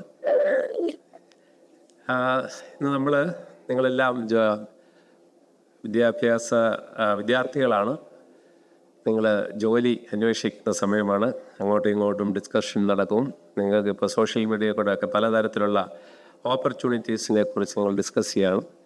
അപ്പോൾ നമ്മുടെ കേരളത്തിൽ ഒരു പ്രധാനപ്പെട്ട ഒരു ഏരിയയാണ് ബഹിരാകാശം, അതിനോടനുബന്ധിച്ചുള്ള അതിൻ്റെ ആക്ടിവിറ്റീസ്. കാരണം ഈ ബഹിരാകാശ VSSC എന്ന് പറയുന്നത് ഇവിടെ അടുത്താണ്. ISROയുടെ ടോട്ടൽ മാൻ പവറിൻ്റെ ഒരു നല്ല ശതമാനം കേരളത്തിലാണ്. കേരളത്തിൽ തന്നെ ട്രിവാൻഡ്രത്ത് VSSC ഉണ്ട്, LPSC ഉണ്ട്, IISC ഉണ്ട്, IIST ഉണ്ട്. അങ്ങനെ പല സെൻറ്റേഴ്സ് കേരളത്തിൽ തന്നെയുണ്ട്. ഒത്തിരി ധാരാളം കേരളീയർ സ്റ്റുഡൻസ് അല്ലെങ്കിൽ വിദ്യാർത്ഥികൾ പഠനശേഷം അവിടെ ജോയിൻ ചെയ്യുന്നുണ്ട്. ഏതായാലും ഈ സെമിനാറിൽ വരികയും നിങ്ങളോട് ഇതിനെക്കുറിച്ച് സംസാരിക്കാൻ അവസരം തന്ന ഇതിൻ്റെ എല്ലാ ഭാരവാഹികളും പ്രത്യേകം നന്ദി. ഈ പ്രസൻറ്റേഷന് ശേഷം നിങ്ങൾക്ക് അല്പമെങ്കിലും വഴി തെളിഞ്ഞ് കാണുകയാണെങ്കിൽ അത് മാത്രം മതി എനിക്കിതിൽ നിന്നുള്ള റിട്ടേൺസ്. നമ്മുടെ ബഹിരാകാശ പദ്ധതി നിങ്ങൾക്കറിയാം, 57 ബഹിരാകാശ യുഗം തന്നെ തുടങ്ങുന്നത്. ആ കാലഘട്ടത്തിൽ തന്നെ ഇന്ത്യയിലും ബഹിരാകാശ ദൗത്യം തുടങ്ങാൻ സാധിച്ചു. പ്രധാനമായും ഡോക്ടർ സാരാഭായി, ഡോക്ടർ ബാബ, അതുപോലെ തന്നെ സാരാഭായിയുടെ വിഷൻ ട്രാൻസ്ലേറ്റ് ചെയ്ത പ്രൊഫസർ സതീഷ് ധവാൻ, അതിനുശേഷം വന്ന ലീഡേഴ്സ്. അങ്ങനെ ഒരു ബഹിരാകാശത്ത് നമുക്കധികം we didn't miss the bus എന്ന് വേണം നമുക്ക് പറയാം. നമ്മുടെ തുടക്കം വളരെ ലളിതമായിരുന്നു. ഇവിടെ അടുത്ത് ഏതാനും കിലോമീറ്റർ അപ്പുറം ഒരു ചെറിയ ചർച്ചിലായിരുന്നു തുടങ്ങിയത്. ഇതിനകത്ത് സാരാഭായിയെ കാണാം, ബാബയെ കാണാം, അവിടെ ഇരിക്കുന്ന കലാമിനെ കാണാം, ഒരു റോക്കറ്റ് അബ്ദുൽ കലാം. അതുപോലെ ആദ്യകാലത്ത് നമ്മൾ ചെയ്തത് വളരെ ലളിതമായിരുന്നു നമ്മുടെ തുടക്കം. പക്ഷേ 60 വർഷങ്ങൾ കഴിയുമ്പോൾ നമ്മൾ പല രീതിയിലും മുന്നേറ്റമുണ്ട്. അതിലൊന്ന് പ്രധാനമാണ് സൗണ്ടിങ് റോക്കറ്റ്സ് എന്ന് പറയുന്നത്. എല്ലാ മാസവും നമ്മൾ ഇവിടെ നിന്ന് ലോഞ്ച് ചെയ്യുന്നതാണ്. അന്തരീക്ഷത്തെക്കുറിച്ച് പഠിക്കാനും അതുപോലെ കാലാവസ്ഥാ വ്യതിയാനം, പ്രത്യേകിച്ച് നിങ്ങൾക്കറിയാം മാഗ്നറ്റിക് ഇക്വേറ്റർ ഈ ഭാഗത്തൂടെയാണ് കടന്നു പോകുന്നത്.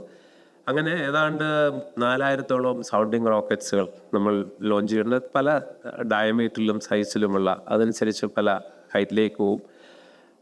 അങ്ങനെ തുടങ്ങിയ ഒരു എളിയ തുടക്കം നമ്മളിപ്പോൾ നോക്കുകയാണെങ്കിൽ അതിന് സൗണ്ടിങ് റോക്കറ്റായി അവിടുന്ന് SLV, PSLV, GSLV, LVM-3, Chandrayaan, Aditya, man mission, test vehicle, ഇങ്ങനെ നിരവധി പ്രോഗ്രാംസ്. അതായത് 60 വർഷങ്ങൾ പിന്നിടുമ്പം 2023 ആകുമ്പം 60 വർഷം കഴിയുമ്പം ഇന്ത്യയുടെ സ്പേസ് നേട്ടങ്ങൾ നിങ്ങൾ ഓരോ ഉപയോഗിക്കുന്ന ഓരോ ഉപകരണങ്ങളും സ്പേസുമായിട്ട് ബന്ധപ്പെട്ടാണ്. നിങ്ങൾ ഗൂഗിൾ പേ വെച്ച പൈസ ട്രാൻസ്ഫർ ചെയ്യുമ്പോഴോ അല്ലെങ്കിൽ നെറ്റ് നോക്കുമ്പോഴോ എങ്ങനെ സ്പേസ് എന്താണെന്ന് അറിയണമെങ്കിൽ ശരിക്കും സാറ്റലൈറ്റിൻ്റെ സർവീസ് കുറച്ച് നേരത്തേക്ക് സ്വിച്ച് ഓഫ് ചെയ്യണം. അപ്പോഴേ അറിയാവുള്ളൂ ഓരോ മിനിറ്റിലും ഏതെല്ലാം രീതിയിൽ സ്പേസ് നിങ്ങളെ സ്പർശിക്കുന്നു എന്നറിയുന്നു. ശരിക്കും ഇന്ത്യയുടെ സ്പേസ് പ്രോഗ്രാമിൽ നമ്മളിങ്ങനെ പല വെർട്ടിക്കൽസ് ആയിട്ടാണ് ഓരോ ആക്ടിവിറ്റി അനുസരിച്ച് സ്പേസ് ആപ്ലിക്കേഷൻ, അതായത് ഈ സാറ്റലൈറ്റിൻ്റെ ഡാറ്റ എങ്ങനെ ജനങ്ങൾക്ക് പൊതുജനങ്ങൾക്ക് ഉപകാരപ്രദമാവും, അതിൽ കുറച്ച് പേര് വർക്ക് ചെയ്യുന്നുണ്ട്. അതുപോലെ സ്പേസ് ഇൻഫ്രാസ്ട്രക്ചർ, നമുക്ക് ലോഞ്ച് പാഡുണ്ട്, ലോഞ്ച് സ്റ്റേഷൻ ഉണ്ട്, ടെസ്റ്റ് ഫെസിലിറ്റി ഉണ്ട്, അതൊരു വെർട്ടിക്കലാണ്. പിന്നെ ഉള്ളത് സ്പേസ് ട്രാൻസ്പോർട്ടേഷൻ സിസ്റ്റം, സ്പേസിലേക്ക് സാറ്റലൈറ്റ് കൊണ്ടുവരിക, തിരിച്ചു കൊണ്ടുവരിക, അതുണ്ടാക്കുന്ന ലോക്കറ്റ് ലോഞ്ച് വെഹിക്കിൾ, അതുപോലെ തന്നെ ഈ ഏരിയയിലൊക്കെ കപ്പാസിറ്റി ബിൽഡിംഗ്, അത് ഇൻഫ്രാസ്ട്രക്ചർ ആവാം, അതുപോലെ നിങ്ങളെപ്പോലുള്ള ഹ്യൂമൻ റിസോഴ്സസ് എടുത്ത് എങ്ങനെ അവരെ ഉപയോഗിക്കാം. പിന്നെ ഒരു കൊമേഴ്സ്യൽ വിങ്ങാണ് എൻസിൽ, അതായത് റോക്കറ്റ്സ് നമുക്കെങ്ങനെ വിൽക്കാം, അല്ലെങ്കിൽ നമുക്ക് മറ്റുള്ള രാജ്യത്ത് നിന്ന് എങ്ങനെ സാറ്റലൈറ്റ് കൊണ്ടുവന്ന് ഇവിടെ ലോഞ്ച് ചെയ്യാം. അതുപോലൊരു പ്രധാന വെർട്ടിക്കലാണ് ഹ്യൂമൻ സ്പേസ് ഫ്ലൈറ്റ്. നമ്മൾ ഏതാനും വർഷങ്ങൾക്ക് മുമ്പ് തുടങ്ങിയതാണ് ഹ്യൂമൻ സ്പേസ് ഫ്ലൈറ്റ് പ്രോഗ്രാം. ഇങ്ങനെ മൾട്ടിപ്പിൾ വെർട്ടിക്കൽസിലാണ് നമ്മൾ വർക്ക് ചെയ്യുന്നത്. അങ്ങനെ നമുക്ക് നിരവധി ലോഞ്ച് വെഹിക്കിൾസ് ഉണ്ട്, അതിൻ്റെ ആപ്ലിക്കേഷൻസ് ഉണ്ട്, സാറ്റലൈറ്റ്സുകളെല്ലാം പല രീതിയിൽ കമ്മ്യൂണിക്കേഷൻ ആവാം, അല്ലെങ്കിൽ എർത്ത് ഒബ്സർവേഷൻ ആവാം, കാലാവസ്ഥ പ്രവചനത്തിനാവാം, ഇങ്ങനെ പല മേഖലയിൽ സാറ്റലൈറ്റ് നമുക്ക് സേവനം തരുന്നുണ്ട് ഇന്ത്യയെ മുഴുവൻ. അപ്പോൾ ഈ ഇന്ത്യൻ സ്പേസ് പ്രോഗ്രാമിൻ്റെ ഓർഗനൈസേഷൻ നോക്കിയാൽ നേരെ നമ്മുടെ ഓണറബിൾ പ്രൈം മിനിസ്റ്ററുടെ കീഴിലാണ് ഡിപ്പാർട്ട്മെൻറ്റ് ഓഫ് സ്പേസ് കമ്മീഷൻ എന്ന് പറയുന്ന ഹയസ്റ്റ് ലെവൽ ബോഡിയാണ് ഇതിൻ്റെ എല്ലാ അഡ്മിനിസ്ട്രേഷനും നിർവഹിക്കുന്നത്. അപ്പോൾ നോക്കിക്കഴിഞ്ഞാൽ ഈ ഡിപ്പാർട്ട്മെൻറ്റ് ഓഫ് സ്പേസിൽ ഓട്ടോണോമസ് പല ബോഡീസ് ഉണ്ട്. Physical research laboratory Ahmedabad, national atmospheric research laboratory Hyderabad, NIIST, IIST വലിയമലയിലാണ് നമ്മുടെ ഏക ഇൻസ്റ്റിറ്റ്യൂട്ടാണ്. അവിടെ up to PhD, undergraduation മുതൽ PhD വരെ വിദ്യാർത്ഥികൾ പഠിക്കാൻ സൗകര്യമുള്ളതാണ്. അതുപോലെ ഇസ്രോയുടെ different centres, VSSC, URSC, all centers are specialized areas in typical areas. VSSC means space transportation. URSC in Bangalore, they make satellites. SAC, Space Application Center. LPSC here, they make liquid and cryogenic propulsion. Like that, ഓരോ area വെർട്ടിക്കൽസിൻ്റെ വർക്കിങ്ങിനെ contribute ചെയ്യാൻ അതനുസരിച്ചാണ് നമ്മൾ structure ചെയ്തിരിക്കുന്നത്. പിന്നെ ഒരു recent എൻട്രിയാണ് in space. നമുക്ക് അറിയാം ലോകത്തിൽ സ്പേസ് എന്നുള്ള ഒരു ബിസിനസ്സായി മാറിയപ്പം എങ്ങനെ നിങ്ങൾക്കിപ്പോൾ ഒരു സ്റ്റാർട്ടപ്പ് തുടങ്ങണം, അല്ലെങ്കിൽ ഒരു ഇൻഡസ്ട്രി, ഒരു നോൺ ഗവൺമെൻറ് എൻറ്റിറ്റി എങ്ങനെ സ്പേസിൻ്റെ ഇൻഫ്രാസ്ട്രക്ചർ അല്ലെങ്കിൽ ഇവിടുത്തെ എക്സ്പെർട്ടീസ് യൂസ് ചെയ്യണം, അതിനുള്ളൊരു ഏകജാലക സംവിധാനമാണ് ഇൻ സ്പേസ്. നിങ്ങൾക്കൊരു ഐഡിയ ഉണ്ടെങ്കിൽ ഇൻ സ്പേസുമായി ഡിസ്കസ് ചെയ്താൽ VSSCയോ URSCയോ എവിടെയുള്ള ഫെസിലിറ്റീസ് നിങ്ങൾക്ക് യൂസ് ചെയ്യാം, നിങ്ങൾക്കൊരു സാറ്റലൈറ്റ് ഉണ്ടാക്കാം, ലോഞ്ച് ചെയ്യാം. അതുപോലെ തന്നെ എൻസിൽ ഞാൻ നേരത്തെ പറഞ്ഞ പോലെ നമ്മുടെ കൊമേഴ്സ്യൽ വിങ്ങാണ്. ആൻഡ്രിക്സും അതുപോലെ തന്നെ ഒരു കൊമേഴ്സ്യൽ വിങ്ങാണ്. അപ്പോൾ ഇവർക്ക് ഡിഫൈൻഡ് റോൾസ് ഉണ്ട്.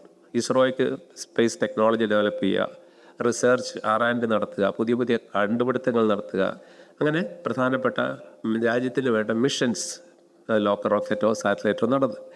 എൻസിലായാൽ പ്രധാനമായിട്ടും ഈ asset holder of operational systems ആണ് ഇത്. ട്രാക്കിംഗ് സ്റ്റേഷൻ, അതുപോലെ കോർഡിനേറ്റർ ഫോർ ഡിഫറെൻറ്റ് ഡിപ്പാർട്ട്മെൻറ്റ്സ് ചെയ്യുന്ന അവരുടെ റിക്വയർമെൻറ്റ്സ് മേടിച്ച് സാറ്റലൈറ്റ് ഉണ്ടാക്കാനായിട്ട് ഇസ്രോയുമായിട്ടുള്ള ഇൻ്റർഫേസ് അവരാണ്. അതുപോലെ തന്നെയാണ് ഇൻസ്പേസ് എന്ന് പറയുന്നത് ടോട്ടലി ഒരു റെഗുലേറ്ററാണ്, ഓതറൈസിങ് ഏജൻസി, പ്രൈവറ്റ് പ്ലെയേഴ്സിൻ്റെ ഹാൻഡ് ഹോൾഡിങ്, അതാണ് ഇൻസ്പേസ് സംവിധാനം. ഇങ്ങനെയുള്ള ഒരു 3 ഡിഫറെൻറ്റ് ഏരിയസിലാണ് നമ്മൾ വർക്ക് ചെയ്തുകൊണ്ടിരിക്കുന്നത്. ഇപ്പോൾ ഇസ്രോ നോക്കിക്കഴിഞ്ഞാൽ അല്ലെങ്കിൽ ഡിപ്പാർട്ട്മെൻറ്റ് ഓഫ് സ്പേസ്, സാധാരണഗതിയിൽ ഇസ്രോ എന്ന് പറഞ്ഞാലും ഡിപ്പാർട്ട്മെൻറ്റ് ഓഫ് സ്പേസിലാണ് നേരത്തെ കാണിച്ച പോലെ അതിൻ്റെ അടിയിലാണ് പല ഇൻസ്റ്റിറ്റ്യൂഷൻസും വരുന്നത്. ഇസ്രോ എന്ന് പറയുന്നത് mostly ISRO centres, launch vehicle, satellite, അതുപോലെ ആപ്ലിക്കേഷൻസ്, ഇതാണ് ഇസ്രോയിൽ വരുന്നത്. ഇത് ശരിക്കും ഒരു പാൻ ഇന്ത്യ ഇതാണ്, നമുക്ക് വിസ്തൃതമായി കിടക്കുകയാണ്. എല്ലാ സ്റ്റേറ്റിലും ഉണ്ട് ഈ ഇതിൻ്റെ ഓരോ സെൻറ്റേഴ്സ് അല്ലെങ്കിൽ അതിൻ്റെ റീജിയണൽ സെൻറ്റേഴ്സ്. കേരളത്തിൽ നേരത്തെ പറഞ്ഞ പോലെ കേരളത്തിൽ പല സ്ഥലത്ത്, എറണാകുളത്ത് ആലുവയിലുണ്ടൊരു അമോണിയം പെർക്ലോറൈഡ് പ്ലാന്റ്, ട്രിവാൻഡ്രത്ത് മൾട്ടിപ്പിൾ സെൻറ്റേഴ്സ്. നമുക്ക് പലതരത്തിലുള്ള റോക്കറ്റ്സ് ഉണ്ട്. നമ്മളിപ്പോൾ ഗഗൻയാന് വേണ്ടിയിട്ട് ഹ്യൂമൻ റേറ്റഡ് റോക്കറ്റ് വികസിപ്പിക്കുന്നു. നാളേക്ക് വേണ്ടി high capacity rocket, next generation launch vehicle, അതുപോലെ ഗഗൻയാൻ കഴിഞ്ഞ് കഴിഞ്ഞാൽ നമ്മുടെ ആസ്ട്രോനോട്ട്സ് അല്ലെങ്കിൽ ഈവൻ സ്പേസ് ടൂറിസ്റ്റ് സ്പേസിൽ പോയി താമസിക്കുവാനുള്ള ഭാരതീയ അന്തരീക്ഷ സ്റ്റേഷൻ ഗവൺമെൻറ്റിൻ്റെ അപ്രൂവലുണ്ട്. അതുപോലെ എങ്ങനെ എയർ ബ്രീത്തിങ്, അന്തരീക്ഷത്തിലുള്ള എയർ ഉപയോഗിച്ചിട്ട് എങ്ങനെ സ്പേസിൽ പോവാം, അങ്ങനെ അതിന് വേണ്ടിയിട്ടുള്ള മിഷൻ, വീനസിലേക്കുള്ള മിഷൻസ്, അതുപോലെ ചന്ദ്രയാൻ 4, അതായത് ചന്ദ്രനിൽ പോവുക, അവിടുന്ന് സാമ്പിൾ എടുത്ത് തിരിച്ചു വരിക, അങ്ങനെ. അതുപോലെ സ്പേസ് ടൂറിസത്തിനൊക്കെയുള്ള ടെക്നോളജി നമ്മുടെ കയ്യിലുണ്ട്. ലോഞ്ച് വെഹിക്കിളും അതിനോട്ട് ഗഗൻയാൻ്റെ ഏതാനും ടെക്നോളജികൾ ഉപയോഗിച്ചാൽ നമുക്ക് സ്പേസ് ടൂറിസം വികസിപ്പിക്കും. അതുപോലെ നാളേക്ക് വേണ്ടി, അതായത് ഇന്നത്തെ ഈ ഗഗൻയാൻ ശേഷം മൾട്ടിപ്പിൾ ഗഗൻയാൻ മിഷൻസ്, അതായത് ഒരു മിഷനോടുകൂടി നമ്മൾ നിർത്തുകയല്ല.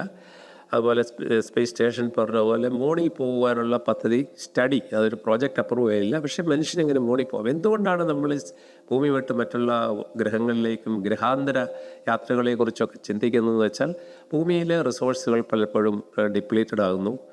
പ്രത്യേകിച്ചും ഫോസിൽ ഫ്യൂവൽ, കോൾ, അതുപോലുള്ള റിസോഴ്സസ്.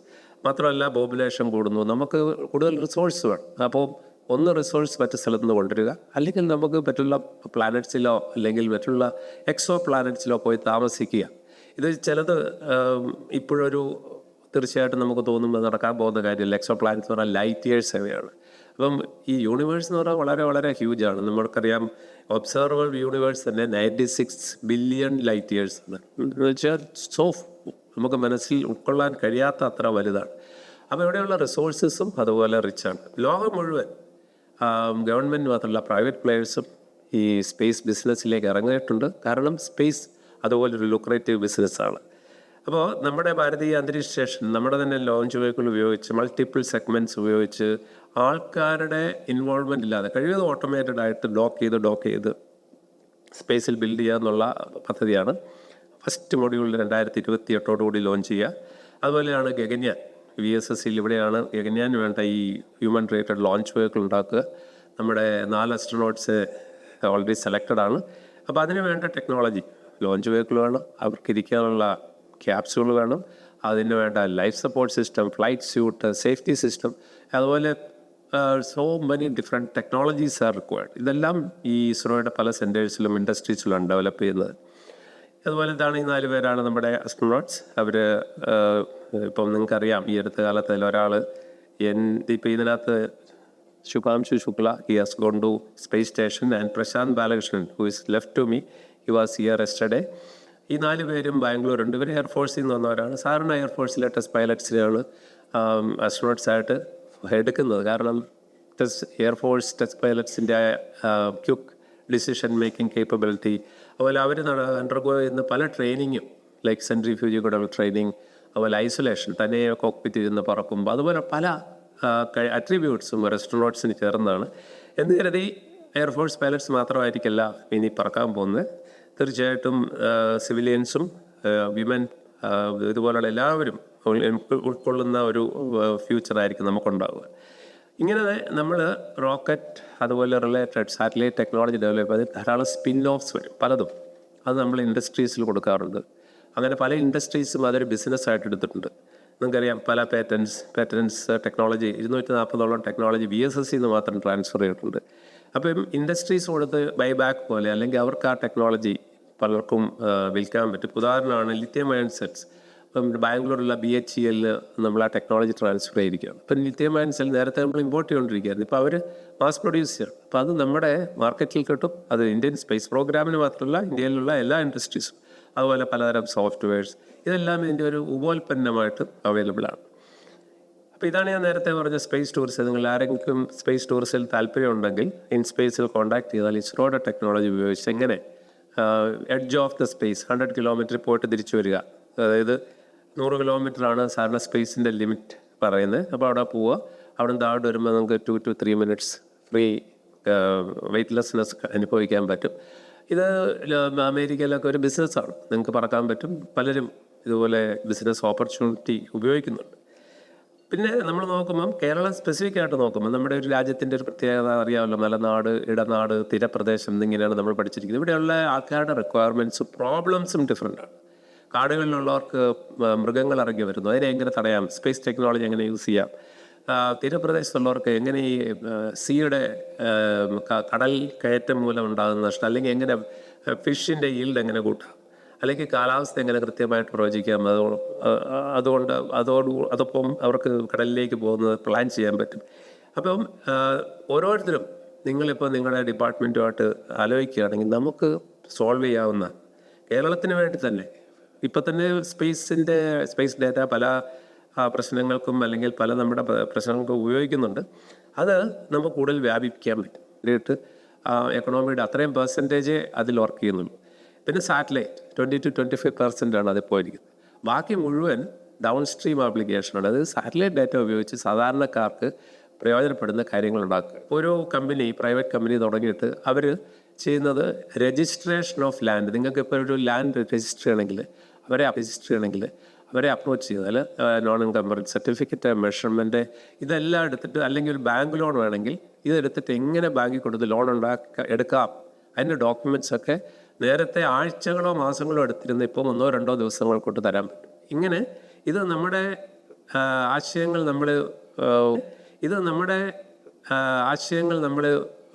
നമ്മുടെ ലൊക്കാലിറ്റിയിലുള്ള റിക്വയർമെൻ്റ് അനുസരിച്ച്. പിന്നെ ഇസ്രോയിൽ നമ്മളെന്ന് പറഞ്ഞാൽ അവിടെ ഒരു ടീം വർക്കാണ്. അവിടെ ഒരു ക്ലിയർ ആയിട്ടുള്ള ലീഡർഷിപ്പുണ്ട്. അവരുമായിട്ട് കൊളാബറേറ്റ് ചെയ്യുക. വെറുതെ എല്ലാം നമ്മൾ തന്നെ വികസിപ്പിക്കണമെന്നില്ല. അത് അക്കാഡമി ആവാം, അല്ലെങ്കിൽ ഇൻഡസ്ട്രീസ് ആവാം. പല അട്രിബ്യൂട്ട്സും ഉള്ള ഒരു ടീം വർക്കാണ് അവിടെ നമ്മൾ ചെയ്തുകൊണ്ടിരിക്കുന്നത്. പിന്നെ at the same time ethics എന്നുള്ള വളരെ ഇമ്പോർട്ടൻ്റ് ആണ്. IPR ആവാം, ടീം എഫേർട്സിൽ ഞാൻ ചെയ്തു എന്ന് പറയാറില്ല, ഞങ്ങൾ ചെയ്തു എന്നാണ് സാറിന് പറയാറുള്ളത്. അതുപോലെ പരാജയങ്ങൾ വരാം. ഇപ്പോൾ തന്നെ അറിയാം, സ്റ്റാർഷിപ്പ്, സ്പേസ് എക്സിൻ്റെ എത്ര തവണ 8-9 തവണ ഫെയിലായി. വീണ്ടും ഓരോ ഫെയിലിയറും മെൻ്റൽ ഡിമോട്ടിവേഷനൊക്കെ കൂടുതൽ ധാരാളം എക്കണോമിക് ലോസ് ഉണ്ടാകും. അതുപോലെ റെസ്പെക്റ്റ് എന്നുള്ളത് ഗീവ് ആൻഡ് ടേക്ക്. നമ്മൾ കണ്ണാടി നോക്കുന്ന പോലെയാണ്. നിങ്ങൾ ചിരിച്ചാൽ മറ്റുള്ളവരും ചിരിക്കും, നിങ്ങൾ റെസ്പെക്റ്റ് കൊടുത്താൽ മറ്റുള്ളവർ റെസ്പെക്റ്റ് ചെയ്യണം. സ്പേസിൽ നമ്മൾ ഒരിക്കലും ഷോർട്ട് കട്ട്സ് എടുക്കാറില്ല. കാരണം വളരെ റിസ്ക്കിയാണ് സ്പേസ് എന്ന് പറഞ്ഞാൽ. അറിയാമല്ലോ, ഒരു റോക്കറ്റിൻ്റെ റിലയബിലിറ്റി എന്ന് പറഞ്ഞാൽ 0.96 ഒക്കെയാണ്. അത് 100 ലോഞ്ച് നടക്കുമ്പോൾ 3-4 ഫെയിലാവും. അതുപോലെ നോ ടു ഗോസിപ്പ്. നിങ്ങൾക്ക് അറിയാമല്ലോ, gossip ends at the ears of a wise person. ഒരു വിസ്ഡമുള്ള ഒരാളുടെ അടുത്ത് എത്തുമ്പം ഗോസിപ്പുകൾ അവിടെ തീരും. ചുമ്മാതെ അറിയാൻ മേലാത്ത കാര്യങ്ങൾ സ്പ്രെഡ് ചെയ്യും. പ്രത്യേകിച്ച് വിമൻ, അവർ പ്രോഗ്രസ് ചെയ്താൽ പറയൂ, അത് പ്രശ്നമാണ്. അതൊരിക്കലും പാടില്ല. നമുക്ക് അതിന് സമയമില്ല. അതുകൊണ്ടാണ് പലപ്പോഴും നോക്കുമ്പം വിമൻ റെപ്രസെൻറ്റേഷൻ നമ്മൾ പറയും 33% എന്ന് പറയുന്നുണ്ടെങ്കിൽ അത്രയും വരുന്നില്ല. പക്ഷേ ഇസ്രോയിൽ ഒരു 20%, 21% ഒരു നല്ല ശതമാനമുണ്ട്. പലപ്പോഴും ഇതൊരു നല്ല ഗുഡ് പെർസെൻറ്റേജ് ആണ് മറ്റേ പല മേഖല വെച്ച് നോക്കിയാലും. പക്ഷേ ഇതും പോരാ. എന്തുകൊണ്ട് 33%? Can be 150%. പക്ഷേ ഇതാണ് ഇപ്പോഴത്തെ ഡിസ്ട്രിബ്യൂഷൻ നോക്കിക്കഴിഞ്ഞാൽ. ഇതിന് പല കാരണങ്ങളുണ്ട്. ഈ ഗ്ലാസ് സീലിംഗ് ബ്രേക്ക് ചെയ്യുന്നതിന് വേണ്ടി ഓർഗനൈസേഷൻ തന്നെ പല രീതിയിൽ മെൻറ്റർഷിപ്പുണ്ട്, അവർക്ക് കൊടുക്കുന്ന ട്രെയിനിങ് പ്രോഗ്രാം ഉണ്ട്, അവരെ എനേബിൾ ചെയ്യിപ്പിക്കുന്ന സ്പെഷ്യൽ വിമൻ എംപവർമെൻറ്റ് പ്രോഗ്രാം നടത്തുന്നുണ്ട്. അതുപോലെ തന്നെ at the same time individuals ഓരോരുത്തരും നിങ്ങളും ഒരു അവയർനെസ് ഉണ്ടാവണം. യെസ്, ഇങ്ങനൊരു ഗ്ലാസ് സീലിംഗ് ഉണ്ട്, അത് ബ്രേക്ക് ചെയ്യണമെങ്കിൽ നമ്മൾ ഒന്നിച്ച് വർക്ക് ചെയ്യണം. എൻ്റെ കൂടെ എല്ലാവരും വേണം. നമ്മുടെ പ്രത്യേകിച്ചും ആസ് എ ടീം നമുക്കിതെങ്ങനെ അച്ചീവ് ചെയ്യാമെന്ന് അറിയണം. അതുപോലെ ചില ടാബൂസൊക്കെ ബ്രേക്ക് ചെയ്യേണ്ടി വരും. തീർച്ചയായിട്ടും ഇതൊരു ഇഷ്യൂ ആണ്. പക്ഷേ ഞാൻ പറയുന്നു, ഇസ്രോയിൽ there is a good percentage, but the percentage can be still higher. ഇനി ജോയിൻ ചെയ്യാത്ത ആൾക്കാർക്ക്, ഇപ്പോൾ അക്കാഡമിക്കിലൂടെയുള്ള പ്രൊഫസേഴ്സ് അല്ലെങ്കിൽ സ്റ്റുഡൻസ്, ഇതിനൊരു പ്രോഗ്രാമാണ് ISRO every year. ISRO respond basket എന്ന് പറഞ്ഞ് സ്പോൺസേഡ് റിസർച്ചാണ്. സതീഷ് ധവാൻ്റെ കാലഘട്ടത്തിൽ തുടങ്ങിയതാണ്. ഏതാണ്ട് 40 കോടിയോളം ആനുവൽ ബഡ്ജറ്റ്. നിങ്ങൾക്കിപ്പം ഇവിടുത്തെ ഒരു ഡിപ്പാർട്ട്മെൻറ്റ് പറയുകയാണ്, എനിക്കൊരു പ്രത്യേക ഏരിയ വർക്ക് ചെയ്യണമെങ്കിൽ അതിന് ഒരു പ്രിൻസിപ്പൽ ഇൻവെസ്റ്റിഗേറ്റർ ഐഡൻറ്റിഫൈ ചെയ്യുക, സ്റ്റുഡൻസ് ഐഡൻറ്റിഫൈ ചെയ്യുക, ഒരു പ്രൊപ്പോസൽ കൊടുക്കുക. അവിടെ ഒരു റിവ്യൂ കമ്മിറ്റി ഉണ്ട്. ആ റിവ്യൂ കമ്മിറ്റിയിൽ ഈ പ്രൊപ്പോസൽ എടുക്കും, അത് നിങ്ങൾക്ക് ഫണ്ട് ചെയ്യും. നിങ്ങൾക്ക് അങ്ങനെ സ്പേസ് ഇൻഫ്രാസ്ട്രക്ചറിൻ്റെ അല്ലെങ്കിൽ സ്പേസ് എക്കോസിസ്റ്റത്തിൻ്റെ ഭാഗമാണ്. ഇത് ഒരു പ്രോഗ്രാം. അല്ലാതെ തന്നെ സ്പേസ് ടെക്നോളജീസിലുണ്ട്. ഇപ്പോൾ ഈ കാണിച്ച പോലെ IISc, പല IITസിലുണ്ട് സ്പേസ് ടെക്നോളജീസിൽ. അവർക്ക് ഇതുപോലെ ഫണ്ടിങ് ഉണ്ട്. അതുപോലെ regional academic centres for space, RACS, പല സ്റ്റേറ്റിൻ്റെ പല ഭാഗത്തുണ്ട്. അതുപോലെ സ്പേസ് ടെക്നോളജി ഇൻക്യുബേഷൻ സെൻറ്റർ. ഇതുപോലെ ഇത് കൂടുതലും അക്കാഡമിയിലെ സ്റ്റുഡൻസിന് ലോക്കലായിട്ട് ആ എക്സ്പെർട്ടീസ് ഡെവലപ്പ് ചെയ്യുക. അത് മാത്രമല്ല, നിങ്ങൾ അതുപോലെയുള്ള പ്രോജക്ട്സ് എടുക്കുക. അങ്ങനെ നിങ്ങളെ എനേബിൾ ചെയ്ത് സൊസൈറ്റിയിൽ ഏതെങ്കിലും മറ്റ് പല പ്രശ്നങ്ങളും സോൾവ് ചെയ്യുന്നതിന് നിങ്ങളെ എനേബിൾ ചെയ്യും.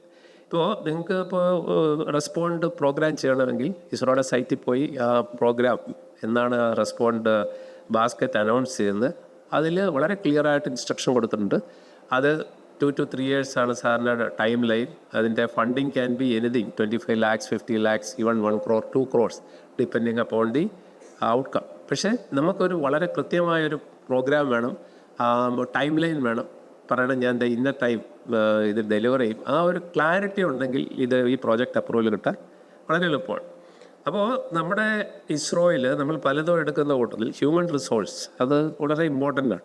അവരാണ് ശരിക്കും ഈ സിസ്റ്റത്തെ ഓടിക്കുന്നത്, ഇതിൻ്റെ ചലനം കൊടുക്കുന്നവരാണ്. അപ്പം ഈ നിങ്ങളെ റിക്രൂട്ട് ചെയ്ത് കഴിഞ്ഞാൽ എങ്ങനെ നിങ്ങളെ ട്രാൻസ്ഫോം ചെയ്തെടുക്കണം ഫ്രം ബിഗിനിങ് ടു ടോപ്പ്, ആ ക്യാപിറ്റൽ എങ്ങനെ ഡെവലപ്പ് ചെയ്യുന്നതും there is a good clarity. അപ്പോൾ അതിനൊരു പദ്ധതിയുണ്ട്, ഒരു ഓർഗനൈസേഷൻ മിഷൻ. ആ ഒരു സ്ട്രാറ്റജിയിൽ നിന്ന് ഹ്യൂമൻ HR സ്ട്രാറ്റജി ഉണ്ട്. അത് നിങ്ങൾക്ക് ജോബ് ഡെഫിനിഷൻ ഉണ്ട്. ഈ എടുക്കുന്ന കുട്ടികൾ അല്ലെങ്കിൽ പുതിയ സ്റ്റുഡൻസിന് അവർക്ക് ആദ്യം നമ്മളൊരു ട്രെയിനിങ് കൊടുക്കും. മാത്രമല്ല പല സ്റ്റേജിലും ട്രെയിനിങ് കൊടുക്കും. അപ്പോൾ നിങ്ങൾക്ക് ഇൻട്രസ്റ്റിംഗ് ഏരിയയിൽ വർക്ക് ചെയ്യാം. ഇപ്പോൾ ഒരു സ്ഥലത്ത് ഇരുന്നിട്ട് പറയുകയാണ് 1 കൊല്ലം വർക്ക് ചെയ്തിട്ട് എനിക്ക് മാറണമെന്ന് വെച്ചാൽ നിങ്ങൾക്ക് മാറാം. അതുപോലെ നിങ്ങൾക്ക് എന്തെങ്കിലും ഒരു proposal need not be related to space, അതിനെ ഡെവലപ്പ് ചെയ്യാൻ ഫണ്ട് വേണമെന്ന് പറഞ്ഞാൽ അതും ഇതുപോലെ റിവ്യൂ മെക്കാനിക്സിൽ കൂടെ നിങ്ങൾക്കത് ചെയ്യാൻ പറ്റും. അങ്ങനെ ഒരു വളരെ വ്യക്തമായ ടൈം ടെസ്റ്റഡ് ഒരു respected human resource cycle till retirement, even post retirement also. നിങ്ങൾക്ക് ആവശ്യമായ മെഡിക്കൽ ഹെൽത്ത്, പെൻഷൻ, അതുപോലുള്ള എല്ലാ സപ്പോർട്ടും തരുന്ന ഒരു ഓർഗനൈസേഷനാണ് ഇസ്രോ. അതിൽ നമുക്കറിയാമല്ലോ ഈ ഹ്യൂമൻ റിസോഴ്സ് എന്ന് പറയുന്നത് ഒരു മേജർ അസറ്റാണ്. അസറ്റായിട്ട് കണക്കുകൂട്ടില്ലെങ്കിലും അതൊരു ഇൻടാഞ്ചിബിൾ അസറ്റാണ്. അതിലെ ആൾക്കാരുടെ സ്കില്ല്, അവരുടെ quality is very very important. അതുകൊണ്ടാണ് ഇതുപോലുള്ള ഇൻവെസ്റ്റ്മെൻറ്റ് ട്രെയിനിങ്ങിൽ, എഡ്യൂക്കേഷൻ, അതുപോലെ എംപ്ലോയീസ് അവരുടെ സ്റ്റുഡൻസ്. ഇസ്രോയ്ക്കാണെങ്കിൽ LKG മുതൽ PhD വരെയുള്ള എഡ്യൂക്കേഷൻ സിസ്റ്റം ഉണ്ട്. ഇവിടെ ഒരു സെൻട്രൽ സ്കൂളുണ്ട്, അവിടെ LKG മുതൽ +2 ഉണ്ട്, +2 വരെ പോവാം. അത് കഴിഞ്ഞ് IIST വലിയ പോയാൽ under graduation, post graduation, PhD, അങ്ങനെയുള്ള ഒരു end to end education system ഉണ്ട്. ഇപ്പോൾ ഞാൻ നേരത്തെ പറഞ്ഞത് പല ഏരിയയിൽ ഇതുപോലുള്ള വിഷൻ, അതുപോലുള്ള മാൻഡേറ്റ്സ് അനുസരിച്ചാണ് ട്രെയിനിങ് പദ്ധതികൾ ഉണ്ടാക്കുന്നത്. ഇനി ഇപ്പം സ്പെസിഫിക് ആയിട്ട് നമ്മൾ ഇന്നിപ്പോൾ ആദ്യം പറഞ്ഞ ഇസ്രോയുടെ എന്താണ് ഇപ്പോഴത്തെ സാങ്കേതിക വിദ്യ. പക്ഷേ ഇനിയിപ്പോൾ നോക്കേണ്ടത് നമ്മൾ ഈ റിക്രൂട്ട്മെൻറ്റ്, നമ്മളവിടെ ബോത്ത് സയൻറ്റിഫിക്, ടെക്നിക്കലും അഡ്മിനിസ്ട്രേറ്റീവ് സ്റ്റാഫ് ഉണ്ട്. അതുകൊണ്ട് എഞ്ചിനീയേഴ്സോ ടെക്നീഷ്യൻസോ ടെക്നിക്കൽ ആൾക്കാർ മാത്രമല്ല, ഡിഗ്രി എടുത്തവരും 10ാം ക്ലാസ് പാസ്സായവരും പ്രീ ഡിഗ്രിക്കാരൊക്കെ ഒക്കെ ഓപ്പണിങ്സ് ഉള്ളൊരു സ്ഥലമാണ്. അതുപോലെ ഈ ഗ്രൂപ്പ് എ പോസ്റ്റിന് UPSC കൺസൾട്ടേഷൻ US ഒരു സ്പെഷ്യൽ പ്രിവിലേജാണ് ഡോസിനുള്ളത്. അതുപോലെ തന്നെ S&T സയൻസ് ആൻഡ് ടെക്നോളജി സ്റ്റാഫിന് ഒരു യുണീക്ക് മെറിറ്റ് പ്രൊമോഷൻ സ്കീമുണ്ട്. അവിടെ നിങ്ങളെ പ്രൊമോട്ട് ചെയ്യും. വേക്കൻസി നോക്കിയിട്ടില്ല, if you are eligible you will be promoted. പക്ഷേ അഡ്മിനിസ്ട്രേഷൻ ഏരിയയിൽ വേക്കൻസി ഓറിയൻറ്റഡ് ആണ്. സയൻസ് ആൻഡ് ടെക്നോളജി ഏരിയയിൽ if you are eligible you become scientist B, scientist C, scientist D, അങ്ങനെ you can go up to distinguished scientist. അതുപോലെ നമ്മുടെ policy എന്താണ്? We recruit the best. അവിടെ പ്രത്യേകിച്ച് ബയസ് ഒന്നുമില്ല. If you have good mark and if you are answering properly in interview you will B recruited and you will be placed at the right place. അല്ലാണ്ട് നിങ്ങൾക്ക് നിങ്ങളുടെ ഒരു views നിങ്ങൾക്ക് പറയാം, ഞാൻ ഇന്ന ഏരിയയിൽ വർക്ക് ചെയ്യാൻ താല്പര്യമുണ്ടെന്ന് പറഞ്ഞാൽ നിങ്ങൾ അവിടെ തന്നെ കഴിവതും അവിടെ തന്നെ ജോലിയിൽ എംപ്ലോയേഴ്സ് ശ്രമിക്കും. അതുപോലെ തന്നെ ഓരോ ഓർഗനൈസേഷൻ ഉണ്ട്, അവരുടെ ഒരു culture. ISRO was also a culture. ആ കൾച്ചർ അങ്ങനെ ഒരു ഡിഫൈൻഡ് ഒന്നുമല്ല. പക്ഷേ when you become the part of the eco system you absorb those values. അങ്ങനെ ഇഷ്ടം പോലെ ധാരാളം സാധ്യതകളുള്ള ഒരു മേഖലയാണ് ഇസ്രോ. റോക്കറ്റ് ലോഞ്ച് വെഹിക്കിൾ മാത്രമല്ല, AI, അവർ കമ്പ്യൂട്ടർ സയൻസ്, കോഡിങ്, ഏത് ഏരിയയിൽ, മെറ്റീരിയൽ സയൻസ് അല്ലെങ്കിൽ chemicals, polymers, control, navigation, guidance, ഒരു റോക്കറ്റിനോ സാറ്റലൈറ്റിനോ വേണ്ട എല്ലാ ടെക്നോളജിയും അതിന് പറ്റിയൊരു എക്സലൻ്റ് ആംബിയൻസും അവിടെയുണ്ട്. അപ്പോൾ അതുപോലെ ഈ ഇവിടുത്തെ നിങ്ങളിപ്പോൾ നോക്കുകയാണെങ്കിൽ എന്തൊക്കെയാണ് നമ്മുടെ സ്ട്രെങ്ത് അഥവാ ഓപ്പർച്യൂണിറ്റീസ്? ഒന്ന്, എംപ്ലോയർ. നമുക്കറിയാം ഗവൺമെൻറ് ഓഫ് ഇന്ത്യയുടെ ആണ്, വളരെ ക്രെഡിബിൾ ആയിട്ടുള്ള എംപ്ലോയറാണ്. ഇന്ത്യയുടെ സ്പേസ് പ്രോഗ്രാം ഈസ് വേൾഡ്. ചിലപ്പോൾ 2nd പ്ലേസ് ആവാം, 3rd പ്ലേസ് ആവാം, ചില ഏരിയയിൽ യുണീക്ക് ആയിട്ടുള്ള 1st പ്ലേസും ആവാം. At same time you will B challenged in terms of activity. Every time you are not your routine work alone. Every time when there is a new mission, there is the challenges. You have to develop new technologies, do R&D, do experiments.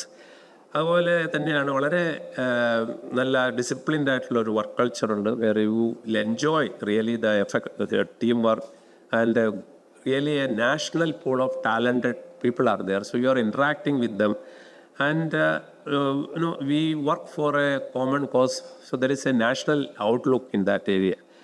And അതുപോലെ തന്നെ ഇത് നോക്കിയാൽ government നമ്മുടെ പേ salary സ്കെയിലൊക്കെ നോക്കിയാൽ the government with every pay commission that salary it's A respectable payment also you are getting at the moment.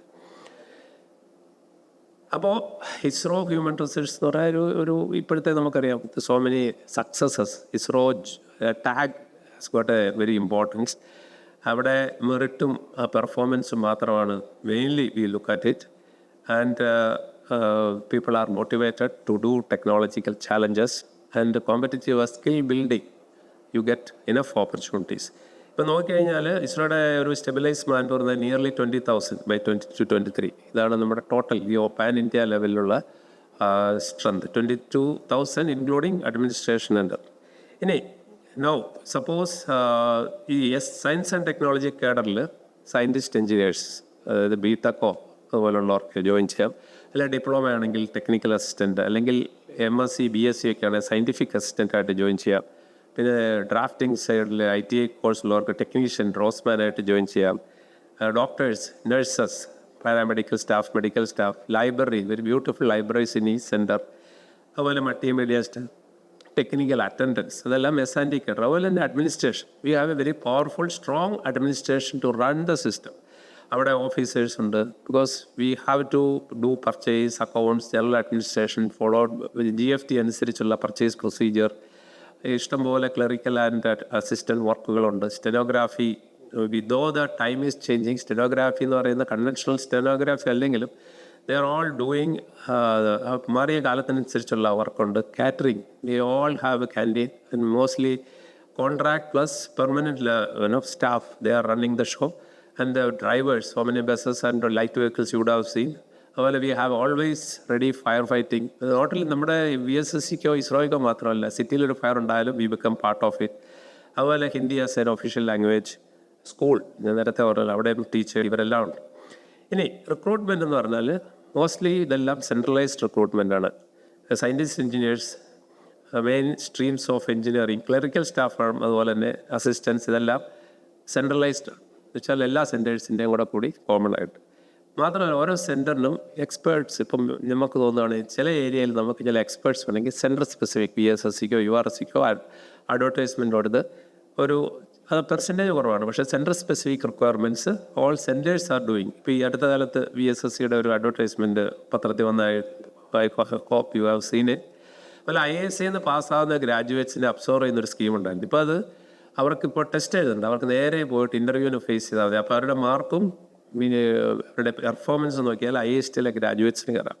അതുപോലെ നമ്മൾ major ഇൻസ്റ്റിറ്റ്യൂഷനിലേക്ക് campus റിക്രൂട്ട്മെൻറ്റിന് പോകും. അതായത് ഇവിടുത്തെ എക്സ്പേർട്സ് പോയി അവിടുത്തെ ഫൈനൽ ഇയർ സ്റ്റുഡൻസിനെ ഇൻ്റർവ്യൂ ചെയ്ത് സെലക്ട് ചെയ്യും. അതുപോലെ റീസെൻ്റായിട്ട് ഇൻട്രൊഡ്യൂസ് ചെയ്യാണ് ഗേറ്റിൽ. If you have A score 25% of recruitment is based on gate score. അതായത് നിങ്ങൾക്ക് പിന്നെ നാഷണൽ കോമ്പറ്റേറ്റീവ് എക്സാം വേണ്ട, straight away U can go for appearing for the interview if you have a good gate score. അതുപോലെ PhD സ്കോളേഴ്സിന് എടുക്കാനായിട്ട് there is A live register. നിങ്ങൾക്ക് അവിടെ register ചെയ്യാം. ആ ലൈവ് രജിസ്റ്ററിൽ നിന്ന് എടുത്ത് ഒരു based on an interview you can join. PhD ആൾക്കാർക്ക് ജോയിൻ ചെയ്യാം as SD. So these are all the modes of how you can enter. And once you are selected, then you will be undergoing a training. On the job training ഉണ്ട്. നിങ്ങളുടെ skill പല ഏരിയയിലും നിങ്ങൾക്ക് skill കാണത്തില്ല. കാരണം നമ്മൾ ഒരു സ്കൂളിൽ കോളേജിൽ നിന്ന് ഇറങ്ങി വരുമ്പം we only certain jargons, but how to apply it on a real problem. So that transition will be properly taken care. അതുപോലെയാണ് നിങ്ങളുടെയൊക്കെ കമ്പീറ്റൻസ്. ഓരോ ഏരിയയിലും നിങ്ങൾ you have to become an expert depending upon your നിങ്ങളുടെ ആ ഒരു affinity അനുസരിച്ച്. അതുകൊണ്ടാണ് നിങ്ങൾ ഒരു ലെവൽ വരെ you will be working hard, hands on working. After some time you become middle level managers, then you go up. So correspondingly you will be given executive development program, special training, and then you will be made fit to go to the next post. അപ്പോൾ മാത്രമല്ല നമ്മൾ ഈ നമ്മുടെ ആൾക്കാരെ മാത്രം train ചെയ്യില്ല, നമുക്ക് national capacity building. അതായത് IIST എന്നുള്ള students they not only they are joining ISRO, they are going out. So that is also we are pumping a lot of qualified human resources into the society. അതുപോലെ apprentice, എല്ലാ സെൻറ്റേഴ്സിലും apprentice 1 year apprentice training നിങ്ങൾക്ക് അപ്രൻറ്റീസായിട്ട് join ചെയ്യാം. And then you are exposed and then you can come out. So they go with that training. അതുപോലെയുള്ള industry work force, അതായത് in campus ആയാലും off campus ആയാലും ഓൺ ദ ജോബ് ട്രെയിനിങ്, അതിനുവേണ്ട skill development related training. അങ്ങനെ ഇസ്രോക്കാർ മാത്രമല്ല, ഇസ്രോ ഇവിടെ വന്നിട്ട് പുറത്തു പോകുന്നവർ they also become part of the nation building. പിന്നെ അവിടെ ഉള്ളവരുടെ പ്രൊമോഷൻ ഓപ്പർച്യൂണിറ്റി എന്ന് പറഞ്ഞാൽ ഇപ്പം നിങ്ങളിപ്പോൾ ജോയിൻ ചെയ്ത് കഴിഞ്ഞാൽ ആനുവൽ പെർഫോമൻസ് അസസ്മെൻ്റ് ഉണ്ട്, APAR. നേരത്തെ ഇത് കോൺഫിഡൻഷ്യൽ റിപ്പോർട്ടാണ്, ഇപ്പം ഇത് കോൺഫിഡൻഷ്യൽ. യു ക്യാൻ സി നിങ്ങളെക്കുറിച്ച് നിങ്ങളുടെ ബോസിൻ്റെ മുകളിലുള്ളവർ എന്താണ് എഴുതുന്നത്, അതിനെ ബേസ് ചെയ്തും നിങ്ങളുടെ സെൽഫ് അസസ്മെൻറ്റിനെ ബേസ് ചെയ്തും നിങ്ങളുടെ ഇമ്മീഡിയറ്റ് ബോസും ഇവരെല്ലാം ചെയ്യുന്നതനുസരിച്ച് നിങ്ങളുടെ പ്രൊമോഷൻ സാധാരണ 1 വർഷമായിരിക്കും. ആ promotion will be closed. Then interview ഓരോ 4 വർഷം കൂടുമ്പോൾ അല്ല 5 വർഷം കൂടുമ്പോൾ നിങ്ങൾ will be eligible for next interview. But നിങ്ങളുടെ ഈ APR പെർഫോമൻസ് നിങ്ങളുടെ വർക്ക് റിപ്പോർട്ടും ഒക്കെ വെച്ച് നിങ്ങൾ you will face an interview board and based on the performance you get promotion on time or 6 months delayed or you will be asked to come once again. നിങ്ങൾക്ക് beautiful study leave sponsorship programme ഉണ്ട്. Major institute like IISC, IIT ഇതുപോലുള്ള ഇൻസ്റ്റിറ്റ്യൂട്ടിൽ പോയി പഠിക്കാൻ with all leave, I mean salary and all other things. Even if you go to Bangalore, അവിടുത്തെ city compensatory allowance കിട്ടി 2 വർഷം നിങ്ങളെ സ്പോൺസർഷിപ്പാണ്. അതായത് നിങ്ങളുടെ സർവീസ് ബ്രേക്ക് ഇല്ല. അതല്ല നിങ്ങൾക്ക് ഇനി ലീവ് എടുത്ത് പോകണമെങ്കിൽ ആ ഓപ്ഷൻ ഉണ്ട്. അങ്ങനെ ഈ അസസ്മെൻറ്റ് ആൻഡ് അപ്രൈസലിൽ there are plenty of opportunities. അപ്പോൾ ഇവിടെയും തീർച്ചയായിട്ടും ചാലഞ്ചസ് ഉണ്ട്. ഹ്യൂമൻ റിസോഴ്സസ് മാനേജ്മെൻറ്റ് അവിടെയും ഈ ഡിസ്റപ്റ്റീവ് ടെക്നോളജി, അതുപോലെ ആൾക്കാർ വന്നിട്ട് പോവുക. പക്ഷേ ഇസ്രോയിൽ പൊതുവെ നമ്മുടെ അവിടുത്തെ അട്രിഷൻ റേറ്റ് വളരെ കുറവാണ്. ഇപ്പം നേരത്തെ ഇവിടെ മുമ്പുള്ള പ്രാസംഗികം പറഞ്ഞ പോലെ ഇപ്പോഴത്തെ ലോകത്തിൻ്റെ ഈ ചേഞ്ച് വെരി ഫാസ്റ്റാണ്. അപ്പോൾ നമ്മൾ അതനുസരിച്ച് മാറിയില്ലെങ്കിൽ നമ്മൾ ഔട്ട്ഡേറ്റഡാണ്. ഞാനൊക്കെ ഇവിടെ ജോയിൻ ചെയ്യുമ്പോൾ VSSCയിലായിരുന്നു ഏറ്റവും വലിയ ഹൈ സൂപ്പർ കമ്പ്യൂട്ടർ ഉണ്ടായിരുന്നു അന്ന് 80s. പക്ഷെ നമുക്കറിയാം ഇപ്പം നമ്മുടെ അവിടെയല്ല സൂപ്പർ കമ്പ്യൂട്ടർ. അപ്പം technology is changing very fast. പക്ഷേ ഗവൺമെൻറ് സിസ്റ്റത്തിൽ അത്രയും ഫാസ്റ്റായിട്ട് ചേഞ്ച് ചെയ്യണം. നമ്മൾ we should be prepared for that. ഇനി സയൻറ്റിസ്റ്റ് എഞ്ചിനീയർ നിങ്ങൾക്ക് ഇപ്പോൾ ഡീറ്റെയിൽസ് വേണമെങ്കിൽ it is available in site. So no need for me to go through. BTech അല്ലെങ്കിൽ BSc എഞ്ചിനീയറിംഗ് അല്ലെങ്കിൽ പോസ്റ്റ് ഗ്രാജുവേഷൻ അല്ലെങ്കിൽ ME MTech അത് ഒരു മാർക്കുണ്ട് 65% ഓർ CGPA അതനുസരിച്ച്. അല്ലെങ്കിൽ PhD, നിങ്ങൾ PhD ആണെങ്കിൽ you are directly recruited engineer SD, മറ്റുള്ളവരെ SC ആയിട്ടാണ് സെലക്ട് ചെയ്യുന്നത്. അത് കഴിഞ്ഞാൽ ഞാൻ നേരത്തെ പറഞ്ഞ പോലെ ICRB എന്ന് പറയും, ISRO സെൻട്രലൈസ്ഡ് റിക്രൂട്ട്മെൻറ്റ് ബോർഡ്.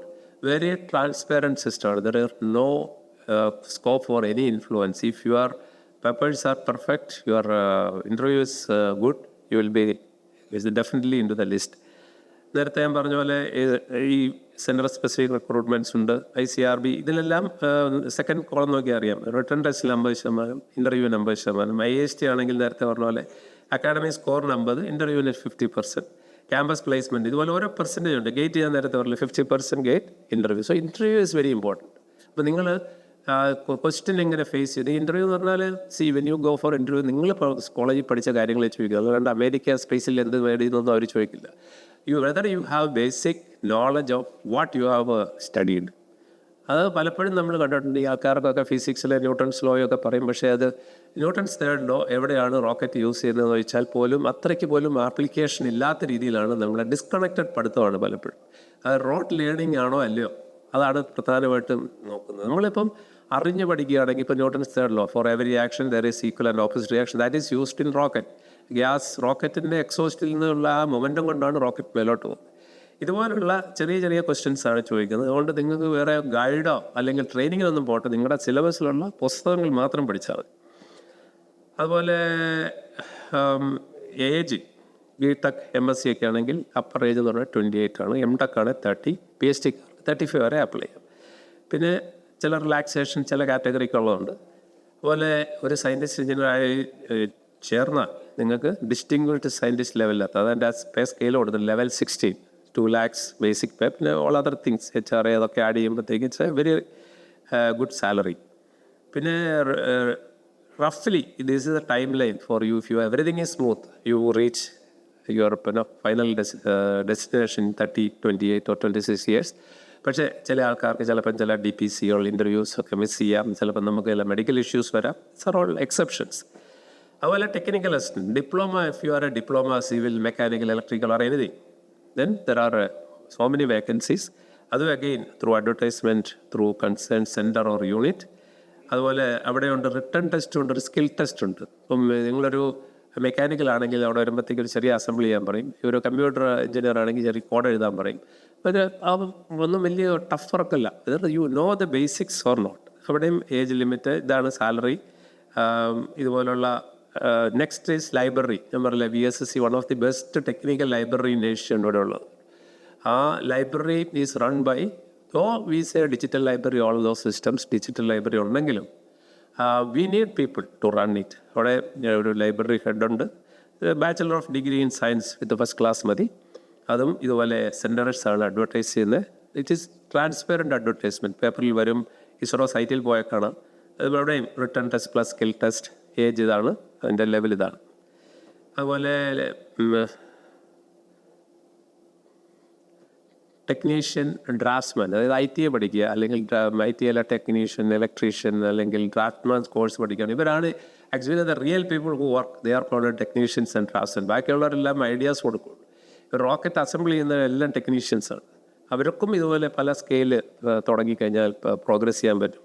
അതിനൊരു എക്സലൻറ്റ് ടെക്നീഷ്യൻസ് ഉണ്ട്. നമ്മുടെ സാധാരണ ലെയ്ത്തിലൊക്കെ ഇപ്പോഴത്തെ ഏറ്റവും ലേറ്റസ്റ്റ് ലെയ്ത്തൊക്കെ വരുന്നതിന് മുമ്പ് അവരുടെ സ്കില്ല് കൊണ്ട് മാത്രം മൈക്രോൺ ആക്യുറസിയിൽ ടേൺ ചെയ്യുന്ന എക്സ്പേർട്സ് ഉണ്ട് അവിടെ.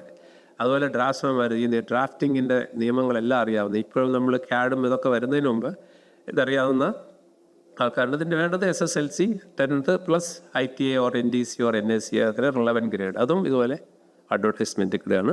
Then there is clerical category ഉണ്ട്. If you are a graduate with 60% marks, again ISRO ICRB centralised recruitment ആണ്. അവിടെയും റിട്ടേൺ ടെസ്റ്റ്, സ്കിൽ ടെസ്റ്റ്, അതിൻ്റെ റിലേറ്റഡ് സ്കിൽ ടെസ്റ്റ് ആയിരിക്കും. ഇതും you can grow up to senior head, personal and general administration. So you can go up in the ladder though you are joining in this category. അതുപോലെ സ്റ്റെനോഗ്രാഫിയുടെ category ഉണ്ട്. അതും ഇതുപോലെ graduation through centralised recruitment. ഇതിൻ്റെ details are available. So I just showing it. Those who are interested you can just look at it. അതുപോലെ അവരുടെ induction level ഇതാണ്. അവർക്കും ഇതുപോലെ they can climb up the ladder. മാത്രമല്ല ഓഫീസേഴ്സ് ഉണ്ട് administrative ഏരിയയിൽ. If you are MBA plus 1 year experience, അല്ലെങ്കിൽ post graduate with 3 years experience, അല്ലെങ്കിൽ graduate with 5 year experience, through the centralized recruitment you can interview and return test. You can become an officer in administrative, or administrative officer for different categories of administration, even a state manager, so many others. അതുപോലെ തന്നെ we have a pool of drivers. LVD എന്ന് പറയുന്ന light vehicle driver ഉണ്ട്, HVD ഉണ്ട്. അവർ ഇതുപോലെ SSLC plus ഏതാണ് qualification, light vehicle ആണെങ്കിൽ, അല്ലെങ്കിൽ HVD. You should have a license, and it is again skill test. Skill test എന്ന് പറഞ്ഞാൽ ബേസിക്കലി ഡ്രൈവിംഗ് ടെസ്റ്റാണ്. അതുപോലെ റിട്ടേൺ ടെസ്റ്റ്. ഇത്രയാണ് മേജർ ഓപ്പർച്യൂണിറ്റീസ്. അതിൽ കൂടാതെ JRF, SRF എന്നുള്ള junior research fellow, senior research fellow, ഏതാണ്ട് 300-400 ജൂനിയർ റിസർച്ച് ഫെല്ലോസ് ഉള്ളത്. നിങ്ങൾക്ക് you can become part of. ഇവിടെ VSSC തന്നെ സ്പേസ് ഫിസിക്സ് ലാബ്, അല്ലെങ്കിൽ NRSC എന്ന് പറയുന്ന ഹൈദരാബാദ്, ഇവിടെയൊക്കെ more than 100 research fellows. Depending upon the project, they take the research fellows, and you can, through that also you can contribute. That's all from me. What I want to say is there are plenty of opportunities. The mode of recruitment is transparent, and anybody with any background, ഞാൻ എൻ്റെ ഒരു village background ചെയ്തതാണ്. If I can become director of VSSC, all of you can become even more than that. Thank you very much. If you have any question, you can ask.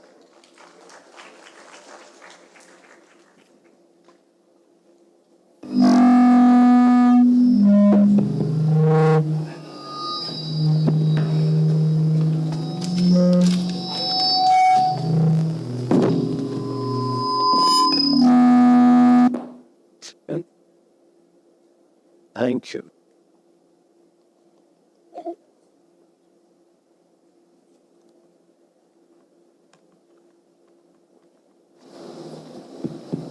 Are they very well based? Okay. Any questions from students?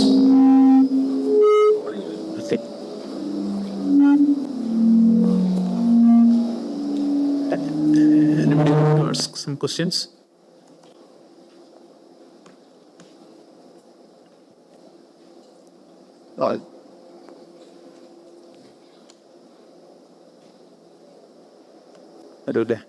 Any of the students from The question like physics students? ആരെയും force ചെയ്യണ്ട. അവർക്ക് കാര്യങ്ങളെല്ലാം മനസ്സിലായാലും ഒന്നും മനസ്സിലായില്ലെങ്കിലും question ചോദിക്കില്ല.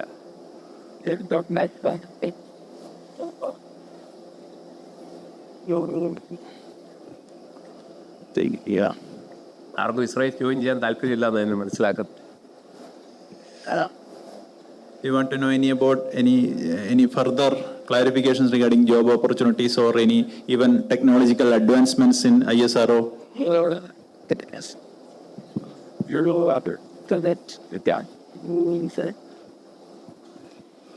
Good morning, sir. You had mentioned that a program called Respond, some sponsored research program. Can you provide some more details? Respond means, see, the basic idea is ISRO wanted academia to be co-travelers in the development program. So it's not restricted to the class of academy, any academic institution. They can participate. So what we do, all centers will have their technical issues, probably technical problems for the current project or the future projects. All these problems will be consolidated by ISRO level, and they make something called a Respond basket, and then it is available in ISRO site. So that there you can see so many problems like mechanical engineering or electronics engineering or any area. These are all problems. If you feel that, yes, I can contribute in solving it, you have to find out, if you're a student, find out somebody from the department as a principal investigator, and there will be a brief write-up there already available, and you say that I am interested in this. This is my the way I am going to do it, and this is the type of activity I will be doing in 1 year, 2 years, on timeline, this is a cost. You make a short project proposal, submit it online. So once you submit it, then there is a committee. You will be asked to make a presentation. They will ask some questions, and if the questions are all properly answered, you will be funded. Whatever amount you ask means you should justify. It could be, as I said, anything from few lakhs to even a few crores. And then there is a Respond review committee. They will review it periodically and see the progress. And then that money will be released based on the progress you make. Sometimes they give you some initial 30% also as an advance. Then based on the progress, further money will be released. So this is basically by which all academic institutes, professors, students, they can become part of the program. You can complete your studies, you can get your post-graduation or MS project work or PhD in that. At the same time, you are taking the space program also a little bit forward.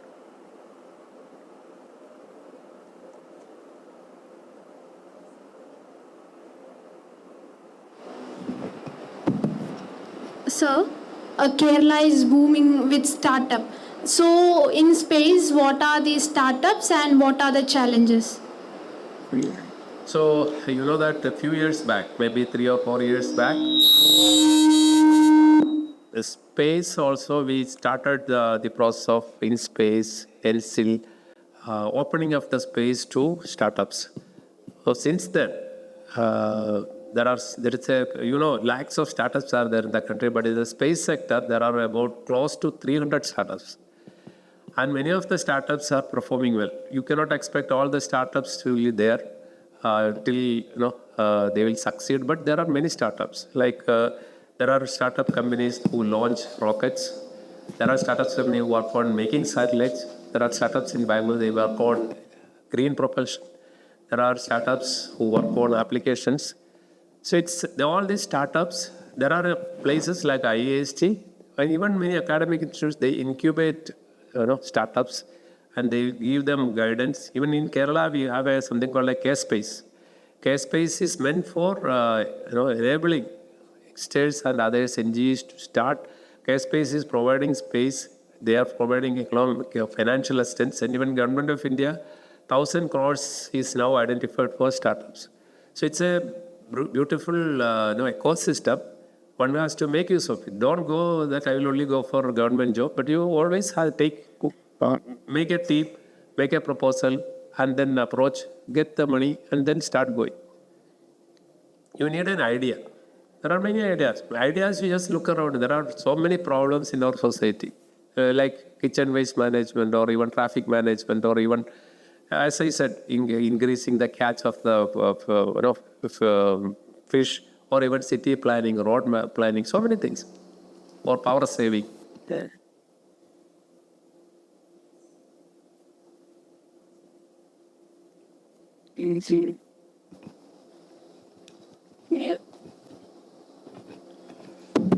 Sir ഈ ടോക്കിൻ്റെ first പാർട്ടിൽ sir പറഞ്ഞിരുന്നു ഒരു അരമണിക്കൂർ satellite shut of ചെയ്താൽ നമ്മളത് അനുഭവിക്കും. Uber കിട്ടില്ല, അല്ലെങ്കിൽ നമ്മൾ ഒരു സാധനം ഡെലിവറി ഒരു ഊണ് കിട്ടില്ല. സാറേ, എൻ്റെ ഒരു സംശയം, trans Atlantic fibre optics under cable സീയിലുണ്ടല്ലോ, അപ്പോൾ അത് പോരെ? അതെ, നമ്മൾ യൂസ് ചെയ്യുന്ന ഒരു ഹൈബ്രിഡ് സിസ്റ്റമാണ്. ചിലയിടത്ത് ടവേഴ്സാണ് യൂസ് ചെയ്യുന്നത്. ഇപ്പോൾ ഈ ട്രിവാൻഡ്രത്തൊക്കെ അങ്ങോട്ടും ഇങ്ങോട്ടും ഒക്കെ communication through tower, but Trivandrum to Bombay വരുമ്പോഴത്തേക്കും ദെൻ വെഹിക്കിൾസ് ഓഫ് സാറ്റലൈറ്റ്. അപ്പോൾ ഇറ്റ്സ് എ ഹൈബ്രിഡ് സിസ്റ്റം. നമ്മുടെ ഈ മറ്റേ വാട്ടർ വർക്ക്സിൻ്റെ ലൈൻ പോലെ ചില സ്ഥലത്ത് അടച്ചാൽ some place it will work. So satellite is an indispensable factor in that at some place. Okay sir, വേറെ ഈ റീസെൻ്റായിട്ട് വായിച്ചത് 1977 സ്പേസിലേക്ക് പോയ വോയേജറിൻ്റെ മെമ്മറി ഫാൾട്ടിയായി. അപ്പോൾ നാസ ഇത് ഗ്രൗണ്ട് എന്ന് അതിൻ്റെ സോഫ്റ്റ്വെയർ അപ്ഡേറ്റ് ചെയ്തു. ഇത്രയും റിമോട്ടായിട്ട് ഹീലിയോ പാസിൻ്റെ അപ്പുറത്ത് പോയ ഈ വോയേജറിൻ്റെ എങ്ങനെയാണ് നാസ ഗ്രൗണ്ട് എന്ന് അതിൻ്റെ സോഫ്റ്റ്വെയർ അപ്ഡേറ്റ് ചെയ്തത്? അതായത് വോയേജർ പോയത് ഇപ്പം 48 കൊല്ലമായി. അതായത് ഏതാണ്ട് 25 billion kilometer away. It has crossed the solar system. That is the first man-made object that has crossed the solar system. Solar system, heliopause, അപ്പുറത്ത് പോയി. അതെ, അത് മുമ്പോട്ട് still it is working. അപ്പോൾ അവിടെ നിന്ന് വരുന്ന വെരി ഫീബിൾ ഡാറ്റ, അതായത് ടെലിമെട്രി ഉണ്ട്. Telemetry data when it travels through so much of distance it is of feeble. പക്ഷെ നമ്മുടെ ഇവിടെയുള്ള ground system, ground antenna is so large that such feeble signal it can collect and make sense out of it. Same antenna which they can send it back and make the satellite to receive it and then change the software. Sir പറഞ്ഞത് deep space antenna. അതെ, 32 metre 64 metre ഒക്കെ antenna നമുക്കുണ്ട്. 32 metre antenna ചന്ദ്രയാനൊക്കെ ഉപയോഗിച്ചാൽ. Sir 77 വളരെ law പവറുള്ള, അതായത് ഇന്നത്തെ നമ്മുടെ കയ്യിലിരിക്കുന്ന മൊബൈൽ ഫോണിനേക്കാളും കുറഞ്ഞ പവറുള്ള വോയേജർ പോയത്. പക്ഷെ അത് ഇന്ന് ഗ്രൗണ്ടിൽ നിന്ന് ഇത്രയും ഡിസ്റ്റൻസിൽ എങ്ങനെ അപ്ഡേറ്റ് ചെയ്യാൻ പറ്റി? അതെ, അതാണ് ഞാൻ പറഞ്ഞത്. അവിടെ നമുക്കൊന്നും ചെയ്യാൻ പറ്റില്ല.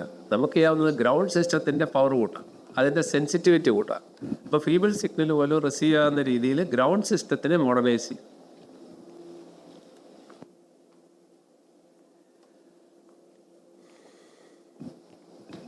ആർക്കെങ്കിലും ക്വസ്റ്റ്യൻ ചോദിക്കാനുണ്ടോ? Okay sir. Okay, thank you. Good luck to all of you. So how many of you wanted to join ISRO? Raise your hands. 1, 2. Sir.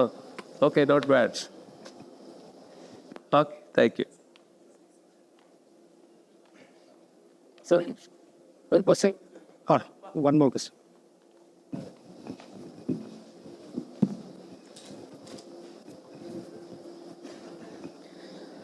So, my name is Krishnan. എനിക്ക് ചോദിക്കാനുള്ളത്, I have read the book the wings of fire by APJ.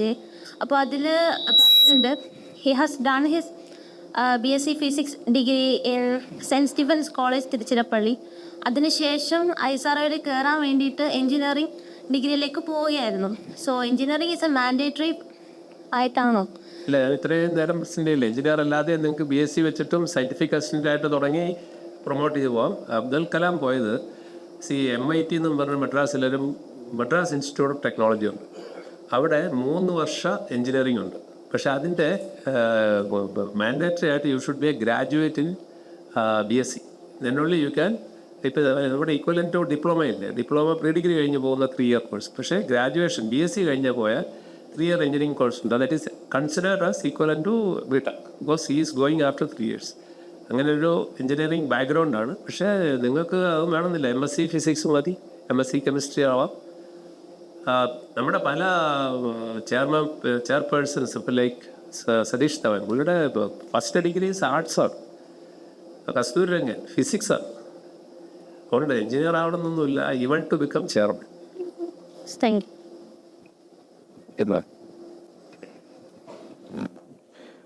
ബഹുമാനപ്പെട്ട Dr. S. Unni Krishnan Nair, VSSC Mun Director. Thank you, sir. Thank you for your valuable insights, valuable suggestions. I would like to thank our resource person on behalf of Employment Department of Kerala.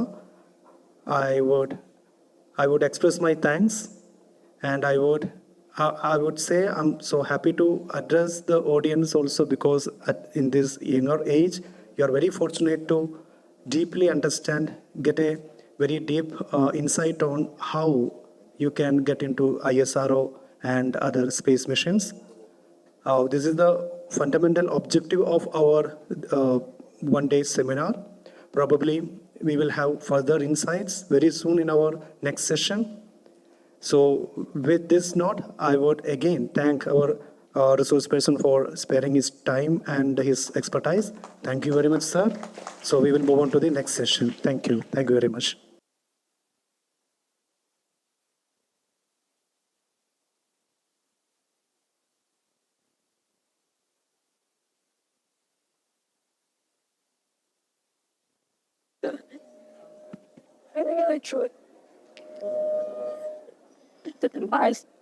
Hi everyone, please be seated so that we can start on the next session.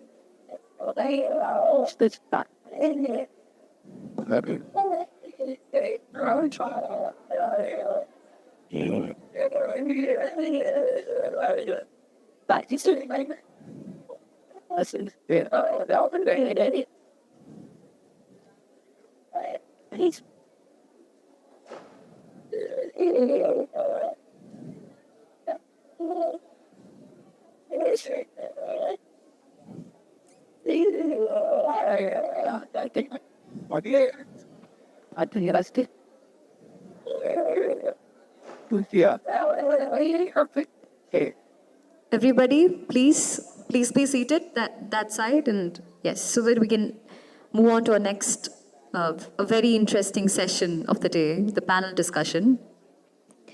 So next we're moving to the panel discussion of the day. So first of all, I'd like to encourage all of the participants to have a very active participation in the discussion, because that is what will take the whole discussion, forward. That's what we all are expecting from each one of you. So it is my honor to welcome the panelists of the day. Dr. Ramesh KV, Chief Scientist and Head, AI and ML Unit, CSIR-NIIST.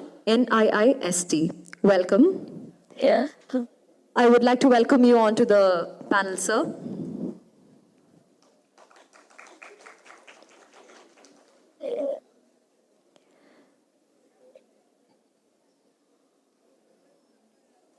Next, I welcome Dr. Emmanuel Raja, Associate Professor, Indian Institute of Space Science and Technology. Welcome, sir. Next, I'd like to welcome Mrs. Jaya J. Nair, Scientist, former ISRO Engineer. Welcome, ma'am. And the panel discussion moderator for the day is Mr. Shamit CK, YP Consultant, Model Career Center, Town Employment Exchange, Attingal. Welcome, sir. My telephone.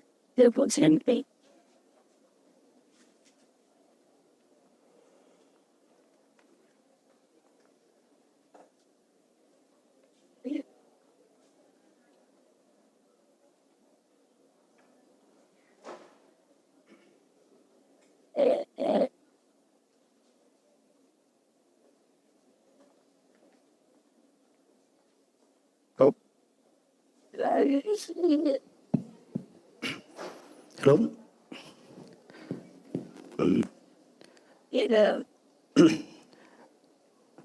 Good afternoon. Good afternoon, all. Welcome to the session. Welcome to the panel discussion session. Thanks. We can expect a thanks from their side, right? Once we felicit, a welcome, we must give a very strong reply, right? Welcome to the session. Great. So, ഇന്നത്തെ നമ്മുടെ ഏകദിന സെമിനാറിൽ നമ്മളിനി അടുത്ത സെഷനിലേക്ക് കടക്കുന്നത് it's A informal let's say A formal or informal discussion point.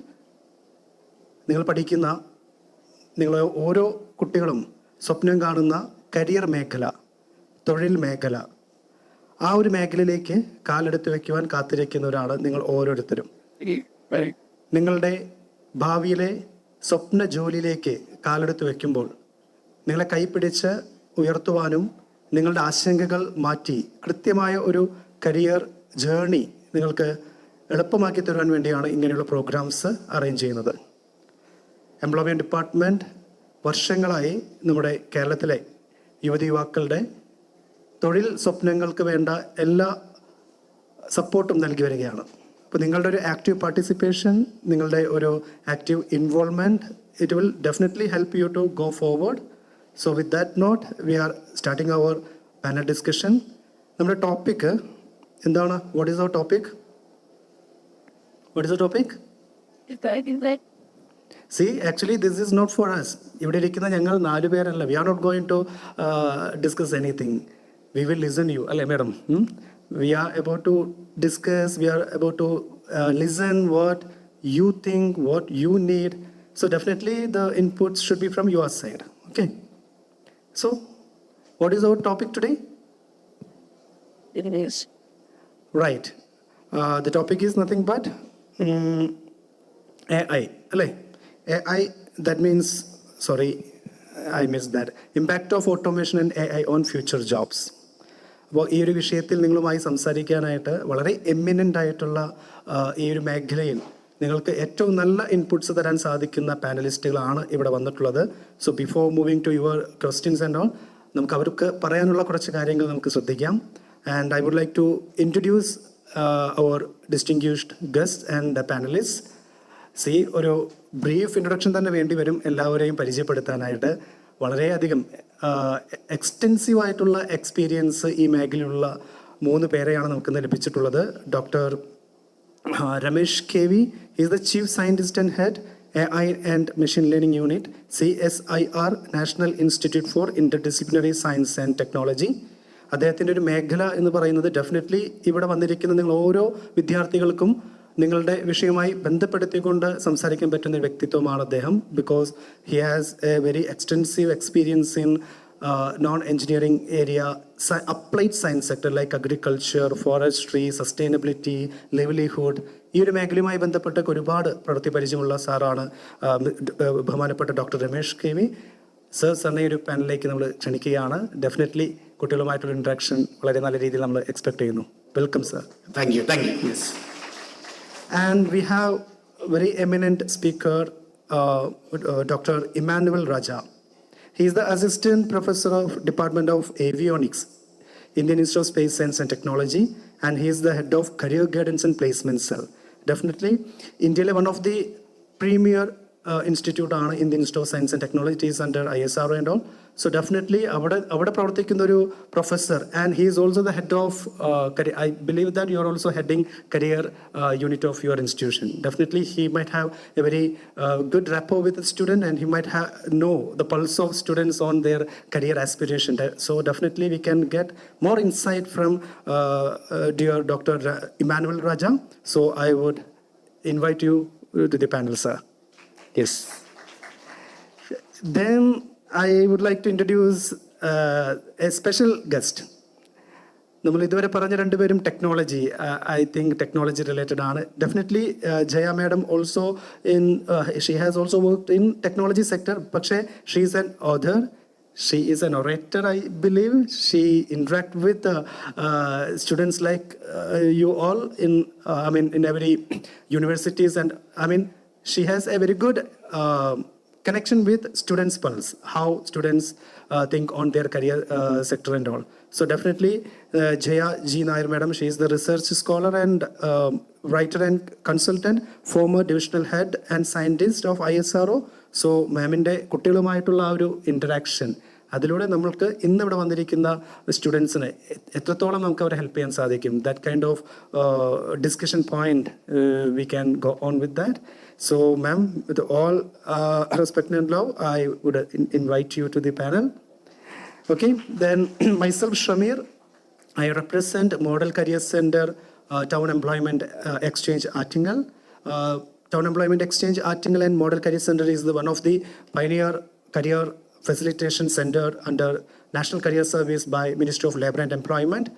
So throughout the NCS project and across India, we have MCCs, Model Career Centers. The fundamental objective of MCC is nothing but helping students and job seekers to get their right career option. And we are bridging the employers and job seekers. So you can also avail the services by Model Career Centers across Kerala.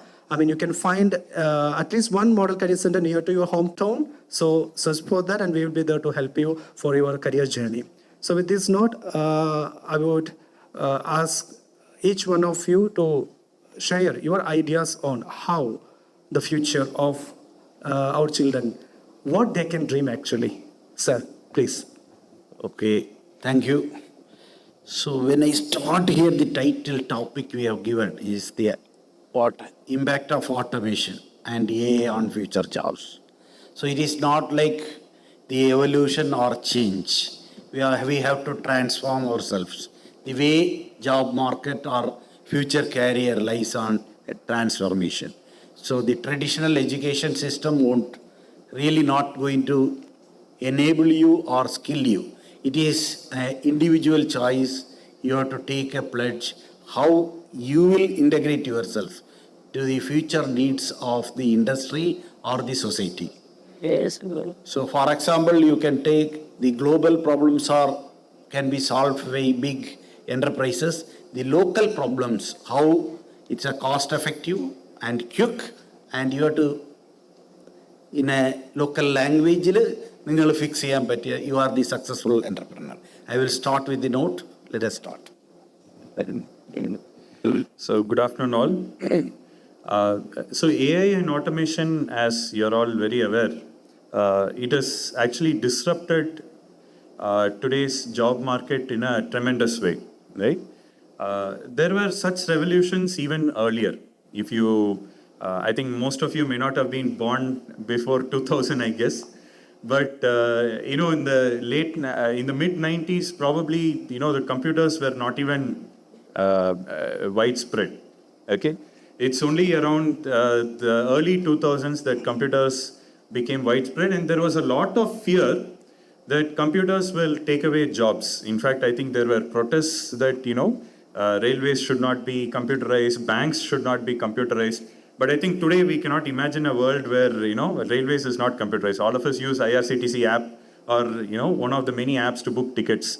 And most of us don't visit banks on a regular basis. We always use our mobile banking and, all those things. So, but at that time when the transition happened, a lot of fear was there. And it is kind of, in some ways similar when AI is kind of taking over the job market, because definitely there were a lot of jobs which completely got extinguished because of computers. Similarly, in today's world, there are going to be jobs that are going to get removed because of AI. But the main difference between, if you look back a few decades earlier, or maybe a century or more, people were very afraid of industrial revolution.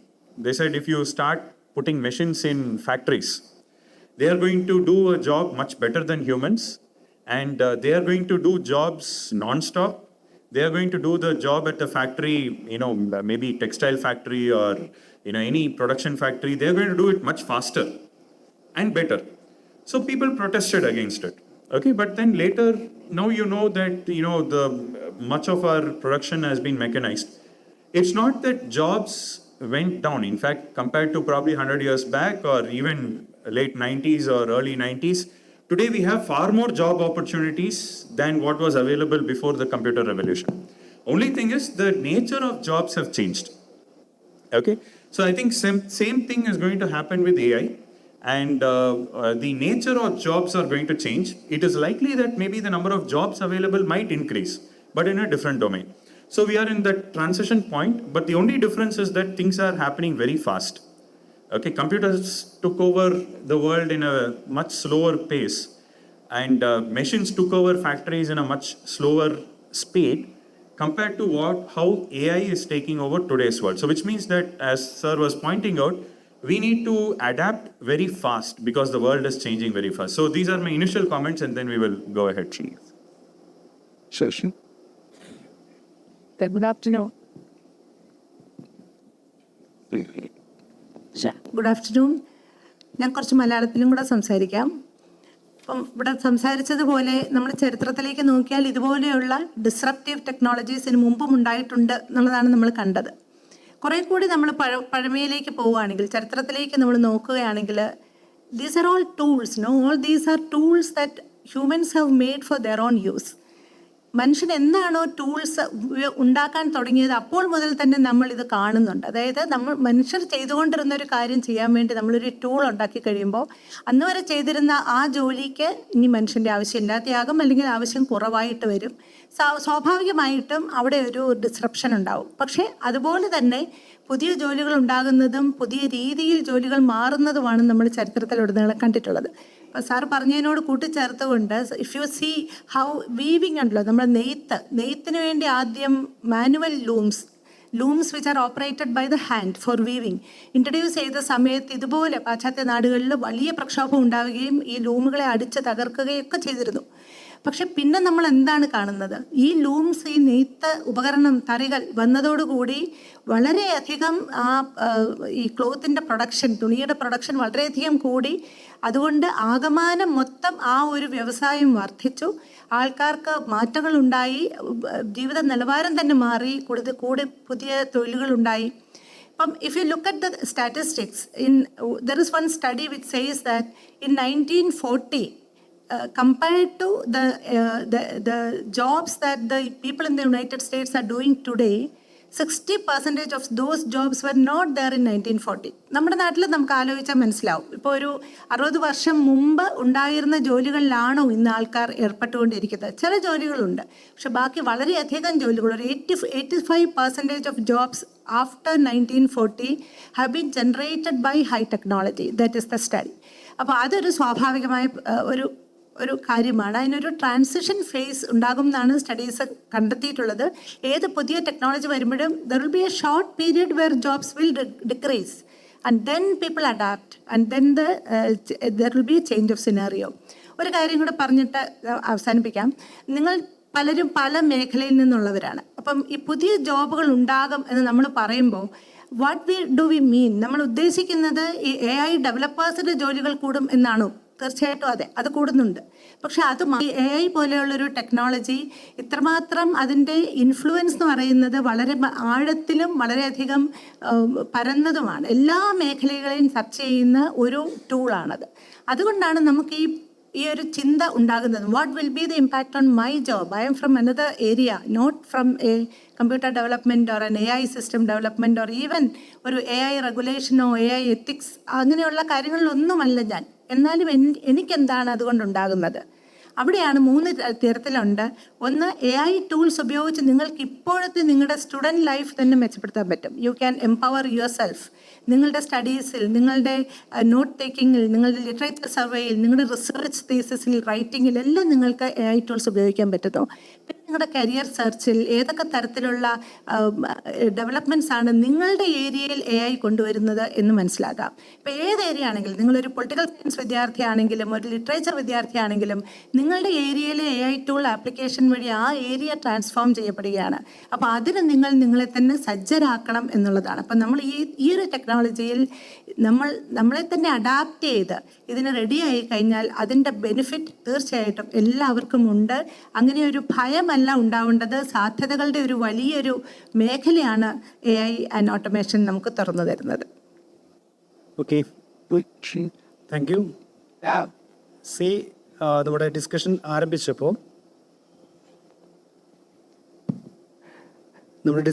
ആരംഭിച്ചപ്പോൾ നമ്മളുടെ ഡിസ്കഷൻ്റെ ഒരു flow എന്ന് പറയുന്നത് definitely ഈ AI വരുമ്പോൾ നമ്മളതിനെ പേടിച്ച് മാറി നിൽക്കുകയാണോ വേണ്ടത്, അല്ലെങ്കിൽ അതിനോട് അഡാപ്റ്റ് ചെയ്തുകൊണ്ട് അപ്സ്കിൽ ചെയ്തുകൊണ്ട് പോവുകയാണോ വേണ്ടത്?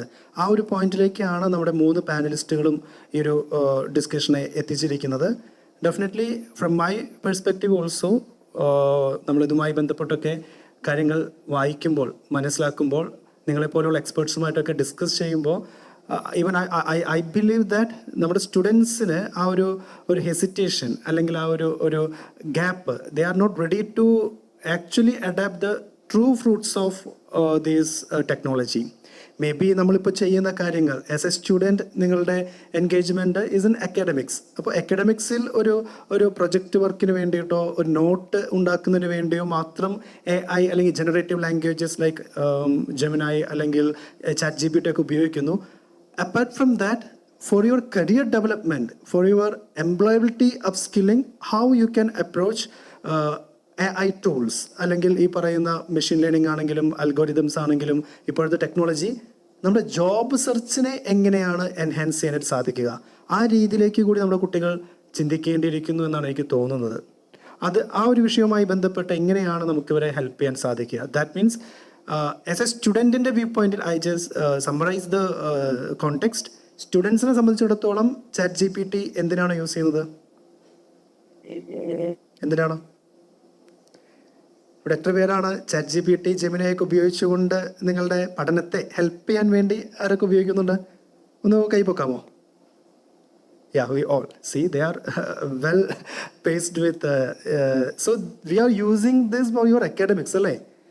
അതേസമയം നാളെ നിങ്ങളുടെ കരിയറിനെ അത് ഡെവലപ്പ് ചെയ്യാൻ ഏത് ടൂൾസ് ഞാൻ യൂസ് ചെയ്യണം? See, you are using ChatGPT as a tool for preparing your notes. എന്നാൽ നാളെ എൻ്റെ കരിയറിനെ ഡെവലപ്പ് ചെയ്യാൻ വേണ്ടി ഞാൻ ഏത് രീതിയിലാണ് AI ടൂൾസിനെ അപ്രോച്ച് ചെയ്യേണ്ടത്? ആ രീതിയിൽ നിങ്ങളത് അന്വേഷിച്ചിട്ടുണ്ടോ? ഉണ്ടോ? But that is the point where you stand out from the normal scholars. എങ്ങനെയാണ് നമ്മൾ ഇതിനെ അഡാപ്റ്റ് ചെയ്യേണ്ടത്? സോ സർ പ്ലീസ്, എങ്ങനെയാണ് നമുക്ക് കുട്ടികളെ എംപ്ലോയബിലിറ്റിയിലേക്ക് വരുവാനായിട്ട് ഈ ജനറേറ്റീവ് ലാംഗ്വേജസിനെ എങ്ങനെ ഉപയോഗിക്കാം? And for Remesh sir, when I read your profile, I understood that you have done extensive work on machine learning, mathematical modeling, especially in the sector agriculture, GIS and sustainability and all. So definitely ഇവിടെ undergraduate കുട്ടികളിൽ geography chemistry students are there, അല്ലേ? Chemistry ഇല്ലേ? How many of you are in chemistry? Yes. Then applied science പഠിക്കുന്ന കുട്ടികളുണ്ട്. So എങ്ങനെയാണ് അവർക്ക് ഈ പറയുന്ന സാറിൻ്റെ ആ ഒരു പ്രൊജക്റ്റ് എക്സ്പീരിയൻസിൽ നിന്നും how they can connect their non engineering subject? ഈ കുട്ടികളുടെ പ്രധാനപ്പെട്ട ഒരു കൺസേൺ അതാണ്. They are studying the non engineering subject. So how they can use and how we can adapt AI with that? Okay, thank you. So far എന്തിനാ നമ്മൾ ഇതൊക്കെ ചെയ്യുന്നുണ്ട്? It is നമ്മളുടെ ക്വാളിറ്റി ഓഫ് എ കോമൺ മാൻ്റെ quality improve ചെയ്യാൻ. So quality എങ്ങനെയാണ് നമ്മൾ define ചെയ്യുന്നത്? ഒന്ന് നമ്മളുടെ ഹെൽത്ത്, ഇന്നൊന്ന് financial needs. First comes health. So ഞാൻ 2 എക്സാമ്പിൾ വരും. ഞങ്ങളുടെ ഒരു പണി കുട്ടനാടിനടുത്ത് പാഡി ഫീൽഡിൽ ചെയ്തതും ഇന്നൊന്ന് ഉത്തരാഖണ്ഡിൽ അൽമോറ ഡിസ്ട്രിക്റ്റിൽ ചെയ്ത് 2 ചെറുതായിട്ട് ഷോർട്ടസ്റ്റ് ഫോമായിട്ട് പറയാൻ പോകുന്നുണ്ട്. ഒന്ന് കുട്ടനാട്ടിൽ പാഡി ഫീൽഡിങ്. നിങ്ങൾക്കറിയാം, കുട്ടനാട്ടിൽ നിന്ന് ആരെങ്കിലും ഉണ്ടോ? കുട്ടനാട് സൈഡിൽ നിന്ന് അല്ല, ഉണ്ടല്ലേ? ആ, അവിടെ എന്താ പാഡീൻ്റെ പ്രോബ്ലം? പാഡി ഫീൽഡിലുള്ള പ്രോബ്ലം അറിയോ? ഈ കടൽ ഉപ്പുവെള്ളം അകത്ത് കയറി പാഡി ഫീൽഡൊക്കെ ഉപ്പാവാം. അപ്പോൾ ആ ഫീൽഡിന് ട്രഡീഷണലായിട്ട് ഇവരെന്ത് ചെയ്യുന്നത്, നമ്മളുടെ കാൽസ്യം കാർബണേറ്റ് അതൊക്കെ ഇട്ടിട്ട് ന്യൂട്രലൈസ് സോയിൽ ചെയ്യുന്നത്. അപ്പോൾ ഞങ്ങളുടെ ഒരു agro technology around 25 crore project CSIR-ൻ്റെ ഒരു 15 ലാബ് ചേർന്നിട്ട് ഉണ്ടാക്കിയത്. അപ്പം ഞങ്ങൾ ആദ്യം ചെന്ന് ഫാർമേഴ്സ് ഒരു ഡിസ്കഷന് വിളിച്ചപ്പോൾ അവർ പറഞ്ഞത് ഇത് സർക്കാർ ഞങ്ങളെ സഹായിക്കുന്നില്ല, ഇത് എല്ലാവർക്കും എന്തെങ്കിലും സബ്സിഡി കിട്ടുമോ ഇങ്ങനെ. പക്ഷെ അവർക്ക് അറിയില്ല എന്താ അതിൻ്റെ റിയൽ പ്രോബ്ലം. അപ്പോൾ അവർക്ക് അറിയാത്തതുകൊണ്ട് അവരെന്ത് ചെയ്യുക, എന്തെങ്കിലും ആരെങ്കിലും ഒന്ന് പറഞ്ഞാൽ, ഒന്ന് ഏതെങ്കിലും ഡിസീസ് വന്നാൽ പെസ്റ്റിസൈഡ് വാരിയിടുക. അപ്പോൾ പെസ്റ്റിസൈഡിന് ഒരു കാസ്റ്റ് ഉണ്ടാവും. അതിൽ 2 ടൈപ്പ് ഉണ്ട്. ഒരു സ്മോൾ സ്കെയിൽ ഫാർമേഴ്സ് എന്ത് ചെയ്യുക, അവർ ലോക്കലിൽ ആരെങ്കിലും പറയും ഏതെങ്കിലും ഒരു പെസ്റ്റിസൈഡ് ഫീൽഡിൽ കൊണ്ടിടുക. ഇന്നൊരു കാറ്റഗറി എന്താണെന്ന് വെച്ചാൽ നല്ല കമ്പനി ബ്രാൻഡഡ് ഇടും. ബോത്തിലും പൈസ സ്പെൻഡ് ആയിരുന്നു, പക്ഷെ അതിൻ്റെ ആവശ്യമുണ്ടോ ഇല്ല എന്നുള്ളത് അറിയില്ല. അപ്പോൾ ഞങ്ങളുടെ ഒരു ടീം എന്താ പറഞ്ഞത്, ഈ ജിയോസ്പേഷ്യൽ ടെക്നോളജീസ് ഉണ്ട്, സാറ്റലൈറ്റൊക്കെ നമുക്ക് പോകുന്നുണ്ട്, പിന്നെ ഡ്രോൺ വെച്ച് ഇമേജ് എടുക്കുന്നത്. അപ്പോൾ ഇത് പടം പിടിച്ച് നമ്മൾ റിഫ്ലക്റ്റൻസ് ഉണ്ട് ആ സോയിലിൻ്റെ പ്രോപ്പർട്ടീസോ. ഫസ്റ്റ് സോയിങ്ങിന് മുമ്പുള്ളത് പറയാം, അടുത്തത് ഈ പാഡി ഗ്രോത്തിൻ്റെ സ്റ്റേജ് പറയാം. അപ്പോൾ സോയിലിന് മോണിറ്റർ ചെയ്യുമ്പോൾ എവിടെയൊക്കെ ഈ സോയിലിൻ്റെ ബേസിക് ഫിസിക്കൽ പ്രോപ്പർട്ടീസോ ഇല്ലെങ്കിൽ അതിൻ്റെ ഫെർട്ടിലൈസർ, ഇതിൻ്റെ NPK, ബേസിക് ന്യൂട്രിയൻസ്, അത് എല്ലാവരും വിചാരിച്ചുകൊണ്ടിരുന്നത് അവരുടെ മൊത്തം ഫീൽഡും ഒരു യൂണിഫോമായിട്ടിരിക്കും. എവിടെയൊക്കെ ഡെഫിഷ്യൻസി ഉണ്ട്, എവിടെയൊക്കെ വേണം, എവിടെ വേണ്ടെന്ന് അറിയില്ല. അപ്പോൾ ഇവരെന്ത് ചെയ്യുക, യൂരിയയോ എന്തൊക്കെ എടുത്താലും വാരിയിടുക. ഞങ്ങളുടെ ഒരു ചെറിയ ഒരു എക്സ്പെരിമെൻറ്റിൽ ചെയ്തിട്ട് ഇങ്ങനെ ഞങ്ങൾ മോണിറ്റർ ചെയ്ത് 2-3 ഫാർമറുടെ അടുത്ത് പറഞ്ഞു ഇവിടെ നിങ്ങൾ ഇട്ടാൽ മതി. അപ്പോൾ അവരുടെ ഫെർട്ടിലൈസർ യൂസേജ് മാത്രം ആൾമോസ്റ്റ് 60% റെഡ്യൂസ്. അപ്പോൾ ഇത് എങ്ങനെ സാധിച്ചു? സാറ്റലൈറ്റ് പടം എടുക്കുന്നുണ്ട്, അതിന് ഒരു മെഷീൻ ലേണിംഗ് കൊണ്ട് ചെയ്യുന്നുണ്ട്. ഇന്നൊന്ന് അതിന് variable rate fertiliser discharge system. അപ്പോൾ ഇതൊക്കെ ആരാ ചെയ്യുക? ഇതൊക്കെ നമ്മളുടെ കയ്യിൽ ടെക്നോളജി ഇല്ല. അപ്പോൾ നിങ്ങൾ കുട്ടികൾ ഇപ്പോൾ കെമിസ്ട്രി പഠിക്കുന്നവർ ആ സായിലിന് എന്തെങ്കിലും ഒരു സെൻസർ ടൈപ്പോ അല്ലെങ്കിൽ ഏതെങ്കിലും കളറിമെട്രിക് കളറൈസേഷൻ എന്തെങ്കിലും ഒരു മെത്തേഡിൽ എളുപ്പത്തിൽ ഫാർമർ അതൊക്കെ കണ്ടുപിടിക്കാനുള്ള ഒരു ചെറിയ ഇൻസ്ട്രുമെൻ്റ് ഉണ്ടാക്കണം. അപ്പോൾ അത് ഉണ്ടാക്കണമെങ്കിൽ നിങ്ങൾ പഠിച്ച മാത്രമല്ല ടെക്നോളജിയും വേണം. അതിനിടയ്ക്ക് ഈ ക്വിക്കായിട്ട് നമ്മൾ എന്തെങ്കിലും പ്രോസസ്സ് ചെയ്യണമെങ്കിൽ എന്ത് വേണം? പ്രോസസ്സിങ്. ഇപ്പോൾ IIT ചെന്നൈ അവരൊരു NVIDIA, നിങ്ങൾ ആർക്കൊക്കെ അറിയാം NVIDIAൻ്റെ ഓരോ GPUൻ്റെ കാസ്റ്റ് എത്ര എന്നറിയാം? മിനിമം നിങ്ങൾ യൂസ് ചെയ്യുന്ന ലാപ്ടോപ്പിൽ എന്തെങ്കിലും നിങ്ങൾ യൂസ് ചെയ്യുന്ന ചിപ്പ് ഏത് GPU യൂസ് ചെയ്യുന്നുണ്ട്? ആരെങ്കിലും ജസ്റ്റ് ഒരു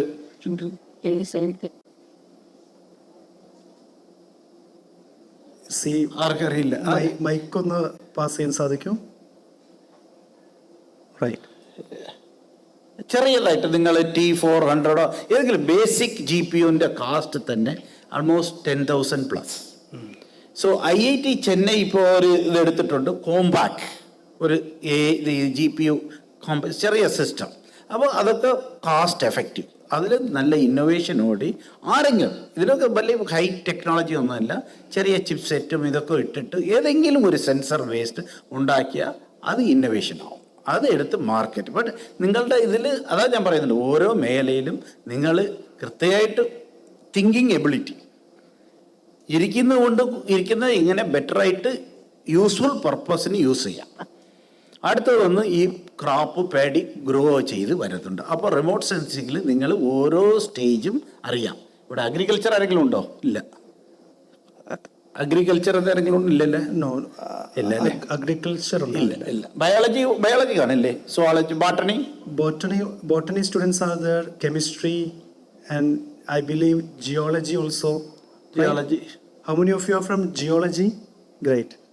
അപ്പോൾ നിങ്ങൾക്ക് ഇതൊക്കെ അറിയാമല്ലേ, ഇത് എങ്ങനെ ഉള്ളതെന്ന് അറിയാം. I think geology students should meet you in person because I believe he has a very extensive experience in that area. ഈ ഒരു പാഡി ഫീൽഡ് എടുത്തു കഴിഞ്ഞാൽ എല്ലാ സ്ഥലവും ഗ്രോത്ത് സെയിം ആയിട്ട് ഉണ്ടാവില്ല. അപ്പോൾ അത് വച്ചിട്ട് തന്നെ നിങ്ങൾ മെഷീൻ ലേണിങ്ങോ ഏതെങ്കിലും മോഡൽ ഉണ്ടാക്കി കൃത്യമായിട്ട് ഏത് സ്ഥലമാണ് ഗ്രോത്ത് നോർമലല്ല, അല്ലെങ്കിൽ ഏതാ അതിൽ അപ്ലൈ ചെയ്യണം. അങ്ങനെ കൊണ്ടുവന്ന് ഫെർട്ടിലൈസറൊക്കെ അപ്ലൈ ചെയ്താൽ അതിൻ്റെ ഗ്രോത്തും എല്ലാം ഇമ്പ്രൂവ് ചെയ്യണം. ഇനി വളരെ ഇമ്പോർട്ടൻ്റ് ഈ ഡിസീസ്. അപ്പോൾ പ്രൈസ് എങ്ങനെയാണ് ഒരു പ്രോഡക്റ്റിന്, ഇങ്ങനെ അഗ്രികൾച്ചറൽ പ്രോഡക്റ്റിന് എങ്ങനെയാണ് പ്രൈസ് വരിക?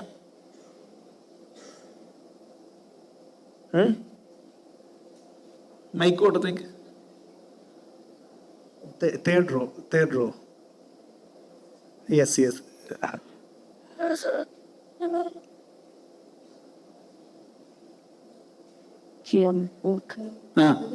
So market forces, the balances like.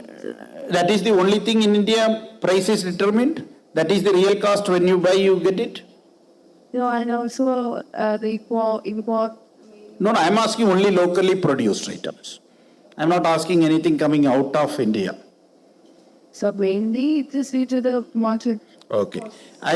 When we observed there, because livelihood we have conducted with this AI-based model to develop, the plums they are selling, 7 rupees per kg. When we get it here, 100, 120, 200 up to going. Then we did a survey. മോളിൽ നിന്ന് താള വന്നു മണ്ടി. അവിടെ മണ്ടി ഇവിടെ എന്താ പറയുന്നത് എനിക്ക് അറിയില്ല. മണ്ടി എന്ന് വെച്ചാൽ ചന്തയല്ല, ഈ ഹോൾസെയിൽക്കാർ മാത്രം വാങ്ങുന്ന സ്ഥലം. ഇവിടെ ചാലയിൽ ചിലവുണ്ട്, പക്ഷെ അവിടെ വരുമ്പോൾ അതിൻ്റെ പ്രൈസ് 45 അല്ലെങ്കിൽ 50 രൂപ നമ്മൾ അവിടെ നിന്ന് വാങ്ങണമെങ്കിൽ. ഈ മുകളിൽ നിന്ന് താഴെ വരുന്നതിന് ഗവൺമെൻറ് സപ്പോർട്ട് ചെയ്യുന്നുണ്ട്, കോൾഡ് സ്റ്റോറേജ് ഉണ്ട്, പക്ഷെ ആ ഫാർമറിന് അത് കിട്ടുന്നില്ല. എന്തുകൊണ്ട്? Economics please, you try, nothing wrong ഉണ്ട്. This is experience we got in the lively real time. Production ചെയ്യുന്ന ഫാർമറിന് കിട്ടുന്ന ബെനിഫിറ്റ് വളരെ കുറവാണ്. മീഡിയേറ്റേഴ്സിന് അതിന്റെ ബെനിഫിറ്റ് പോകുന്നു. മീഡിയേറ്റേഴ്സ് മാത്രം ഞാൻ പറയില്ല, അവരുടെ ഇഗ്നറൻസ് ഓഫ് നോളജ്. എക്സാക്ട്ലി. എന്താന്ന് വെച്ചാൽ അതിൽ ക്വാളിറ്റിയെ സെഗ്രിഗേറ്റ് ചെയ്യണം. ഇത് അങ്ങനെ സെഗ്രിഗേറ്റ് ചെയ്യുന്നത് ഇങ്ങനെ ചെയ്യുമ്പോൾ മാനുവലായിട്ട് ചെയ്യാൻ പറ്റില്ല. അപ്പോൾ ഒരു ഓട്ടോമാറ്റിക് സിസ്റ്റം വേണം, അതിൽ സെൻസേഴ്സ് ഒക്കെ വേണം, അങ്ങനെയുള്ള സിസ്റ്റം വേണം. ഇന്നൊന്ന് അതിൻ്റെ ക്വാളിറ്റി, ഇന്നൊന്ന് വാല്യൂ ആഡഡ് പ്രോഡക്ട്സ്. ഈ പ്ലംസിന് തന്നെ നമ്മൾ വേറെ വേറെ പ്രോഡക്ട്സ് ഉണ്ടാക്കും. സോ ഇങ്ങനെയൊക്കെ ഡീറ്റെയിൽ ആയിട്ട് പോകും. So you want value addition, so many things you add, then finally it will stop, it will go as a story. So sir പറയാൻ കൺവേ ചെയ്യാനായിട്ട് ഉദ്ദേശിക്കുന്നത് നമ്മുടെ കൺവെൻഷണൽ കോഴ്സ് പഠിക്കുന്നതിനൊപ്പം തന്നെ ആ മേഖലയിലെ അത് എങ്ങനെയാണ് നമുക്ക് എലിവേറ്റ് ചെയ്യാൻ സാധിക്കും. ഇപ്പോഴത്തെ ടെക്നോളജി ഉപയോഗിച്ചുകൊണ്ട് ഒരു ഡാറ്റ ഡ്രിവൺ ആയി ആ ഡാറ്റ അനലൈസ് ചെയ്യുന്നതിനും ഫാക്ട് ആൻഡ് ഫിഗേഴ്സ് മാനേജ് ചെയ്യുന്നതിനും we need data analytics. So പക്ഷേ ಇನ್ನೊಂದು കൂടി ആഡ് ചെയ്യാം, നമ്മളിവിടെ മാത്സിന് വളരെ ആൾക്കാർ മാറ്റി വയ്ക്കുക. അങ്ങനെ ചെയ്യരുത്. നമ്മൾ ഓർഡിനറി ഒരു ഷാപ്പിൽ ഏത് പർച്ചേസ് ചെയ്താൽ അതിന് മാത്തമെറ്റിക്സ് കൊടുക്കുന്ന പൈസ, അതിന് എന്താ കാസ്റ്റ് ബാക്കി എടുക്കുന്നുണ്ട്. അതൊരു ഇക്വേഷനാക്കി ഇട്ട് കഴിഞ്ഞാൽ നിങ്ങൾ മാത്സ് ഡേറ്റ അനലിറ്റിക്സ് അല്ലെങ്കിൽ വരുമ്പോൾ ചെറുതായിട്ട് അവിടെ മാത്സിൽ നിങ്ങൾ ചെറുതിൽ തന്നെ ആദ്യം തന്നെ നിങ്ങൾ എവിടെ നിന്ന് പഠിച്ചാലും BSc കെമിസ്ട്രി ആയാലും നിങ്ങൾ മാത്സ് ഉണ്ടല്ലേ, BSc കെമിസ്ട്രി ഫിസിക്സ് എല്ലാവർക്കും മാത്സ് ഉണ്ടല്ലേ. അപ്പോൾ അതിന് കൂടെ സ്റ്റാറ്റിസ്റ്റിക്സ് ഇങ്ങനെ ഉള്ള സ്കിൽസ് ചെറുതായിട്ട് ഒറ്റ ദിവസം കൊണ്ട് എല്ലാവർക്കും എടുക്കാൻ പറ്റില്ല. പിന്നെ ലിവിങ് ഏതെങ്കിലും ഒരു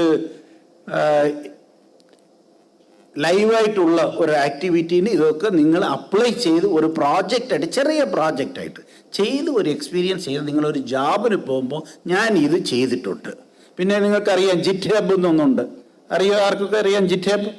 നിങ്ങൾ ഇങ്ങനെ ചെറുതായിട്ട് ഒരു ടൂൾ ഉണ്ടാക്കി അത് എക്സെല്ലോ ഏതെങ്കിലും ഉണ്ടാക്കിയാൽ അതിലിട്ട് ഒരു സിസ്റ്റമാറ്റിക് ആയിട്ട് ഒരു സ്ട്രക്ചർ ഫോളോ ചെയ്ത് വന്നാൽ നിങ്ങളൊരു ഇൻ്റർവ്യൂവിന് ഒരു സ്ഥലത്തിന് പോകുമ്പോൾ ഞാൻ ഇതൊക്കെ ചെയ്തിട്ടുണ്ട്, എൻ്റെ എക്സ്പീരിയൻസ്. അത് നിങ്ങൾക്ക് വാല്യൂ അഡീഷൻ. ഏത് ജോബ് ഏത് കമ്പനി പോയാലും അവർക്ക് day 1 അവർക്ക് പ്രോഫിറ്റ് ഉണ്ടാവും, അല്ലാതെ ആരും നമുക്ക് പൈസ തരത്തില്ല. അപ്പോൾ നിങ്ങൾ എന്ത് ചെയ്യണം, അവർക്ക് യൂസ് ആവണം. ഏത് കമ്പനിയിൽ നിങ്ങൾ ജോലിക്ക് എടുക്കണമെങ്കിലും അപ്പോൾ നിങ്ങൾ അതിൻ്റെ സ്കില്ല് ചെറുതായിട്ട് ആരും ഇത് ഡയറക്റ്റായിട്ട് നിങ്ങളുടെ ബ്രെയിനിലോ നിങ്ങൾ ആർക്കും പഠിപ്പിച്ച് നിങ്ങളുടെ എഫർട്ട് നിങ്ങൾ ഫുൾ ടൈം നിങ്ങൾ ചെറുതായിട്ട് ദിവസം വൈകുന്നേരം അല്ലെങ്കിൽ രാവിലെ ഒരു അരമണിക്കൂർ എടുത്തിട്ട് എന്തെങ്കിലും ഒന്ന് ചെയ്ത് നോക്ക്. by 3 years നിങ്ങൾ skilled. Yes sir. Sir Ramesh sir പറഞ്ഞതിനോട് I would like to add on sir ഇത്രയും പറഞ്ഞതിൻ്റെ ഒരു എസെൻസ് എന്ന് പറയുന്നത് you must connect your regular academics with the technology and the practical application of your teaching. What you learned in your classrooms അതിനെ practically എങ്ങനെ നമുക്ക് connect ചെയ്യാൻ സാധിക്കും. We have to search for that. ഇതുമായി ബന്ധപ്പെട്ട് I would like to share you one of my observation, one of my experience. I met a student who was studying zoology, okay, and he was very much interested in human skeleton system and all. Then he started communicating with computer science students. I mean the fellow department. I mean he had friends there in computer science department, and they have developed a exoskeleton system. അതായത് zoology പഠിക്കുന്ന ഒരു വിദ്യാർത്ഥി zoology ലാബിലും class റൂമിലും മാത്രം ഒതുങ്ങാതെ skeleton സിസ്റ്റവുമായി ബന്ധപ്പെട്ട് അല്ലെങ്കിൽ ഈ പറയുന്ന when I talked with him, he said that spine injured ആയിട്ടുള്ള ആളുകൾക്ക് എണീറ്റ് നിൽക്കാൻ സാധിക്കുന്ന രീതിയിൽ ഒരു എക്സോസ്കെൽട്ടൺ. What is exoskeleton? നമുക്ക് പുറമേ വെയർ ചെയ്യാൻ പറ്റുന്ന ഒരു ഡിവൈസ്. അപ്പോൾ അതിൻ്റെ ഒരു ബയോളജിക്കൽ അതുപോലെ തന്നെ അനാറ്റമിയാണ് ഈ സുവോളജി പഠിക്കുന്ന കുട്ടിക്ക് അറിയുന്നത്. Then he inquired on how we can technically transform the anatomy. So he had a very good discussion with his fellow classmates, those who are in computer science, and they have developed an idea, a prototype of exoskeleton. അതിനൊരു പ്രോഡക്റ്റായി അവൻ implement ചെയ്ത് കഴിഞ്ഞാൽ he became an entrepreneur. A zoologist or a person who is graduate in applied biology, he can work in a technical sector. So these are the applications. അപ്പോൾ ഇത് സംഭവിക്കുന്നത് എങ്ങനെയാണ്? Sir പറഞ്ഞതുപോലെ നമ്മളുടെ ഒരു അണ്ടർ ഗ്രാജുവേറ്റിൽ നിങ്ങൾ പഠിക്കുന്ന വിഷയങ്ങളെ എങ്ങനെ ഈ പുതുതലമുറ ആവശ്യങ്ങളുമായിട്ട് കണക്ട് ചെയ്യാൻ സാധിക്കും. So definitely we have to I think our next panelist will give another idea, his perspective on how we can connect our conventional applied courses with this technology. Sir, I believe you follow the train of our discussion. Sir? Yes. Okay. So, like every technology, there is a good use and there is a bad use. So, when Sir asked how many of you used ChatGPT for your academic work, I think most of you put up your hands. So, I'll ask another question. How many of you used ChatGPT for not for writing assignments or this thing, apart from assignments and finishing your academic work, just to understand or learn? How many of you have used GPT? Okay, good. Thank you. See, the problem I see even in my institute is that I think it's a universal problem among all students, because I'm a professor, I'm more in touch with, what students do with different things. The problem is that many students are using ChatGPT or Microsoft Copilot or anything to just finish your regular academic work. So there is an assignment to be completed, upload the assignment, ChatGPT will give you a report, copy, paste it, print it. Okay. You have to write a project report or a course project or something. You ask ChatGPT, give a few prompts, you get the whole thing, copy, paste it. Funny thing is, once I was in a Viva panel for, looking at we had the presentation for some internship work, and one student submitted the report, and the report first line said, you can use the following text to be put in your report, colon, and then the rest. This fellow didn't even forget to delete that line. He put the whole thing inside the report and printed it and bound it and gave and submitted. So that actually, although it will simplify your work, otherwise if you have to sit and write a 20, 25, 30 page report, you have to spend at least 2-3 days. But instead, if you ask ChatGPT of AI being used by youngsters especially, is that this is the age when you are doing your undergraduate program. The purpose of education is beyond actually the exact subject that you are studying. For example, if you are studying commerce or botany or any other thing, one part of the aim of your education is to acquire knowledge in that field. True. But there's another part to education, which is to improve your problem solving skills, your thinking ability, your reasoning ability. How do you look at a complex problem and simplify it into sub-blocks? How do you understand a system as a whole? Maybe it's a biological system or an economic system or whatever system it might be. This skill is another important aspect of your education. When you outsource all your assignments to ChatGPT or Copilot, you are losing out on this aspect of your education. Earlier, what students will do is to ask the topper for his version of the assignment, take a Xerox copy, and then you will sit and write it. Okay, there also you are losing out. Now, instead of looking for the topper, we look for ChatGPT. Either way, you are losing out. Okay, so that is one of the disadvantages, because when you come into the market, when you are looking for a job, many of the jobs are looking for people who can solve problems, who can think analytically, who can reason, and who can express themselves, communication. So when you write a report, you're learning how to write. You have a lot of things in your mind, right? What should go into your introduction? What should go into your conclusion? How should you present it? Now, if you outsource it to ChatGPT, you lose all those skills, which are very important in the real world. So that is one point. So while students are using GPT, you are getting familiarized with the technology, which that part is good. but don't lose your education there by stopping to think. That's why people say it is very scary when they say my 6-year-old son is, using ChatGPT. It is a very dangerous thing because the child will never learn how to reason. The child will never learn how to think for himself. Everything you ask ChatGPT, the child cannot think. Same thing applies to you as your college graduate. So you can use ChatGPT, maybe get its solution, and then you sit and analyze. You asked for an essay from ChatGPT, it has given you an essay. Now you sit and read that essay. How has it constructed that essay? If I am writing, will I write like this? What is the structure? If you learn from I tell my students also, when they have to run some MATLAB code, they will go and ask ChatGPT, they'll get a MATLAB code and they'll come and run and say, sir, this is the result. I'll say, it's okay, you took it from ChatGPT. Did you understand the code? That is important, okay? So you can use it because now you don't have to go and, sit in a library, spend hours together, read so many books to get things. You can just type and it will give you information. But use it in the right way, okay? And the other thing is, the question was about how do you use AI to find a good job? How can you use it to market yourself? The nice, funny thing about AI, or rather the interesting thing about AI, is that there are so many tools available now that even if you're not a computer science student, you can still use it. Use it to a level where you can make products out of it, you can monetize those products, you can really build a career out of it. For example, if you are a person with commerce background or economics or accountancy or any of those streams, right?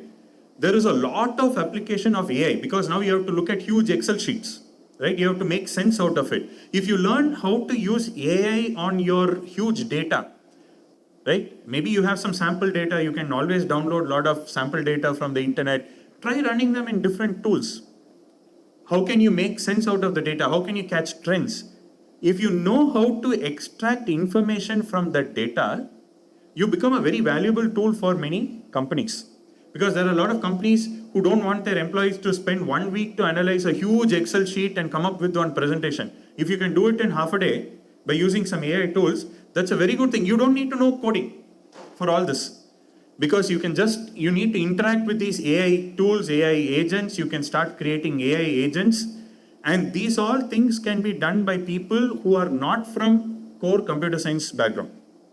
Okay, so that opportunity is given. In fact, there are examples like content creation, creators, advertisement creation, graphic design. Today I was listening to a podcast where one person was telling that his graphic designer quit his company. So he decided instead of hiring another graphic designer, he built certain tools using AI, and that AI is able to provide them with all the graphic design they need for their advertisements. So I'm sure many of you would have explored such things, maybe for content creation, for images, video, audio, or even getting information together. These are domains which you, maybe coming from a humanities background or arts background, or even science background, you can use these tools to come up with good ideas and good products which you can either productize on your own, or you can develop these skills so that any company looking for such talent is going to pick you easily. Okay, so these are certain opportunities that AI has opened up, even if you don't know how to code. Okay. Sir, that was very interesting that a student just copied exactly what we call it in, I believe that you are, non-Malayali, right? You are from other state. Please, sir, from which is your native place? Okay, so I'm from Tamil Nadu. I'm from Tamil Chennai. Nadu. Yeah. For that context, copying the exactly thing, we call in our colloquially, we have a term for that. എന്താണ് മൊത്തം നോക്കാതെ copy ചെയ്യുന്നതിന് പറയുന്ന പേരെന്താ? What is that? Each a copy, we call it each a copy. Like when one student was copying from the board early stage, few days back, one fly. It was. We have the same expression in Tamil also. Exactly. Yeah. So when the student was copying that, he also drew the picture of the fly. So the point is, our children losing imaginary capacity, I mean, using their cognitive skills for rationalizing what they have learned through ChatGPT. എനിക്ക് തോന്നുന്നു copy ചെയ്യുന്നതിൻ്റെ ഒപ്പം തന്നെ അതിനെ മനസ്സിലാക്കിയെടുക്കാനുള്ളൊരു സമയം കൂടി അല്ലേ, type ചെയ്യാനായിട്ടൊരു few seconds, within just 1 second ChatGPT Gemini gives you the answer, and the moment we copy that, but I would, and we definitely we will encourage you all to at least spare a 1 minute or 2 minutes, 3 minutes for understanding what is the result, how it's being generated.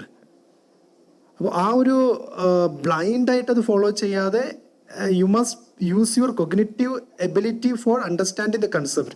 അതാണ് panellist രണ്ടുപേരും ഇവിടെ സൂചിപ്പിച്ചത്. Definitely we can have another perspective on this point. I mean, how to connect their conventional degree courses for getting a good employment in this discussion point. Ma'am, ഒരു inputs ഒന്ന് പറയാമോ? Okay, ഞാൻ ഇവിടെ സംസാരിച്ചതിൻ്റെ തുടർച്ചയായിട്ട് പറയാണ്. ഇപ്പോൾ പറഞ്ഞു, നമ്മുടെ ചിന്തിക്കാനുള്ള കാര്യങ്ങൾ ക്രിട്ടിക്കലായിട്ട് വിലയിരുത്താനൊക്കെയുള്ള കഴിവുകളെ ഇത്തരം AI ടൂളുകളുടെ ഉപയോഗം അത് കുറച്ച് കളയും എന്ന് പറഞ്ഞു. അതൊരു വലിയ ആവൽക്കരമാണ്. അതിന് വേറൊരു വശം കൂടിയുണ്ട്. നിങ്ങൾ എത്ര പേരാണ് ഇപ്പോൾ ChatGPT ഉപയോഗിച്ചു അതിൻ്റെ ഒരു ഔട്ട്പുട്ട് കണ്ടാൽ അതിനെ ഒന്ന് സ്വയം വിലയിരുത്തുന്നത്? ഇത് ശരിയാണോ? ഈ അതിന് പല പ്രശ്നങ്ങളുള്ളതായിട്ട് നമ്മൾ വായിച്ചിട്ടുണ്ടല്ലോ. ഹലൂസിനേഷൻ പോലെയുള്ള പ്രശ്നങ്ങളുണ്ട് ഇല്ലേ? അത് ചിലപ്പോൾ ഒരേ ചോദ്യത്തിന് പലതവണ ചോദിച്ചാൽ പല ഉത്തരങ്ങളായിരിക്കും തരിക. പിന്നെ ഞങ്ങൾ ഒരു ഉത്തരം തെറ്റാണെന്ന് തോന്നിയാൽ നിങ്ങളൊന്ന് സജസ്റ്റ് ചെയ്താൽ ചിലപ്പോൾ അതും അക്സെപ്റ്റ് ചെയ്തെന്നിരിക്കും. ഇത് നിങ്ങൾക്ക് തന്നെ ട്രൈ ചെയ്ത് നോക്കാവുന്നതാണ്. ഞാനൊരിക്കലും ഇത് ഈ ഹലൂസിനേഷൻ എന്താണെന്ന് മനസ്സിലാക്കാനായിട്ടൊന്ന് ട്രൈ ചെയ്തു. ഒരു കവിതയാണ്. ആ കവിത ആരെഴുതിയതാണ് എന്ന് ചോദിച്ചു. വേറൊന്നും അല്ല, മാവേലി നാടുവാൻ ഈടും കാലം എന്നുള്ള നമ്മുടെ കവിതയുണ്ടല്ലോ, ഇത് ആരാണ് എഴുതിയത് എന്ന് ChatGPTയോട് ചോദിച്ചു. അപ്പം കുറേ തവണ പല ഉത്തരങ്ങൾ തരികയാണ്. ഓരോ കവികളുടെ പേര് പറയുമ്പോൾ ഞാൻ ചോദിക്കും അത് തന്നെയാണോ, ഷുവറാണോ എന്നൊന്നുകൂടി ചോദിക്കുമ്പോൾ വേറൊരു കവിയുടെ പേര് പറയാണ്. ഒരു 5-6 തവണ ആയപ്പോഴേക്കും അത് വൈലോപ്പള്ളി ശ്രീധര മേനോൻ എന്നൊരു ഉത്തരത്തിലേക്ക് എത്തി. പിന്നെ വീണ്ടും ചോദിച്ചാലും അത് തന്നെയാണ് പറയുന്നത്. പക്ഷെ നമ്മൾ വെറുതെ ഒന്ന് ഗൂഗിൾ ചെയ്താൽ കിട്ടുന്ന ഉത്തരം സഹോദരൻ അയ്യപ്പൻ എന്നാണ്. അപ്പം ഞാൻ അത് ചോദിച്ചു, സഹോദരൻ അയ്യപ്പൻ അല്ലേ, ഇതാണോ വൈലോപ്പള്ളിയാണോ? Oh, I am very sorry, I understand, it is actually Sahodaran Ayyappan. Immediately അത് അക്സെപ്റ്റ് ചെയ്യും. എന്നിട്ട് അത് പറഞ്ഞു. ഈ ഒരു പ്രശ്നം പിന്നീട് ഞാൻ വേറെ ചില ഉത്തരങ്ങളും ചോദിച്ചു. വേറെ ചില കവികളെ ഇതുപോലെ പ്രോംപ്റ്റ് ചെയ്തപ്പോൾ അതും അക്സെപ്റ്റ് ചെയ്തു. ഇത് കണ്ടിട്ട് എൻ്റെ ഒരു ഫ്രണ്ട് ചോദിച്ചു, are you sure, is it not Jaya who is the author? ChatGPT accepted that also. Oh yes, I am very sure it's actually Jaya who wrote this. അപ്പോൾ ആ രീതിയിലുള്ള പ്രശ്നങ്ങളുണ്ട്. അപ്പം നമ്മൾ പ്രൊഫഷണൽ വേർഷൻ ഉപയോഗിക്കുമ്പോഴും ഈ ടൂളുകളെല്ലാം ഡെവലപ്മെൻറ്റ് നടന്നുകൊണ്ടിരിക്കുകയാണ്, ഓരോ ദിവസവും മെച്ചപ്പെട്ടുകൊണ്ടിരിക്കുകയാണ്, സത്യമാണ്. അതുകൊണ്ട് ഇത്തരം പ്രശ്നങ്ങൾ തീർച്ചയായിട്ടും അതൊക്കെ സോൾവ് ചെയ്യപ്പെടുന്നുള്ളതിന് തീർച്ചയാണ്. പക്ഷെ നമ്മൾ ഇത്തരം ടൂളുകളെ മനസ്സിലാക്കുമ്പോൾ നമുക്ക് മനസ്സിലാകും അതിൽ നമ്മുടെ ഒരു ക്രിട്ടിക്കൽ അനാലിസിസിന് അത് പകരം അല്ല. അതിൻ്റെ ആവശ്യം അവിടെയുണ്ട്. ഏത് കാര്യവും ഉപയോഗിക്കാനായിട്ട് നമുക്കതിലുള്ള അറിവും അവലോകനവും ആവശ്യമാണ്. ഇപ്പോൾ എക്കണോമിക്സിൻ്റെ ഫീൽഡിനെ പറ്റി പറഞ്ഞു. എക്കണോമിക്സിലുള്ളൊരു പ്രശ്നത്തിന് സോൾവ് ചെയ്യാനായിട്ടൊരു AI ടൂൾ ഉപയോഗിക്കുമ്പോൾ അതിനെക്കുറിച്ച് ഒന്നും അറിയാത്ത ഒരാൾ ഉപയോഗിച്ചാൽ അത് ശരിയാവണം എന്നില്ല. ഒരു എക്കണോമിക്സ് അതിൻ്റെ അവയർനെസ് ഉപയോഗിച്ചുകൊണ്ട് ഈ ടൂൾ പറഞ്ഞത് ശരിയാണോ എന്ന് വിലയിരുത്താനുള്ള ആ ഒരു ബേസിക് നോളജിന് നമുക്കതിന് പകരം വയ്ക്കാൻ സാധിക്കുകയില്ല. ഇപ്പോൾ നമ്മൾ പലരോടും അന്വേഷിക്കുമ്പം നിങ്ങൾക്ക് തന്നെ ചിലപ്പോൾ തോന്നുന്നുണ്ടാകും, എൻ്റെ ബേസിക് ഡിഗ്രി കൊണ്ട് പിന്നെ എന്താണ് ഗുണം, ഞാൻ അത് ചെയ്യണോ, ഞാൻ ഇപ്പോൾ തന്നെ AI ടൂളുകളുടെ ഒരു കോഴ്സിനാണോ പോകേണ്ടത്, അല്ലെങ്കിൽ ഈ AI ഡെവലപ്മെൻറ്റിലേക്ക് എല്ലാവരും AI ഡെവലപ്മെൻറ്റ്, ഡേറ്റാ സയൻസ് മുതലായ കോഴ്സുകളാണോ ചെയ്യേണ്ടത്? അങ്ങനെയല്ല. നമ്മുടെ ഇതുപോലെ ഈ ഒരു technology AI and automation and AI fuel ചെയ്യുന്ന ഓട്ടോമേഷൻ എന്ന് പറയുന്ന ആ ഒരു കാര്യം എല്ലാ ഫീൽഡുകളിലും ആപ്ലിക്കബിൾ ആകും നമ്മൾ കണ്ടു. അപ്പോൾ അത് ഓരോ ഫീൽഡിലും ആ AI ഫ്ലുവൻസി ഉപയോഗിച്ചുകൊണ്ട് കറക്റ്റായിട്ട് അത് ഉപയോഗിക്കണമെങ്കിൽ അതിലെ ബേസിക് അണ്ടർസ്റ്റാൻഡിങ്ങിന് പകരം വയ്ക്കാൻ ഒന്നുമില്ല. അതുകൊണ്ട് ഒരു ബേസിക് ഡിഗ്രിയെയും പകരം വയ്ക്കുന്നതല്ല ഈ ഒരു ടെക്നോളജിയുടെ കടന്നുവരവ്. അതാണ് ആദ്യത്തെ ഒരു പോയിന്റ് എനിക്ക് പറയാറുള്ളത്. രണ്ടാമത്, നമ്മൾ പറഞ്ഞു ഈ ഒരു ടൂൾ ഉപയോഗിക്കുമ്പോൾ നമ്മൾ അതിനെക്കുറിച്ച് മനസ്സിലാക്കണം. What are the pitfalls in that? AI കൊണ്ടൊക്കെ ഉണ്ടാകുന്ന എത്തിക്കലായിട്ട് ഒക്കെയുള്ള റാമിഫിക്കേഷൻസ് എന്തൊക്കെയാണ്, ലീഗാലിറ്റി ഒക്കെ നമ്മൾ ചിന്തിക്കേണ്ട കാര്യങ്ങളുണ്ട്. അതുകൊണ്ട് ആ ഫീൽഡ് എല്ലാം കൂടി ഒത്തൊരുമിച്ചുള്ളൊരു പ്രവർത്തനമായിരിക്കും പലപ്പോഴും നമുക്ക് ആവശ്യമായിട്ട് വരിക. പിന്നെ ഇപ്പം നമ്മൾ ബേസിക് ഡിഗ്രിയുടെ ആവശ്യത്തെക്കുറിച്ച് പറഞ്ഞു, AI ടൂളുകൾ പലയിടത്തും ഉപയോഗിക്കുന്നതിനെ കുറിച്ച് പറഞ്ഞു.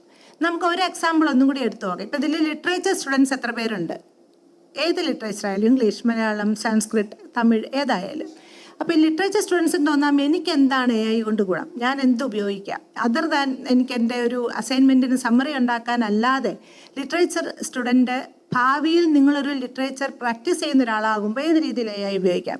ഞാനതൊന്ന് ജസ്റ്റ് ഒന്ന് അനലൈസ് ചെയ്തപ്പോൾ മനസ്സിലായത് ടെക്സ്റ്റുവൽ അനാലിസിസ്, ടെക്സ്റ്റുകളെ അനലൈസ് ചെയ്യണമല്ലോ നിങ്ങൾക്ക്, കമ്പാരിറ്റീവ് ലിറ്ററേച്ചർ സ്റ്റഡിയൊക്കെ നടത്തുമല്ലോ പല ലിറ്ററേച്ചർ.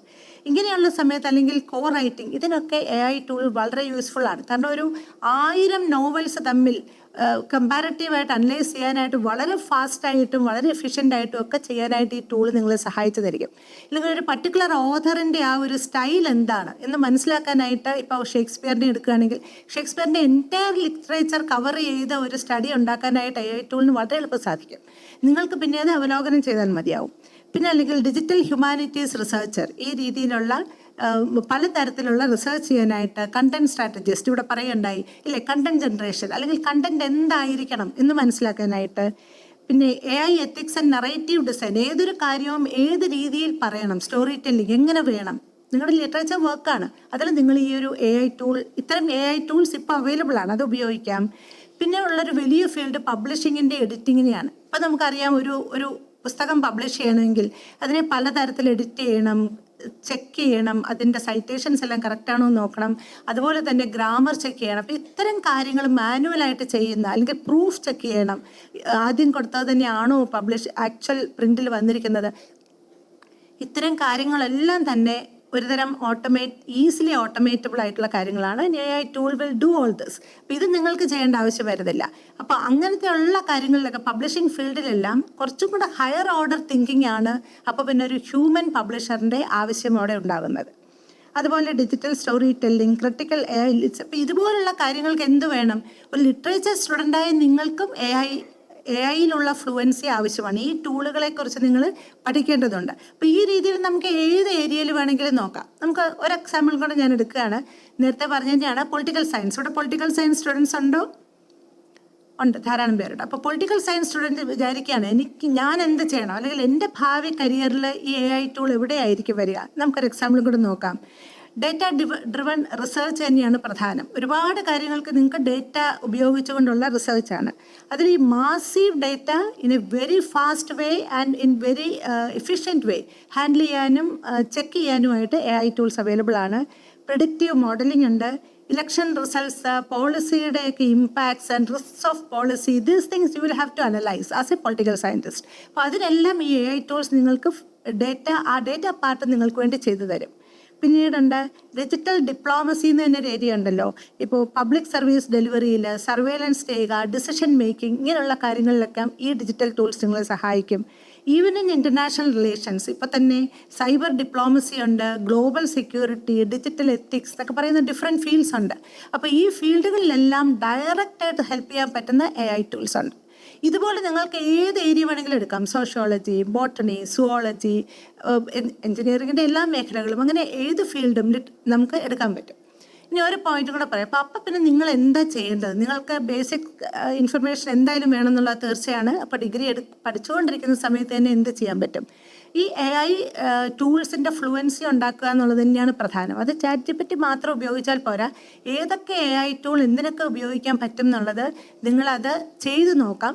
അതുപോലെ തന്നെ ഫ്രീ ആയിട്ടുള്ള കോഴ്സുകൾ ധാരാളം അവൈലബിൾ ആണ്. നിങ്ങൾക്കറിയാം കോഴ്സ്റ പോലെയുള്ള ഒരുപാട് സൈറ്റുകളുണ്ട്. അവിടെ AI ടൂൾസിനെ കുറിച്ചുള്ള കോഴ്സുകൾ തന്നെ അവൈലബിൾ ആണ്. നിങ്ങൾക്ക് ഇതിൻ്റെ കൂടെ തന്നെ ചെയ്യാവുന്ന കാര്യമാണ്. പിന്നെ ഉള്ളത് ചില പ്രത്യേക ഗ്രൂപ്പുകളിൽ ചെന്നുപെടാം. ഇതുപോലെയുള്ള AI ടൂൾസ് ഉപയോഗിക്കുന്ന സ്റ്റുഡൻസിൻ്റെ ഗ്രൂപ്പുകളിൽ നിങ്ങൾക്കും ഭാഗമാകാം. അങ്ങനെ ഇത് ഉപയോഗിച്ച് അങ്ങോട്ടും ഇങ്ങോട്ടും പലതും ഷെയർ ചെയ്ത് മൊത്തമായിട്ടുള്ള ഇൻഫർമേഷൻ ബിൽഡിങ്ങിന് അത് ഉപയോഗപ്രദമാണ്. പിന്നെ ഹാക്കത്തോൺ പോലെയുള്ള കോൺടെസ്റ്റുകൾ വരുമല്ലോ, കോമ്പറ്റീഷൻസ് ഒക്കെ വരുമ്പോഴും തീർച്ചയായിട്ടും ഈ ടൂൾസ് ഉപയോഗിച്ചുള്ള അത്തരം കോമ്പറ്റീഷൻസിനൊക്കെ പോകുന്നത് രസകരമായിട്ട് എങ്ങനെ ഇതിൽ മുന്നോട്ട് പോകാം എന്നുള്ളതിന് ഉപയോഗപ്രദമാണ്. ഹലോ, ഓക്കെ, എന്താണ് ഉച്ച സമയം കഴിഞ്ഞിട്ടുള്ള ആഫ്റ്റർ ലഞ്ച്? പതിയെ ഉറക്കത്തിലേക്ക് പോകുന്നുണ്ടോ? ഉണ്ടോ? റൈറ്റ്. ഒന്ന് കൈ ഉയർത്താം എല്ലാവരും. All of you please raise your hand. Okay, എല്ലാവരും അവരുടെ കൈ ഒന്ന് ചിന്നിൽ വെച്ച്, ചിന്നിൽ.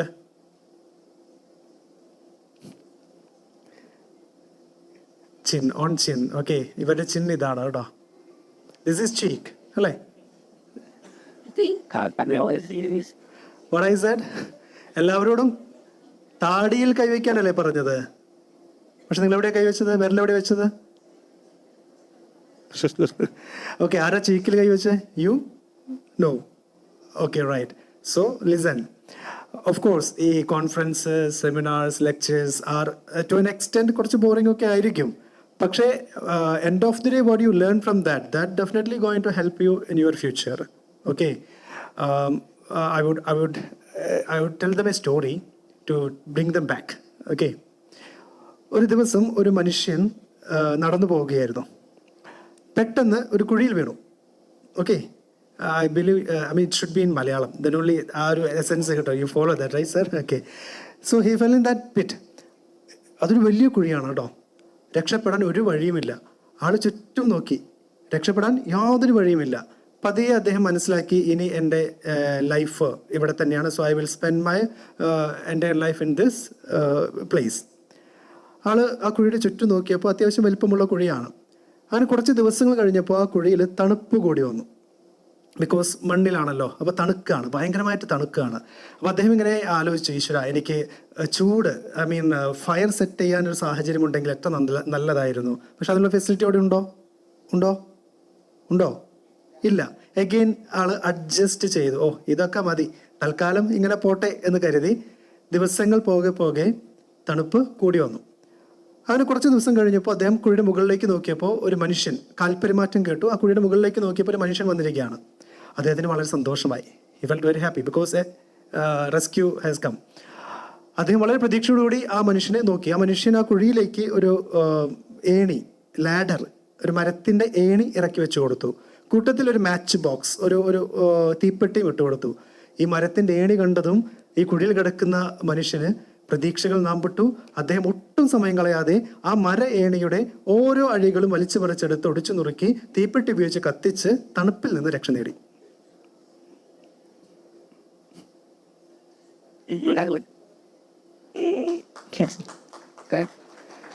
സ്റ്റുപ്പിഡ് അല്ലേ? അവനേക്കാളും വലിയ പൊട്ടൻ വേറെ ഉണ്ടോ? അവനെന്താ ചെയ്യേണ്ടത്? ആളെന്താണ് ചെയ്യേണ്ടിരുന്നത്? You tell me that. What is that? He should climb that ladder and get away from that trap. പക്ഷെ ആളെന്താ ചെയ്തേ? തൽക്കാലം അപ്പോഴത്തെ സൗകര്യത്തിന് വേണ്ടി, തണുപ്പ് മാറാൻ വേണ്ടി ആ കിട്ടിയ ഓപ്പർച്യൂണിറ്റിയെ ഉപയോഗിച്ചില്ല. Every day in your life, every classes, every interaction, every person you meet in your life, all the seminars like this, all these are the ladders for your success. അപ്പോൾ എന്താ ചെയ്യേണ്ടത്? ഇവിടെ നല്ല തണുപ്പല്ലേ? അത്യാവശ്യം നല്ല കോസി ആയിട്ടുള്ളൊരു സീറ്റിലാണ് നമ്മൾ ഇരിക്കുന്നത്. സോ മേ ബി നമുക്ക് കുറച്ചൊരു ഒരു കംഫർട്ട് സോണൊക്കെ തോന്നും. But you listen that definitely this ladder will help you in future. Okay, great. So the point, we come back to our discussion point. So we are continuing on our discussion.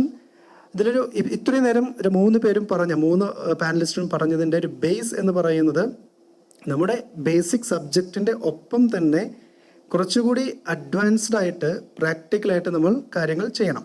ഇപ്പോഴത്തെ technology ഉപയോഗിക്കാനായിട്ടുള്ളൊരു open mind നമുക്ക് ഉണ്ടാവണം എന്നാണ് പറഞ്ഞത്. അതിന് what is the key for that?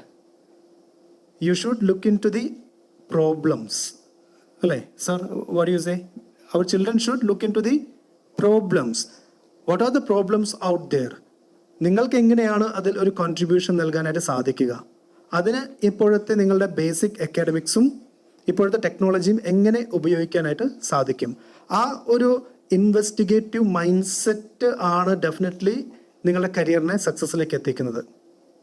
I don't believe that our certification, qualification alone will help you to get into your job sector. You just imagine you are an employer. നിങ്ങൾ ഒരു employer ആണ് and you are conducting N interview. നിങ്ങൾ എങ്ങനെയാണ് നിങ്ങളുടെ കാൻഡിഡേറ്റിനെ select ചെയ്യുന്നത്? Is it merely based on the qualification part or what he can contribute to your company or the project? ഏതാണ്? What do you give more priority? ഏതാണ്? Definitely it should be the contribution part. Okay, the qualification is the what do you say, ടിക്കറ്റാണ് ആ റൂമിലേക്ക് കയറാൻ, അല്ലെ, നിങ്ങളുടെ മുന്നിൽ വന്ന് ഇരിക്കുവാനുള്ളൊരു ടിക്കറ്റാണ് that qualification. And what you learn, what you can contribute into that problem or into that system or into that ecosystem, that makes you different, that gives you the opportunity. അപ്പോൾ ആ ഒരു കോൺട്രിബ്യൂഷൻ പാർട്ട് വരണമെന്നുണ്ടെങ്കിൽ ഡെഫിനറ്റ്ലി നിങ്ങൾ പഠിക്കുന്ന ഫീൽഡുമായി ബന്ധപ്പെട്ട problems identify ചെയ്യാനും അതിനുള്ള solutions നമ്മുടെ കയ്യിൽ ഉണ്ടാവുകയും വേണം. അത് ആ സബ്ജക്റ്റ് നോളേജ് ആണ് നിങ്ങൾ അതിലേക്ക് എത്തിക്കുന്നത്. Recently during A startup pitching competition, I met a psychology student. He came up with a data analytical model for understanding bipolar disorder. സാധാരണ സൈക്കോളജിസ്റ്റുകൾ പേഷ്യൻസിൻ്റെ സിംറ്റംസ് നോക്കിയിട്ടാണ് okay this is the issue എന്ന് പറയുന്നത്. But that child developed A algorithm four analysing the blood sample and the mood swings, all the hormonal changes in the body. The algorithm will analyze that and it will tell you whether you are prone to become, or do you have any kind of mental disorders. Like that will help them to get early diagnosis. അപ്പോൾ അവിടെ ആ student അവിടെ present ചെയ്തപ്പോൾ പറഞ്ഞൊരു പ്രധാനപ്പെട്ട കാര്യം, bipolar disorders ഒക്കെ may be പെട്ടെന്ന് ഡയഗ്നോസ് ചെയ്യാൻ പെട്ടെന്ന് അത് എക്സിബിറ്റ് ആവില്ല. മേ ബി അതൊരു വളരെ ക്രൂഷ്യൽ ഘട്ടത്തിലേക്ക് എത്തുമ്പോഴായിരിക്കും നമ്മൾ മനസ്സിലാക്കുന്നത്. So if you have a system to understand a quick technology system for understanding this issue, we can save time. That was the problem. കുറഞ്ഞ സമയത്തിനുള്ളിൽ സൊല്യൂഷൻ കിട്ടണം. അപ്പോൾ ഈ രീതിയിൽ നമ്മൾ you have to look around how you can contribute. That idea will definitely will help you to study well in your academics. അല്ലെങ്കിൽ എന്താ ചെയ്യുന്നത്? ഡെയിലി റുട്ടീൻ അല്ലേ? Maybe ma'am, you can later you can add on that. നമ്മുടെ കുട്ടികളുടെ ഒരു they always trap in a daily routine activities. And recently I read on FOMO, fear of missing out. Have you heard FOMO? Fear of missing out. ഇതിൻ്റെ ഇടയിൽ എത്ര പേര് mobile phone എടുത്ത് നോക്കി? ഞാനിവിടെ നോക്കുന്നുണ്ടായിരുന്നു. Few of you, അല്ലേ? ഒരു 10 minutes 50 minutes കഴിയുമ്പോൾ we keep track on our mobile phones. പക്ഷേ ഇവിടെ ആരും ചെയ്തിട്ടില്ല എന്ന് തോന്നുന്നത്. നിങ്ങളുടെ മൊബൈൽ ഫോൺ കയ്യിലില്ല അല്ലേ? യെസ്. പക്ഷേ when we are in our personal space നമ്മൾ എന്ത് ചെയ്യും? എപ്പോഴും മൊബൈൽ ഫോൺ എടുത്ത് നോക്കില്ലേ? നമ്മുടെ പേഴ്സണൽ സ്പേസിൽ നോക്കില്ലേ? യെസ്. അപ്പോൾ ഈ പറയുന്ന രീതിയിൽ they are very much anticipated on the negative side of the technology and all. So how they can cope up with that?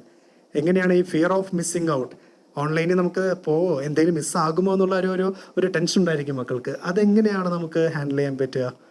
Sir please.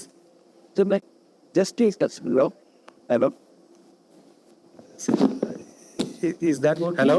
Yes. So you tell me now, why ChatGPT is free? Why they have given ChatGPT free for you, for people? Anything, if somebody is full, they can give free of cost to you? You tell, anybody who can give an answer to that? Addicted, no. Yes, products. We are not products, we are...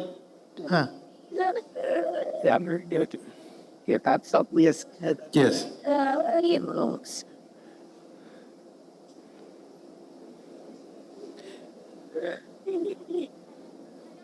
Tell you to talk, no problem. Yeah, you are audible. Because they study us. No, they don't study you. First you told us right. Because we give them the data. Data, yes. And they learn. No, at what any cost? Here. Your data is they are getting it free. But tomorrow if they stop, what will happen to you? The parents slowly get used to it, and it becomes a habit, and this habit becomes addiction, and it becomes a part of our daily life that we should need this to survive. So what happens is that our brain gets too much attached to this. Brain will stop working, correct? It's intelligent that whatever analytical skill you are losing out. So any one of you take your phone and tell screen time last 1 week per day how much less, you tell me. In a student community I want to know. You tell me screen time of your mobile phone. So for 5 hours, 6 hours, Especially Saturday, Sundays you take. Okay. I will leave it to the colleges, they may not allow you inside. So you tell me. So you think, is it worth? What is screen time? You tell. Screen time last 1 week. Okay. So you are giving free of cost, somebody you are giving. Sometimes, how many of you give your personal information in ChatGPT? Does.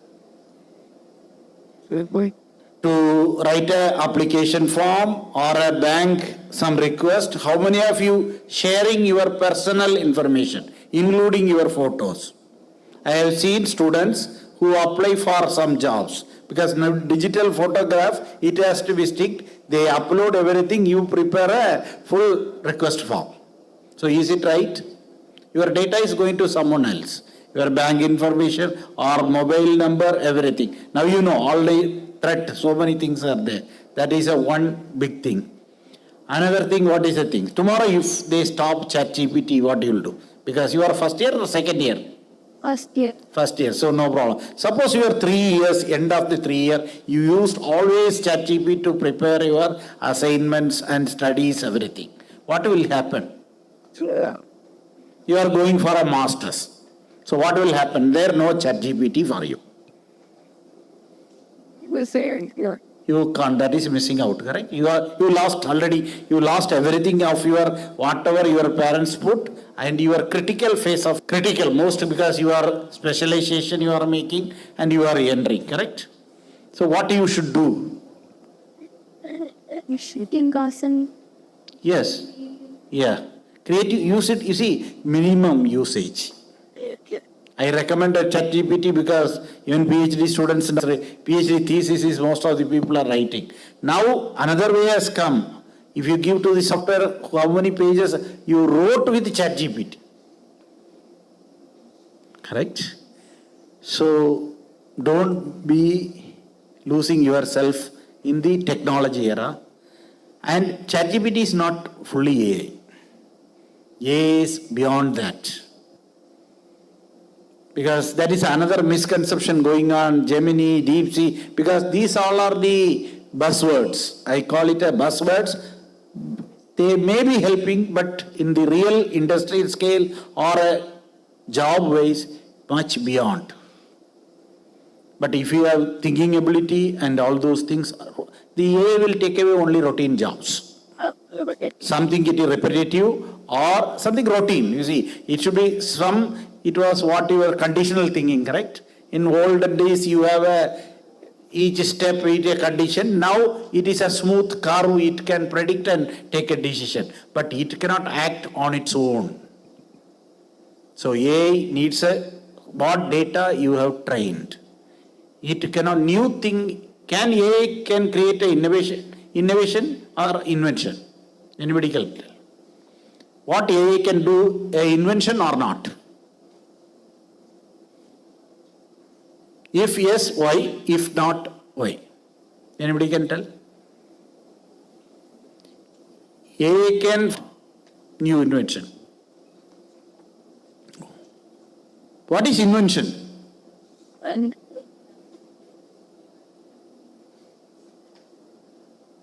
What is invention? Tell. Be interactive, no problem. Wrong also, no issues. New thing. So the AI can get the past data and it can give an interpretation or it can enable. It cannot find a new invention. So beware of that. Don't be miss out. Be creative and be yourself. Don't try to be a ChatGPT, another ChatGPT. It is a imitating. We see film stars and try to imitate them. This is another phobia it is starting. Everything is let. No. You be yourself. You use. Put a limit. Suppose you are a crisis, you are studying something you didn't understand. You use for a clarification. But okay, another thing I will ask. Last week we have a conclave on AML. China, Arunachal Pradesh belongs to which country? Anybody has tried in the ChatGPT? Oh, sorry. Well, it is a controversial, still you should know it. So the conclave, we had around 250 students, BTech students. They used mobile. They got 3 type of answers. The data trained with China-based these chat, whatever LLM, whatever you call, they gave it is belongs to China. Who are trained India and allied nations, it became India. Somebody has put disputed area. So the ChatGPT is not a real truth. Ultimate, even a science or engineering, I'm telling you. It's not give the right. Always don't take that as the final. Go to your textbooks. Always don't keep your textbooks out of your bag or your table. Read it. Keep reading. That's the only thing. But you use. For learning, it can enable you. Sometimes you may take 1 month. That can be shortened by 1 week. But don't make it 1 day or 1 hour. That's my fear. Sir. Okay. Sir, Emmanuel, sir, see, in our morning session, we had a very detailed discussion on employment opportunities and career opportunities with ISRO and space exploration and all. And you are also a part of Indian Institute of Space Science and Technology. Then during our morning session, the speaker mentioned about space tourism and all. So definitely that area is very interesting area. Everyone look forward to space tourism and the human migration into other planets. So being you have been in this sector with the Indian Institute of Space Science and Technology, sir, how our children are exposed, how they are interested in these kind of extra activities like the exploration of space and the career opportunities. And I would like to ask, as a representation of our children, I would like to ask, I mean, the space exploration require robust technologies, right? So in this AI era, what is the added advantage of AI in space exploration or all the activities under space exploration? How AI impacted that? I mean, I would like to take our discussion into our expert area. So, sir, if you could give us an idea on that, because most of the physics students, definitely, how many of you are from physics, electronics, all, I mean, and mathematics, maths department? Yeah. I think they would benefit if they get an idea on space-related, ISRO-related career and the impact of AI on space-related activities. And I would ask you to understand when we can expect at least what suborbital tourism and all. Okay, so that's a very interesting question. I think ma'am has been in the technical side for a long time. She can also add. So if you talk about space transportation, basically that's what it is. Like you need to take people to at least low Earth orbit or something like that. Right now, the challenges are more in terms of technical aspects, the engineering aspects. So till recently, most of the space work, or rather all of the space work, was done by ISRO. Now, however, with the privatization of space or opening up the space race to private players, there are a lot of companies. In fact, I think with InSpace, probably around 400 to 600 companies. I think the number keeps growing every month. So I think 400 was a little older number. So many startups are working on space-related projects. Now, if you look at space, there are different aspects of space, because I think you kind of zoomed into space tourism, but I think in general, you also want to know about space and so on.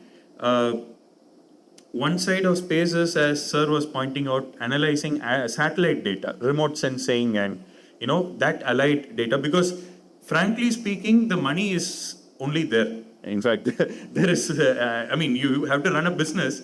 Finally, business can survive only when there is an income. When will you get income? Income will come only when you can sell the information or whatever you obtain by going to space, right? So a lot of satellite data, satellite image processing or remote sensing, these things are used for both weather prediction and, like agricultural related things, landslides and town planning. So many applications are there. So in all this, if you are a math student or a statistics student, or you're, if you're into those domains, you can look at data science. If you can do some, I think IIT Madras has a course on BSc in data science. Anyone, I think, can enroll in that. And that is a distance. It's a distance, but you get trained by really top people, right? So even though you may study, let's say, BCA, or you may study, geography or whatever else, data science has now become a kind of a tool. When you talk about AI, what you should understand is AI is a tool. For example, our mobile phones are a tool, right? So now all our class notes are sent in WhatsApp, or your parents can reach you wherever you are. It is a tool. You have to learn how to use it. So just like how, for example, if you were to go to early 2000s, people will, if you knew how to operate a computer, how to open Word or Excel or PowerPoint and work on that, you had good job opportunities, right? Because there were a lot of other little older people who have never touched computers, who don't know how to open a Explorer or open a document or type a document were there. And that time the new workforce, which was well versed in computers, could kind of take over. Same thing is going to happen with AI. Tools, you learn the tools. Now coming back to space, you use the data science tools to analyze different kinds of data. If you're a person looking at astronomy, it's again data science. Basically, it boils down to data science. If you're looking at remote sensing, much of it is to do with data science. Okay, so I would say if you are looking at a career in that path, data science is a good aspect where you use AI, and that has got huge impact. I would say probably that's the only place where AI comes into the whole space ecosystem. The other side is to send satellites, which is completely on, orbital dynamics and aerospace and electronics engineering and so on. And even the other part is about space transportation. How do you build a rocket?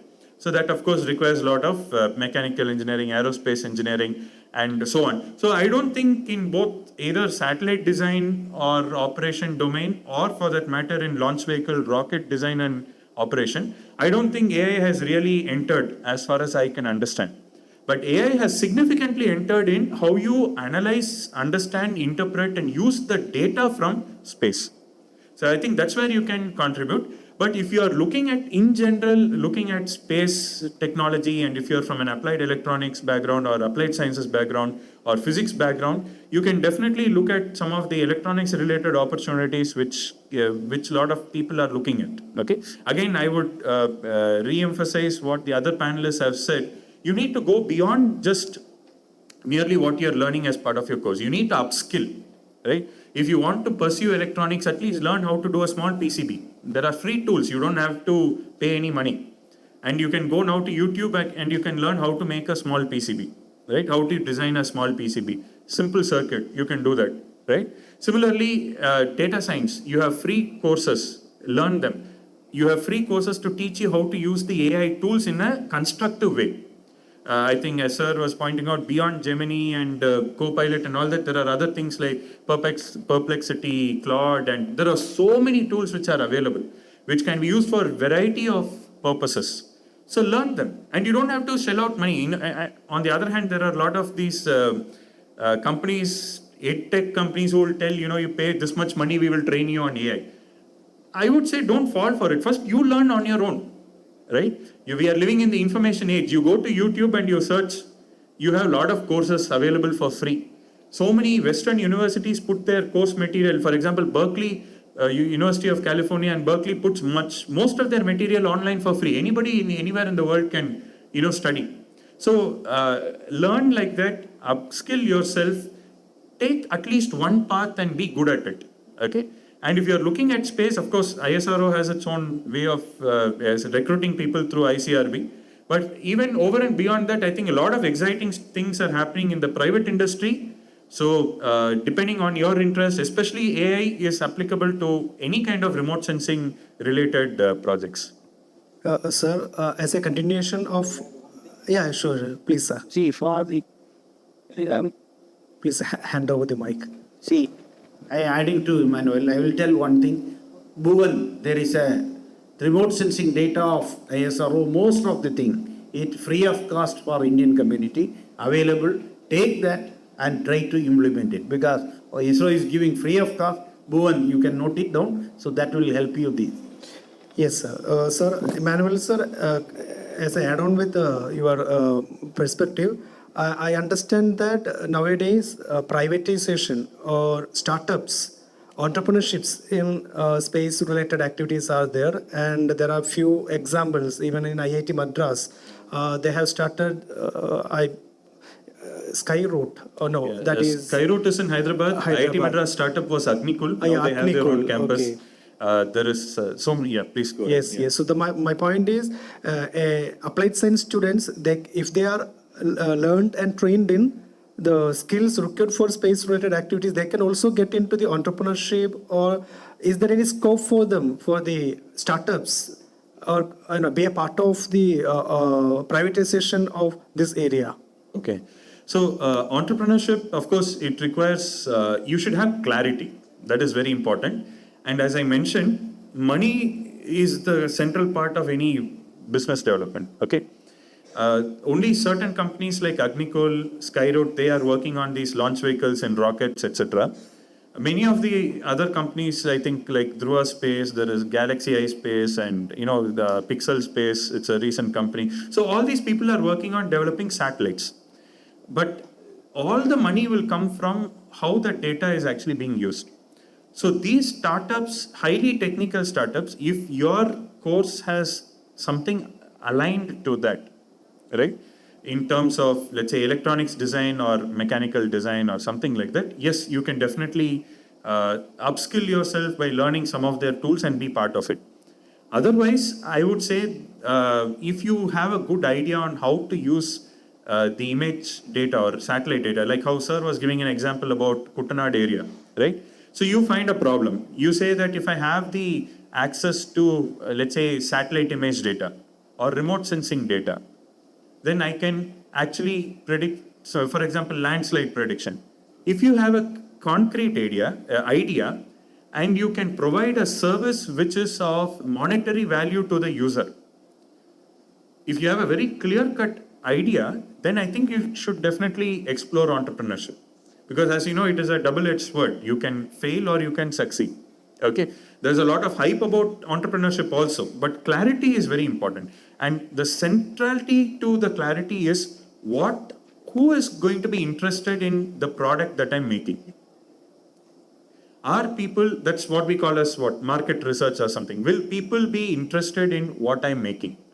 And do I have the resources to do it? If you can answer those two questions with clarity, I think you can definitely look into it. I think it's much easier entering the data-related market than the hardware-related market. Yes, sir. Thank you. Jaya madam, we are discussing about the future and what they are really getting into after their college days. But before the college, before the employment, they must have a good academics. And I believe that you are the right person on academic part, how to handle their academics and all. So I believe that you can contribute something on this idea because you were the third rank holder when you did your 10th. Is it right? Okay. ഇവിടെ എത്ര പേരാണ് class toppers ഉള്ളത്? Okay, തൽക്കാലം കൈ പൊക്കണ്ട. പക്ഷേ our dear panelist, Jaya madam is the third rank holder when she was doing her 10th, and she is also a gold medalist in MA ചെയ്യുന്ന സമയത്ത് gold മെഡലാണ് and first rank for her BTech and all. So definitely എനിക്ക് തോന്നുന്നു ജയ മാഡത്തിന് നിങ്ങളുടെ academics എങ്ങനെ ശ്രദ്ധിക്കാം, എങ്ങനെയാണ് അക്കാഡമിക്സിൻ്റെ ഒരു ഇമ്പോർട്ടൻസ്, അതിനൊപ്പം തന്നെ അവർ ശ്രദ്ധിക്കേണ്ട കാര്യങ്ങളെക്കുറിച്ച് ഒരു ഐഡിയ കൊടുക്കുകയാണെങ്കിൽ that definitely help them. So മാഡത്തിൻ്റെ ആ ഒരു വിഷയവുമായി ബന്ധപ്പെട്ട് സംസാരിക്കാനായിട്ട് അഭ്യർത്ഥിക്കുന്നു. Being FIUGP students of Kerala University, I think all of you know how to do well in academics. Otherwise, you wouldn't have reached here. അല്ലേ? നിങ്ങളെല്ലാവരും എന്ത് ചെയ്യണം എന്നുള്ളത് അറിയാം. Basic rules are very very simple. You just, learn your topics and then try to apply them properly. ഓരോരുത്തർക്കും അവരുടേതായ ചെറിയ ചെറിയ എന്താ പറയണ്ടേ systems ഉണ്ടാവും, how to learn and how to reproduce and all that, and also learn the system. And nowadays that applied, not only learning, but also applying what you learn has become very important, and that is a quite rightly route on the right path.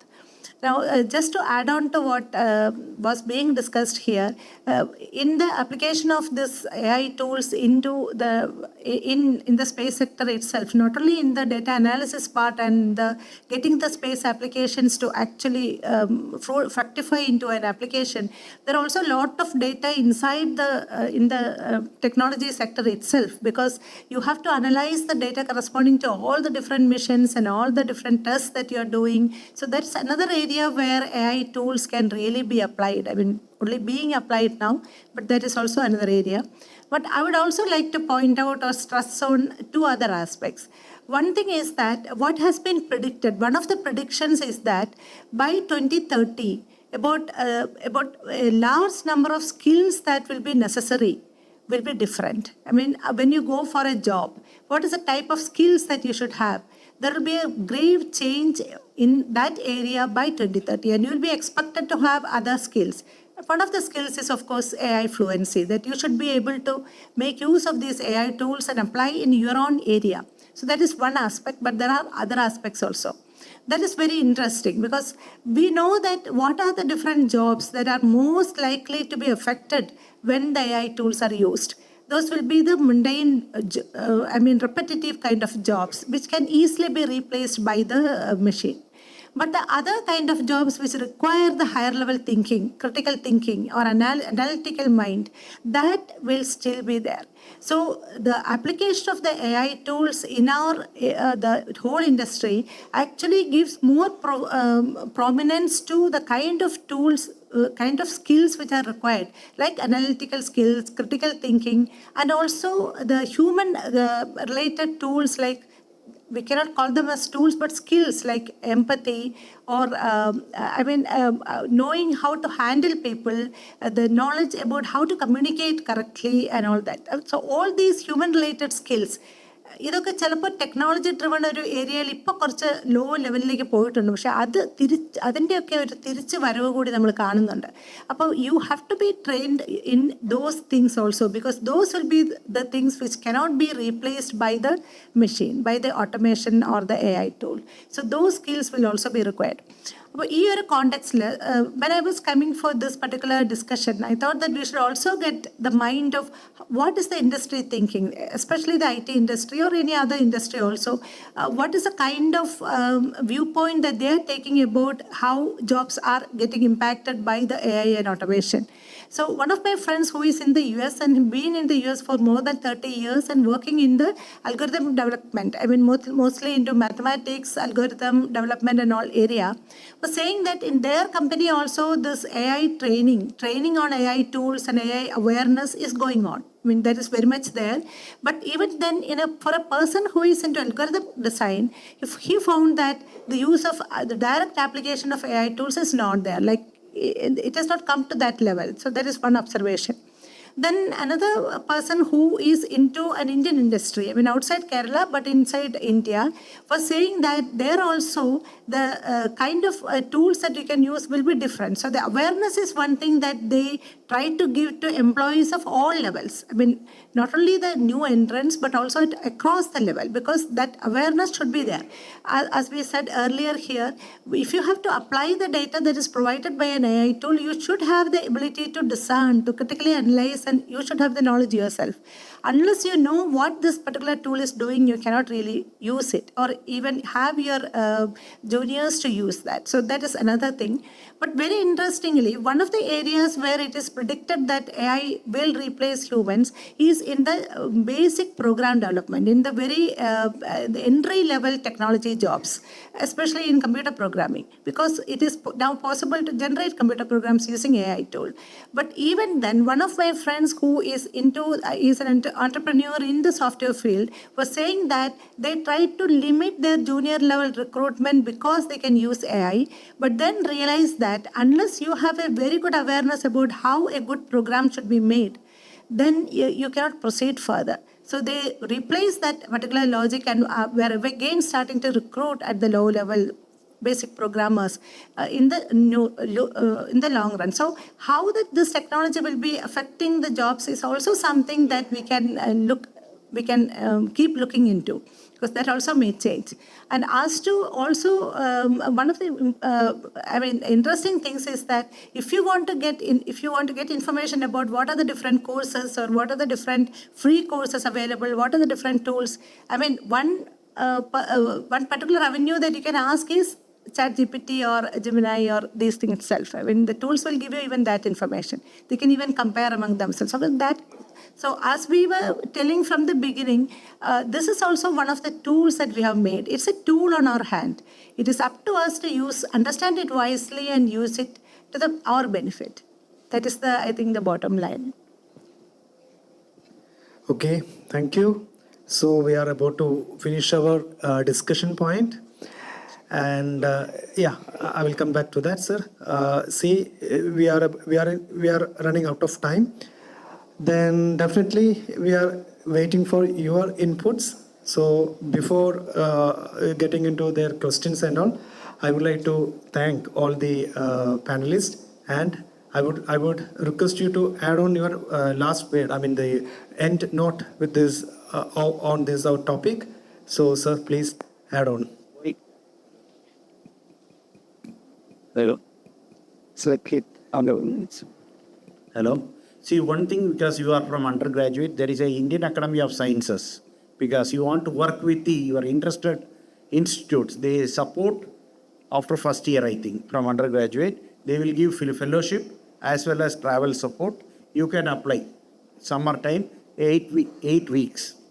So if you are academically good, they will sponsor everything wherever you want. In India, any prestigious institutions, they can send you. If you are in the rank list, I don't know how the selection will be. Every year, almost around 8,000 people they support. So be sincere, develop your skills in critical thinking and analytics, then you can succeed. Thank you. So in conclusion, I just probably will give you 3 points. Number one, it is a tool, and to enter the workforce in the near future, you have to learn the AI related tools which are relevant for your branch. Okay. So whether you're commerce or accounts or literature or whatever it is, you should be equipped with those tools.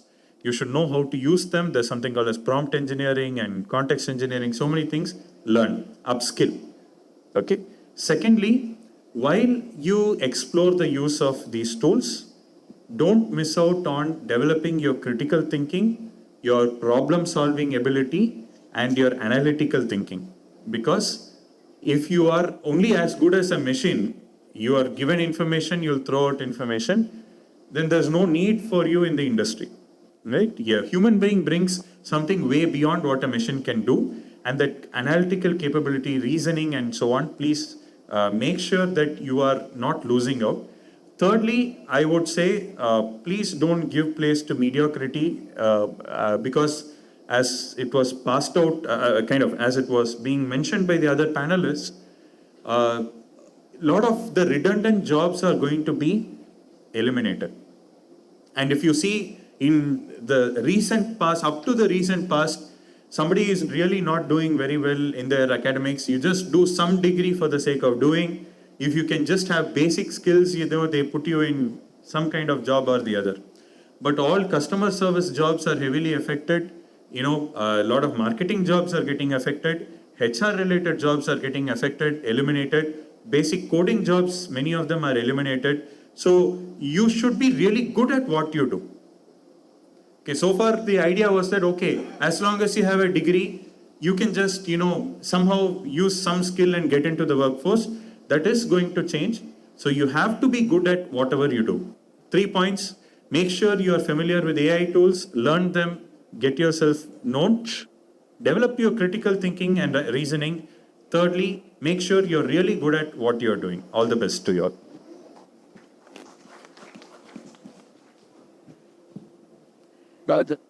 Sir പറഞ്ഞതിന് തുടർച്ചയായിട്ട് പറയുകയാണ്. നമ്മൾ പറഞ്ഞു ഈ AI tools വരുമ്പോൾ ഈ repetitive ആയിട്ടുള്ള ജോബുകളാണ് replaced ആകുന്നതെന്ന് പറഞ്ഞു. അപ്പം നമുക്കിനി അത്തരം ജോലികൾ ചെയ്യേണ്ട ആവശ്യമില്ല. ഇന്ന് വരുമ്പോൾ കുറേ കൂടി എക്സൈറ്റിംഗ് ആയിട്ടുള്ള ജോബ് സാറ്റിസ്ഫാക്ഷൻ തരുന്ന, അതുപോലെ നമ്മുടേതായ ഒരു സ്പെഷ്യൽ കോൺട്രിബ്യൂഷൻ ചെയ്യാൻ പറ്റുന്ന തരം ജോലികളായിരിക്കും നിങ്ങളെ കാത്തിരിക്കുന്നുള്ളത്. അപ്പം അതൊരു വലിയ നല്ല കാര്യമാണ്.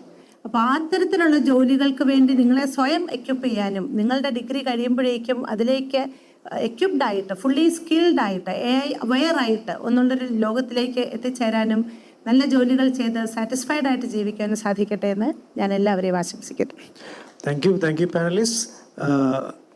നമ്മുടെ ഇന്നത്തെ ഡിസ്കഷനിൽ നിന്നും നമുക്ക് നമ്മുടെ ഡിസ്കഷനെ ഒന്ന് സമ്മറൈസ് ചെയ്യുകയാണെങ്കിൽ, ഇനി വരും കാലഘട്ടങ്ങളിൽ വരുന്ന തൊഴിലവസരങ്ങൾ, ഈ ആ ചലഞ്ചസിൻ്റെ മുന്നിൽ പകച്ചു നിൽക്കാതെ ആ ചലഞ്ചസിനെ എങ്ങനെയാണ് ഓപ്പർച്യൂണിറ്റി ആക്കേണ്ടത്, ആ ഒരു രീതിയിലുള്ളൊരു കാഴ്ചപ്പാടാണ് ഇന്നത്തെ വിദ്യാർത്ഥികൾക്ക് വേണ്ടത്. അത് എങ്ങനെ എന്ന് ചോദിച്ചു കഴിഞ്ഞാൽ, നിങ്ങളുടെ അക്കാഡമിക്സിൻ്റെ ഒപ്പം തന്നെ നിങ്ങൾ പ്രവർത്തിക്കാൻ പോകുന്ന മേഖലയെക്കുറിച്ച് കൃത്യമായ ഒരു എൻക്വയറി നിങ്ങൾ നടത്തുക. അതിനെ വേണമെങ്കിൽ നമുക്കിങ്ങനെ സൂചിപ്പിക്കാം, ഒരു എക്സ്റ്റെൻഡഡ് കരിയർ എൻക്വയറി നിങ്ങളുടെ ഭാഗത്തുനിന്നുണ്ടാവണം. What you have learned, what you have qualified, അതിനേക്കാൾ ഉപരി what is your insight on the extent where you can develop yourself. നിങ്ങൾ പ്രവർത്തിക്കുന്ന മേഖലയിലെ ഏറ്റവും ഉയർന്ന ടെക്നോളജി ഓപ്ഷൻസ് ഏതാണ്, ആ മേഖലയിൽ ഏറ്റവും ഉയർന്ന തൊഴിലവസരം നൽകുന്ന ഗവൺമെൻറ് ആൻഡ് പ്രൈവറ്റ് ഓപ്പണിങ്സ് ഏതൊക്കെയാണ്, നിങ്ങളുടെ കരിയറിനെ ഡെവലപ്പ് ചെയ്യുവാൻ സഹായിക്കുന്ന ഏറ്റവും ഉയർന്ന അവസരങ്ങൾ ഏതൊക്കെയാണ്. So that means how far you can search on your career development. That is what I mention extended career enquiry. That means ക്വാളിഫിക്കേഷനായി സംതിങ്, കുറച്ച് കാര്യങ്ങൾ നിങ്ങൾ പഠിച്ചെടുത്തു, ഏതെങ്കിലും ഒരു സ്ഥലത്ത് ജോലിക്ക് കയറി, and you spend your entire life in that office or that firm. You are dedicating your entire life for that, not that in that way. You must know the extent of the opportunity where you can reach up to. ആ രീതിയിൽ കൃത്യമായി ഒരു അന്വേഷണം നടത്തുക, നിങ്ങൾ ചെയ്യുന്ന കാര്യങ്ങളെ responsible ആയിട്ട് എടുക്കുക, അല്ലേ? അതായത് ബ്ലൈൻഡ്ലി ടെക്നോളജിയെ ഫോളോ ചെയ്യാതെ കുറച്ചുകൂടി സ്മാർട്ടായിട്ട്, കൊഗ്നിറ്റീവ്ലി കുറച്ചുകൂടി ഇൻ്റലിജൻ്റ് ആയിട്ട് നിങ്ങളതിനെ ഉപയോഗപ്പെടുത്തുക. ടെക്നോളജിയെ നിങ്ങൾ പഠിച്ച വിഷയവുമായി ബന്ധപ്പെട്ട് എങ്ങനെയാണ് പ്രോബ്ലം സോൾവിങ്ങിലേക്ക് എത്തിക്കുവാൻ സാധിക്കുക, ഈ രീതിയിൽ ഒരു തോട്ട് പ്രോസസ്, ഈ രീതിയിൽ ഒരു അക്കാഡമിക് ഇൻവോൾവ്മെൻറ്റ് ഉണ്ടെങ്കിൽ definitely opportunities will pop up. ഞാൻ അങ്ങനെ തന്നെയാണ് പറയുക, ഓപ്പർച്യൂണിറ്റികൾ മുന്നിലേക്ക് ചാടി വരും. നമ്മൾ ഓപ്പർച്യൂണിറ്റി അന്വേഷിച്ച് പോവാതെ പ്രോബ്ലം സോൾവിങ്ങിലൂടെ ഓപ്പർച്യൂണിറ്റിയിലേക്ക് എത്തിച്ചേരുവാനുള്ളൊരു സാഹചര്യവും അറിവും ടെക്നോളജിയുമാണ് നിങ്ങൾ ഉപയോഗപ്പെടുത്തേണ്ടത്. So definitely I believe that our discussion was worth for you, and now we have a couple of minutes more for active discussion. So we are expecting list open for your questions, so you can shoot your questions. Definitely we will answer that. Yes. Thank you. My name is Jaya from Political Science Department. I have a question like, well, AI have positive as well as negative. We have seen deep fakes in AI itself. So it is against the right to privacy. And I want to ask you that in this today world, AI is moving. So is it made for controlling AI? Not only by us, by the proposed board in this government. And are we taking initiatives? And it is a necessary for today. Like, so can you explain about? You mean the ethical part of handling AI? Okay. Yes. So who can comment on this, sir? Yes. Yeah. Jaya ma'am, you wrote an article on this, right? Yes. Start off and definitely adding on that. Definitely that's a very, very pertinent question. This along with the capabilities of AI, this fear or the awareness about what all dangers are also there, which have to be, we have to be aware about that and we have to take action. That has always been there. You know, there have been actions in which certain countries were actually banning certain applications. Even now, ChatGPT is banned in many countries. I mean, you can find that. Similarly, many other applications also, because of this fear about how this data will be used and whether my data will be misused and whether these kind of automated tools will use applications for the wrong usage and all that.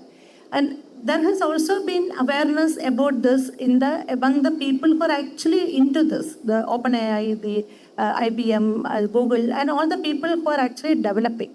And you know that some 2 years back itself, there was this initiative to have a responsible AI development, in which that you have to now exercise certain caution and not forage into the next layer or the next version of the development without being aware about what are the pitfalls and whether the system has been completely tested, whether all the data sets which are used for training are without bias and other associated problems and all that. And there have been a call out across the world to take a call. I mean, restrain yourself and do it cautiously. And this responsible AI movement has been there in order to develop the required frameworks inside which only the development should be done, to make sure that things are transparent, the testing is probably done, and there is continuous maintenance, and many other things are there in that. So that movement is also there. But this is also an area where the legal framework and the governmental actions are also on. I mean, they are also aware, and that is another area which is also being developed in parallel with the technology development also, the thoughts about the ethics that must be applied. And suppose a driverless car actually makes an accident, then who is to blame? I mean, these are questions which people from not only technology, but philosophers, the lawmakers, the government, everybody has to ponder. That is also another challenge. Yes. As you mentioned, ma'am, I think this part is also an emerging career option. I mean, who will handle the ethical part of AI intervention? So, those who are in the social sector, those who study society, culture, human rights, so they can develop a career in the ethical advocacy of handling the. I mean, I believe that there are a few courses like I think it is digital humanities, then ethical aspect of law and order. So those kind of new social science careers are also emerging. And I read an article about space, I mean the legal aspect of space exploration. Same way a driverless car hit a person and met an accident, the same would happen in space also, right? So where we will go for the litigation. So I think the term is space tourism. It's a tip of my tongue. I mean the legal aspect of space, exactly, the space law.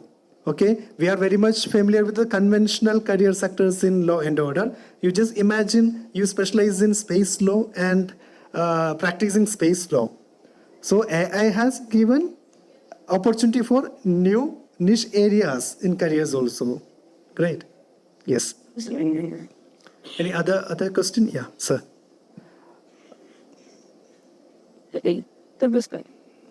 So, connected to your view on the Wi-Fi digital tourism, we would like to ask in my lecture. So, what about the next national sort of a space that the government institution? How you are developing such applications like best things, the moderator said, Wi-Fi business, Angola. But any other Angola, say about there's some space difference. How to celebrate the place why you become a startup making an algorithm and celebrate all differences of the use history of which and sale on that they not be equalings. Oh. What is this? I thought that is good. They have Jaya, madam. Okay. Generally, you know, when you want to the fellow space to be ChatGPT. whether it's say as we need, but which is in our group of university. There are possible as used it when doctors, houses, biases,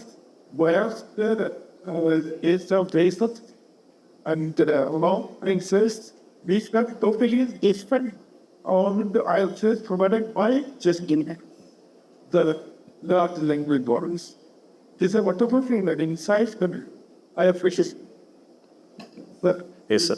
So, yeah, so I'm from IIST. So, yeah, I think your question was about debris removal and how AI can be used in debris removal. Actually, 2 points about that, because debris removal in space is still a very active area of research today. First point is that the challenge in debris removal is primarily technological in terms of the mechanical and electronics aspect of it, because the debris is moving at a given velocity and the satellite is also moving at a very high velocity.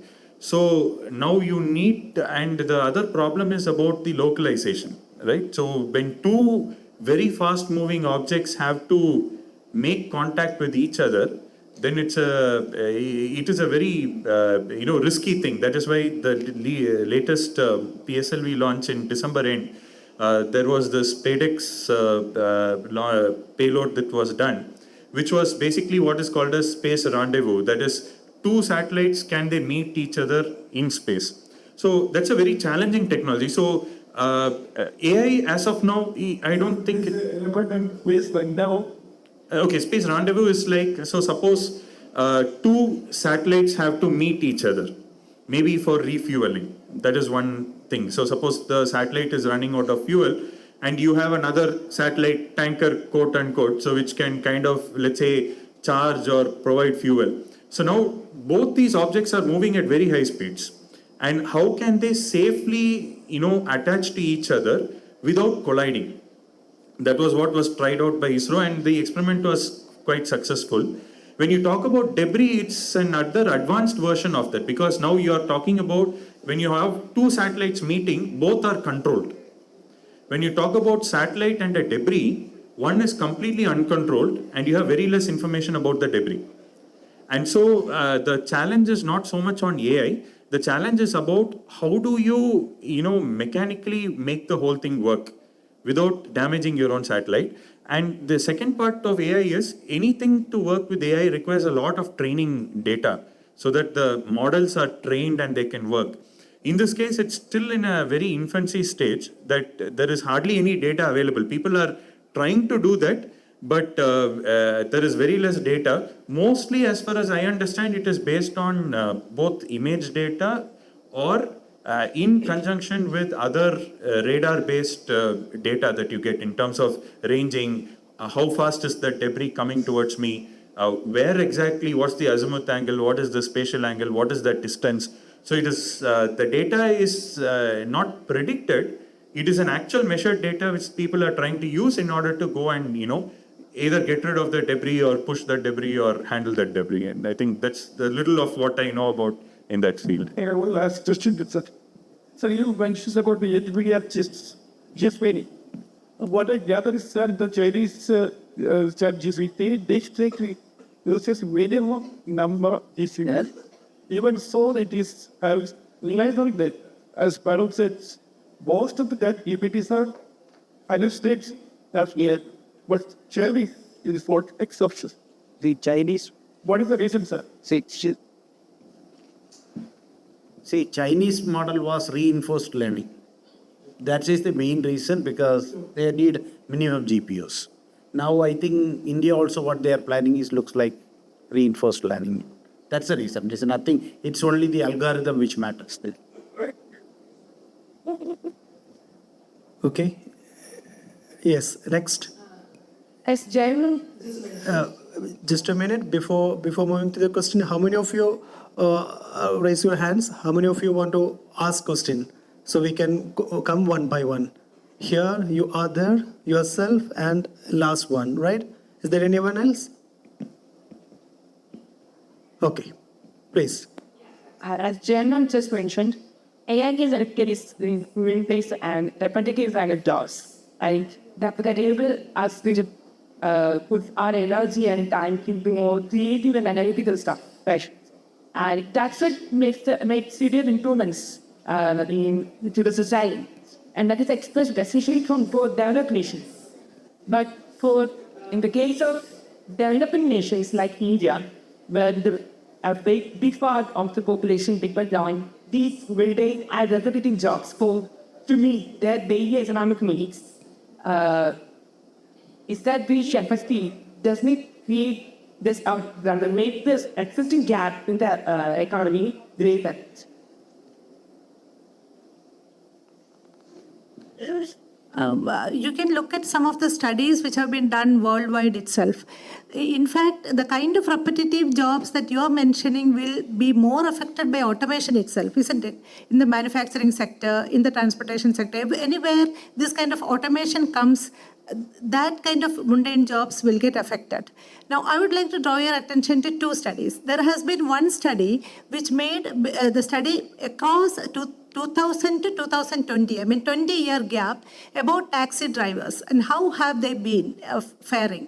Now, what has been found that the kind of ease which has automation in transportation has brought about has actually raised the bar. Entry-level jobs are now more easy to get. You don't require the kind of special skills that you need became slightly reduced because of the automation in the industry. So what did that mean? That meant that the amount of jobs which were generated in that particular field increased to 100%. That is what the study says. Because more people could come into the job, even though the wages were not, increased, sort of. Because again, that didn't matter. So that is one study. Then other than this kind of the higher level thinking that the AI will require you to have, that essentially points out to another study which across the world, all the studies have said that it will be the low-level white-collar jobs which will be more affected by the AI automation rather than the blue-collar, the unskilled jobs. Because if you look at any area, the area of data analysis and so on, or even in that editorial or publishing area, the kind of repetitive jobs that got deleted because of AI will be the grammar checking or the proofreading and so on, which were not they were not the unskilled jobs. They needed skills, but those skills could now be captured by the AI tool. That is the point. And how the whole, in any technology which is as disruptive as the AI, there will be a time period where jobs will be reduced. That everybody acknowledges that. But then in the long run, because it is also a tool which will increase the productivity across the different industries, so the overall economic advantage also will be more, so more jobs will be generated. So this is how, in the long run, it is being predicted as being more advantageous. Thank you. The final question actually, different aspects of employment regarding AI were discussed. And similarly, I understand that this would create a polarization in the employment sector. On the one hand, we have this tech-driven companies and the analytical jobs and all. And on the other side, we have this service jobs, physical service jobs for all. Yes. Right? Does it actually give a disturbing amount of power to the tech-driven conflicts in an AI-dominated world, and does government involvement really help? To start, and we can also background to that. Definitely, the kind of policies that you require. I think it's working. I think the kind of policies that you need are also very much important, and so the role that the government and the policy and lawmaking machinery has to have is definitely there. Nobody is belittling that. That is definitely there. So AI is something, or automation will be a technology which will give challenges not only to the people who are in the workforce, it also is challenging to the people who are actually making the laws, implementing the policies, generating the so-called frameworks which will create the necessary training and other things. That is also there, the necessary infrastructure development. They are also challenged by this particular technology. Now, that being said, it's also important that when people are the kind of tools that AI requires, it has also been said by the other panelists that they don't really require much technology knowledge to actually use the tools, because that is what is attempted, that the tool should be used by anybody who is able to have a basic computer awareness or the basic computing IT sort of awareness. They will be able to use the tool. So that also is getting evolved. Even the tool development is getting evolved. So that kind of an requirement for advanced technical knowledge will not be there for actually using the AI tools. If you're talking about the actual area which is creating the tools, the AI fluency and other things, there of course, there also the kind of demand for the technical people who are involved in that is also changing. So they will also upskill themselves in that way. Now the kind of... Just to add to that, it is true that artificial intelligence is something which also has a little scary side. Okay, as you said, it can be used by the wrong set of people. Okay, so as of now, I don't think it has developed to that level as of now, but it can very soon happen. So people call this as what we are using now as the simple AI tools, and then there's something called as AGI, artificial generalized intelligence, and they say that it can also lead to what is called as artificial super intelligence. Okay, so what is currently happening is that it's almost like the arms race. Every country wants to develop some tools so that they are ahead of the game, and every country wants to do, even corporate companies want to do. I think depending on how things pan out, on one side it can be a hype, on the other side it can be true. When it reaches a level that there is a danger to it, definitely there has to be accountability and control, and regulation might very soon come, because already people are finding out certain very dark sides of AI. Okay, for example, there was a report that I was reading, or rather seeing sometime this week, where there was a poor teenager who actually committed suicide by listening to ChatGPT. He was sharing his secrets to ChatGPT, and ChatGPT told him, you don't disclose this to your brother, don't tell this to your mother. And unfortunately, ChatGPT even gave him very clear instructions on how he should commit suicide. Those things are there. So regulation will come in very soon. Okay, this happened in the US. So it will come. I think as of now, I don't think anybody has clarity on that, but these are all there. So what happens if you give a very powerful AI tool to a terrorist organization? All those things are there. Somebody compared this with nuclear technology. Probably it's a bit extreme, but then I think these concerns are there. Yes, sir. ആ കുട്ടി ചോദിച്ച question രണ്ട് രീതിയിലാണ്, രണ്ട് ഡൗട്ടുകളാണ് ഞാൻ മനസ്സിലാക്കുന്നത്. ഒന്ന്, regulations വേണമോ? ഡെഫിനറ്റ്ലി റെഗുലേഷൻസ് വേണം. And another part is A monopoly, അല്ലേ? ടെക്നോളജിയിലേക്ക് മാത്രം നമ്മൾ ഫോക്കസ് ചെയ്യുമ്പോൾ മറ്റു മേഖലകൾക്ക് ഒരു അപ്രസക്തമാവുകയും ടെക് റിലേറ്റഡ് ആയിട്ടുള്ള കാര്യങ്ങൾക്ക് മാത്രം ഒരു മോണോപ്പൊളി വരില്ലേ എന്നുള്ളൊരു അങ്ങനെ ഒരു question, I mean that part of concern is there in your question, right? പക്ഷേ എനിക്ക് തോന്നുന്നു ടെക്നോളജിയുടെ ഒരു ഇൻവെൻഷൻ എന്ന് പറയുന്നത് അത് സ്റ്റെം ഏരിയയിൽ മാത്രമല്ല. സയൻസ്, ടെക്നോളജി, അതുപോലെ എൻജിനീയറിംഗ്, മാത്സ്, അതിൽ മാത്രമല്ല, സോഷ്യൽ സയൻസ്, ആർട്സ്, എല്ലാ മേഖലയിലും ഈ പറയുന്ന AI അല്ലെങ്കിൽ ഈ ടെക്നോളജിയുടെ കടന്നുകയറ്റം ഉണ്ട്. ഫോർ എക്സാമ്പിൾ, സോഷ്യൽ സയൻറ്റിസ്റ്റുകൾ സോഷ്യൽ റീഫോംസ് കൊണ്ടുവരുന്നതിന് വേണ്ടി ഈ പറയുന്ന സ്റ്റാറ്റിസ്റ്റിക്കൽ മോഡൽസ് ഉപയോഗിക്കുന്നുണ്ട്. I mean mathematical models, AI tools ഉപയോഗിച്ചുകൊണ്ട് ഡാറ്റ അനലൈസ് ചെയ്ത് വെരി ക്വിക്ക് ആയിട്ട് സോഷ്യൽ റീഫോംസ് കൊണ്ടുവരുന്നു. ഫോർ എക്സാമ്പിൾ, നമ്മുടെ ധാരാവി, ദ സ്ലം ഏരിയ, അതിൻ്റെ റീഹാബിലിറ്റേഷനുമായി ബന്ധപ്പെട്ട വലിയൊരു സ്റ്റഡി തന്നെ നടത്തിയതിന് ശേഷമാണ് സോഷ്യൽ ഡാറ്റാസ് അനലൈസ് ചെയ്തിട്ടാണ് ആ ഒരു പ്രൊജക്റ്റ് അവർ ചെയ്തത്. So technology is used in social sector. അതുപോലെ തന്നെ ഇൻ്റർനാഷണൽ റിലേഷൻസ്, ലൈക്ക് പൊളിറ്റിക്സ് ഒക്കെ പഠിക്കുന്ന കുട്ടികൾക്ക് ഇൻ്റർനാഷണൽ റിലേഷൻ, ഇൻ്റർനാഷണൽ ഇഷ്യൂസ്, അത് എങ്ങനെയാണ് ഇൻ്റർനാഷണൽ ഇഷ്യൂസ് പൈലപ്പ് ചെയ്യുന്നത്, അതിൻ്റെ ഡിഫറെൻ്റ് ആയിട്ട് പാരാമീറ്റേഴ്സ് ഏതൊക്കെ, ഇതിനെക്കുറിച്ച് AI ഡ്രിവൺ ആയിട്ടുള്ള അനലറ്റിക്സിലൂടെ they come up with new findings. Definitely art, design and art. So design മേഖലയിൽ ഇന്ന് നമ്മളിപ്പോൾ 3D പ്രിൻറ്റിംഗ് ടെക്നോളജി ആണെങ്കിലും അതുപോലെ തന്നെ ഈ പറയുന്ന ജനറേറ്റീവ് AI ഉപയോഗിച്ചുകൊണ്ടുള്ള ആർട്ട് ഫോംസിൻ്റെ അതുമായി ബന്ധപ്പെട്ട ഓൺടർപ്രണർഷിപ്സ് വരുന്നുണ്ട്. അപ്പോൾ അഗെയിൻ ആർട്ട് ആൻഡ് ടെക്നോളജി അതൊരു മേഖലയാണ്. അതുപോലെ തന്നെ applied science, wild life, for example wild life management, wild life conservation, അതിനും നമ്മളിപ്പോൾ ഈ പറയുന്ന ടെക്നോളജീസ് ഉപയോഗിക്കുന്നുണ്ട്. സോ ആ ഒരു മോണോപോളി എന്ന് പറയുന്നത് ടെക്നിക്കൽ ഫീൽഡിൽ മാത്രമല്ല, ഈ ടെക്നോളജി നമുക്ക് എല്ലാ മേഖലയിലും കണക്ട് ചെയ്യാനായിട്ട് സാധിക്കും.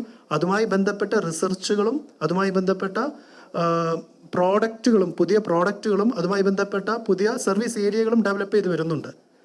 So we cannot limit the technology only into STEM area. We can have the application in every. I believe you got the answer. Yes. Right. Next. Yeah, you are there. Then we will come over there. Yourself, the first one. Mic ഒന്ന് pass ചെയ്യാമോ? Yes.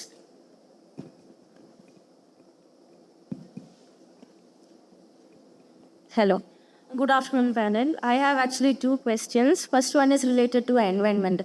I read this kind of article where in America, I guess, around a data center, people were experiencing low soil quality, no water at all, because water was being used highly by the tech companies or the data centers for generating AI and for using these things by the public even.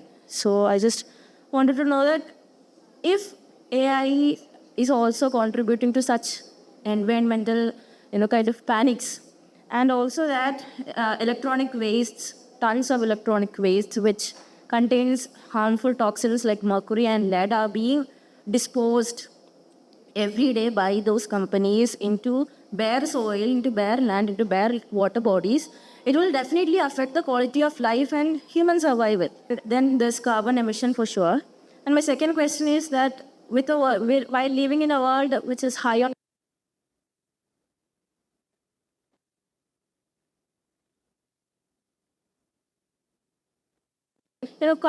quite provided free to the public. I don't believe that there is this free kind of mechanism going behind using AI. And also, I'm sorry if I'm being too political, but political parties are actually using our datas, of other countries' datas, of other politicians' datas even. They're interfering and infiltrating their private lives and making it a political issue. So AI is being harmful to both private and to the environmental life. I just wanted to know what you think about that. You mean the sustainability, right? Sustainable part. Sir? Yes. See, you have your question, I will divide into two parts. The data, private data. Soon we will feel going to face the world, the synthetic data you must have heard, correct? AI started generating the data. Yes. And people start manipulating it. We will feel that synthetic data is the real data. It is very difficult in future, which is the real data, which is synthetic data. So that is one thing. So data from where it has come, and rules and regulations also you are discussing. I don't think in the data, daily flow of data in petabytes. I don't think we can regulate that easily. The rules and AI, see, it's a small code of program and put it. You are telling the political angle, if I put it, the social engineering so-called. I think which data we are going to talk. The media, what data go, which is absolute true, intermediate true, or false. The classification is going to be very, very difficult. I agree that it is, we cannot, in immediate future, there is no fixed solution. And the environment point of view, AI will minimize. You are telling that it will use more water. Nowadays, most of the data centers, they use sustainable way. The solar energy and minimum, the cooling water usage become very, very less new data centers. Yes, in between the HPC centers, we are using most inefficient way of energy usage. Now that has been overcome, especially in Europe, and because for us also, especially whereas temperature high regions only we have the issue. For example, Bangalore, these type of regions, the energy consumption for the HVAC centers are very, very less. So they are now, new centers are coming up energy efficient way. So no need to worry about on the environment. That means we will have sophisticated Yes, technology advancements to handle these issues. Yes, sir? yes, Yeah. that is. So Only thing definitely there will be researchers going on. That also a part of their career Yes, opportunity. especially the carbon neutral point of view in the HPC and these things. AI is a software, okay? It is the footprint, the carbon footprint, very, very difficult. Only in the hardware part and how we are going. For example, you are using a mobile phone. That waste is going to be very challenging than all other waste. So people are now having yesterday or day before one of the meetings, somebody was talking. Each people are now on an average 2 mobile phones. And keep on changing because they don't know e-waste where to dump it. They throw on the field. Some people it is, so it's very challenging. That is an environmental challenge. Yeah, but it is also told in a recent survey that by 2030, around 3% of global energy would be used by only data centers of AI. Yes, the data center, which energy? Renewable energy, not the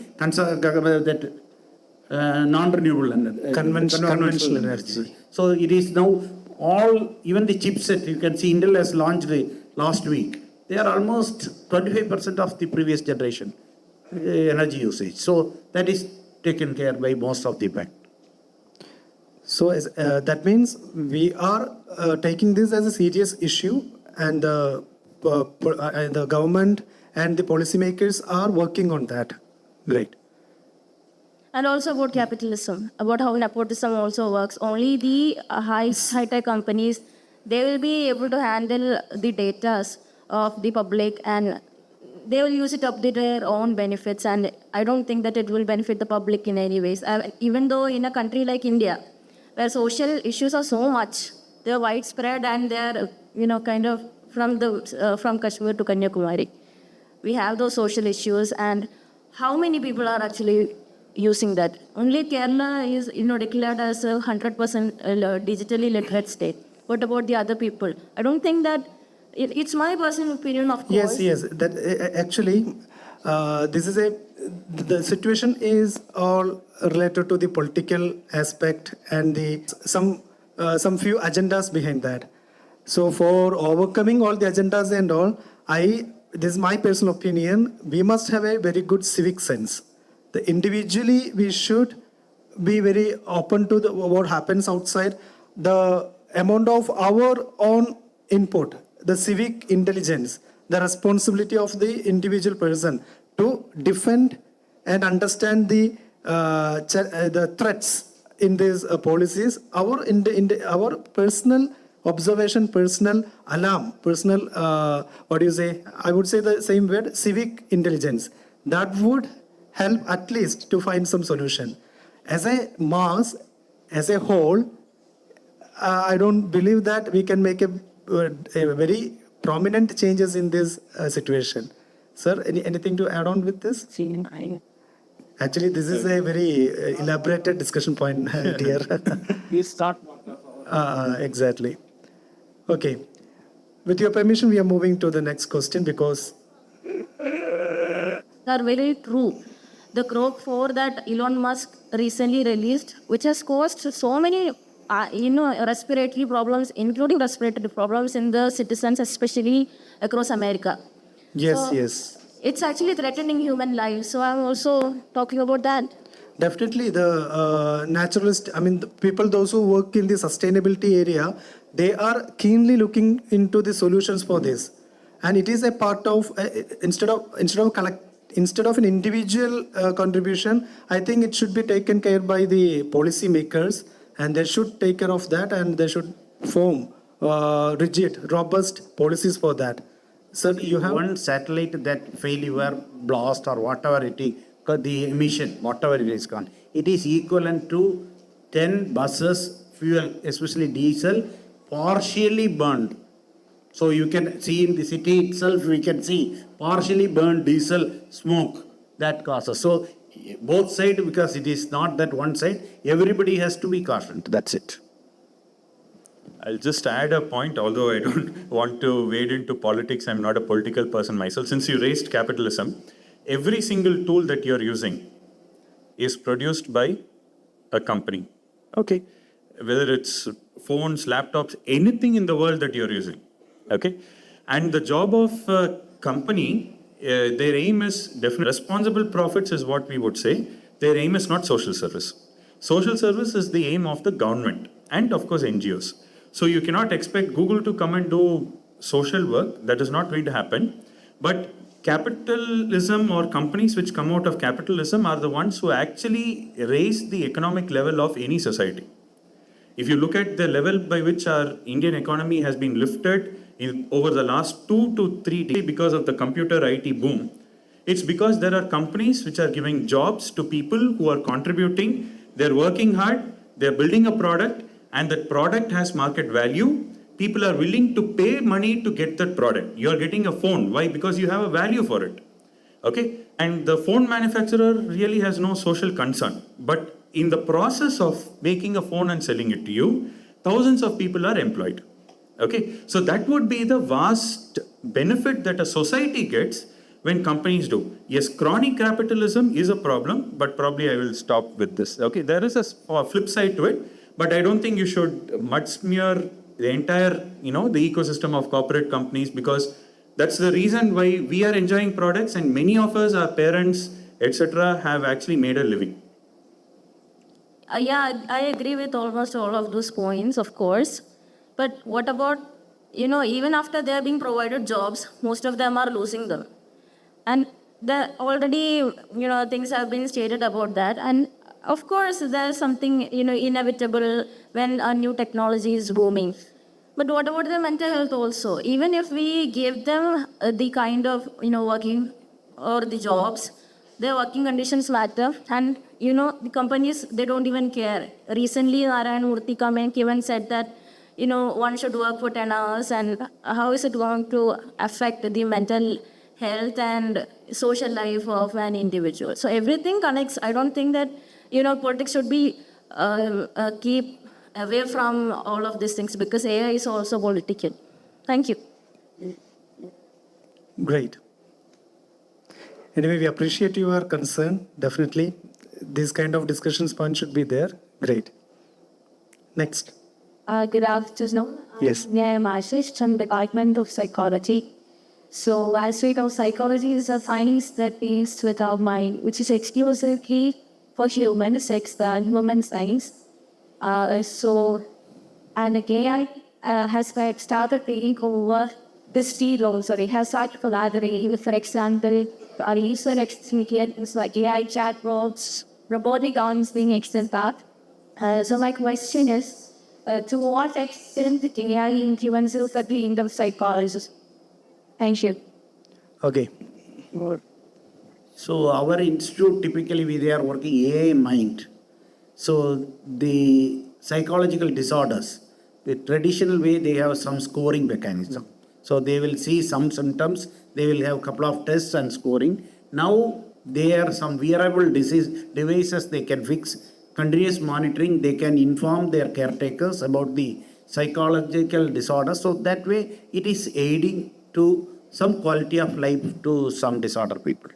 That which I know it's happening. And definitely you are dealing with a human mind. So human mind is not, we cannot touch and feel. So definitely we need to transfer the quality into quantity for understanding the exact symptoms, the parameters, and all the parameters involved in the psychological aspect. You need to understand the quantitative aspect. Nowadays, psychometrics, like I believe that few psychology questionnaires, psychometric tests are used for that. So in future, we can expect very specific data-driven findings of psychometrics that will help you to understand the qualitative aspect of human mind more into a quantitative aspect. For that, definitely we need statistical model, we need analytics and all. And definitely, I believe that statistics is a part of their academics. So definitely the psychometric part of psychology, understanding the diagnostic part, for that you can use AI. And I understand there are few AI products, I mean the tools available for measuring, I mean testing the intelligence, aptitude, and your psychometric aspects. For that there are few tools that use AI modeling. And definitely there are chatbots that can sense the emotional aspect of user is also under development. So definitely there is future for psychology students in this area. Okay, yes. I would just like to add that in the analysis as to which are the different jobs which will not be much affected by this kind of use of AI and automation, the psychological therapy and such fields, though psychology is one of those fields, like nursing and other fields where that human touch is very much important. So even though there are, as Sir said, that bots which will actually help in therapy, but the actual human touch is something that AI tools has not yet been able to achieve so far. That with training other chatbots, maybe psychologists. That is one aspect, but even the direct application of a human therapist being there is still there. And you yourself pointed out to the way a psychologist can actually contribute to the development of user interface and other things about those aspects where psychology can definitely take a part. Yes, just a quick point to add. This is slightly aside from the points that were discussed here. One of the probably emerging aspects of AI is that people start confiding with AI rather than actual people. So this is repeatedly, I think, becoming an issue where when you are feeling down, when you are feeling low, instead of going and talking to your friends or your relatives or your parents or anybody, people have started to talk to AI bots or to ChatGPT. And as I gave the example, a real example, a boy ended up killing himself. Because every time AI told him whatever you're telling is right. Your friend will not tell you all the time that you're right. So I think in psychology you might start seeing such cases coming up very soon because there is this aspect to it as well. Yeah. Okay, I think we are on time now. Sir, anything to add on? No. Okay, anyway. It was a really good, productive discussion. With an end note, I would like to thank all panelists for being here and sharing your thoughts and insights. So once again, I thank all the audience, students and all. And definitely, I understand that there are a few more questions from your side. So we can continue the discussion later on another stage. And along with this, I would inform you that Employment Department is running all the basic facilities for addressing your career and employment related concerns. So keep in touch with the Employment Department, employment officers near to your vicinity, and we will definitely help you to move on. Thank you. Thank you for the day. Thank you very much. National Employment Service Kerala, University Employment Information Guidance Bureau, Trivandrum, Department of Undergraduate Studies, Kariavattom campus-ന്റെ ആഭിമുഖ്യത്തിൽ നടത്തുന്ന ദേശീയ seminar അതിൻ്റെ ഒരു പരിസമാപ്തിയിലേക്ക് നമ്മൾ എത്തിയിരിക്കുകയാണ്.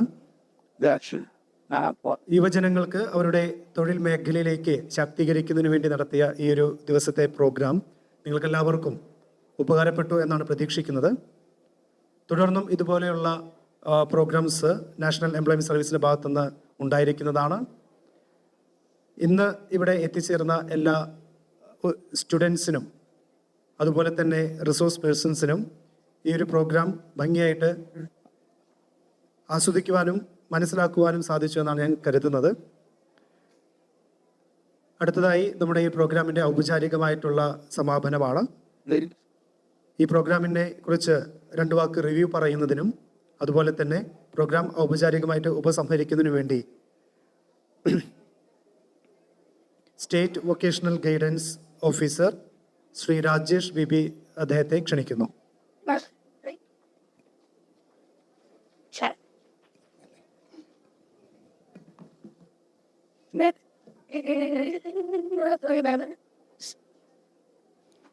എല്ലാവർക്കും നമസ്കാരം.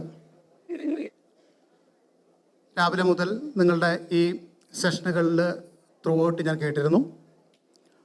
ആദ്യമായിട്ട് നിങ്ങളെ ഓരോരുത്തരെയും, പ്രത്യേകിച്ച് സർവകലാശാല ക്യാമ്പസിനെയും ഇതിനുവേണ്ടി സംഘടിപ്പിച്ചിട്ടുള്ള ഇവിടുത്തെ അധ്യാപകരെയും ഇതിൽ രാവിലെ തൊട്ട് വൈകുന്നേരം വരെ വളരെ ക്രിയേറ്റീവായിട്ട് ഇടപെട്ടിട്ടുള്ള വിദ്യാർത്ഥി സുഹൃത്തുക്കളെയും ആദ്യമേ നന്ദി പറയുന്നു. അതോടൊപ്പം തന്നെ നിങ്ങളുടെ ഈ 3 സെഷനിലും ഉയർന്നു വന്നിട്ടുള്ള വിഷയങ്ങളിൽ നിങ്ങളുടെ പ്രതികരണം തികച്ചും പ്രശംസനീയമാണ്. നിങ്ങൾ തീർച്ചയായിട്ടും ഭാവി കണ്ടെത്താൻ കഴിയുന്നുണ്ട്. ഒരു സ്റ്റേറ്റ് വൊക്കേഷണൽ ഗൈഡൻസ് ഓഫീസർ എന്നുള്ള നിലയ്ക്ക് വലിയ പ്രതീക്ഷയോടെയാണ് നിങ്ങളെ നോക്കി കാണാൻ കഴിയുന്നത്. നമ്മുടെ സെഷനുകൾ നിങ്ങളടുത്ത് പരിചയപ്പെടുത്തേണ്ട കാര്യമില്ല. രാവിലത്തെ സെഷൻ നമ്മളുടെ ആസൂത്രണവും അതുപോലെ തന്നെ ഭാവി എന്നുള്ളതായിരുന്നു. രണ്ടാമത്തെ സെഷൻ നമ്മളുടെ സ്പേസും അതുമായിട്ട് ബന്ധപ്പെട്ടുള്ള തൊഴിൽ സാധ്യതകളുമായിരുന്നു. മൂന്നാമത്തേത് നമ്മളുടെ ഭാവി ജോബിൽ ഭാവി തൊഴിലിനെ എങ്ങനെയാണ് നമ്മളുടെ നിർമ്മിത ബുദ്ധി അതുപോലെ തന്നെ ഓട്ടോമേഷൻ ബാധിക്കുന്നത് എന്നതിനെ സംബന്ധിച്ചായിരുന്നു.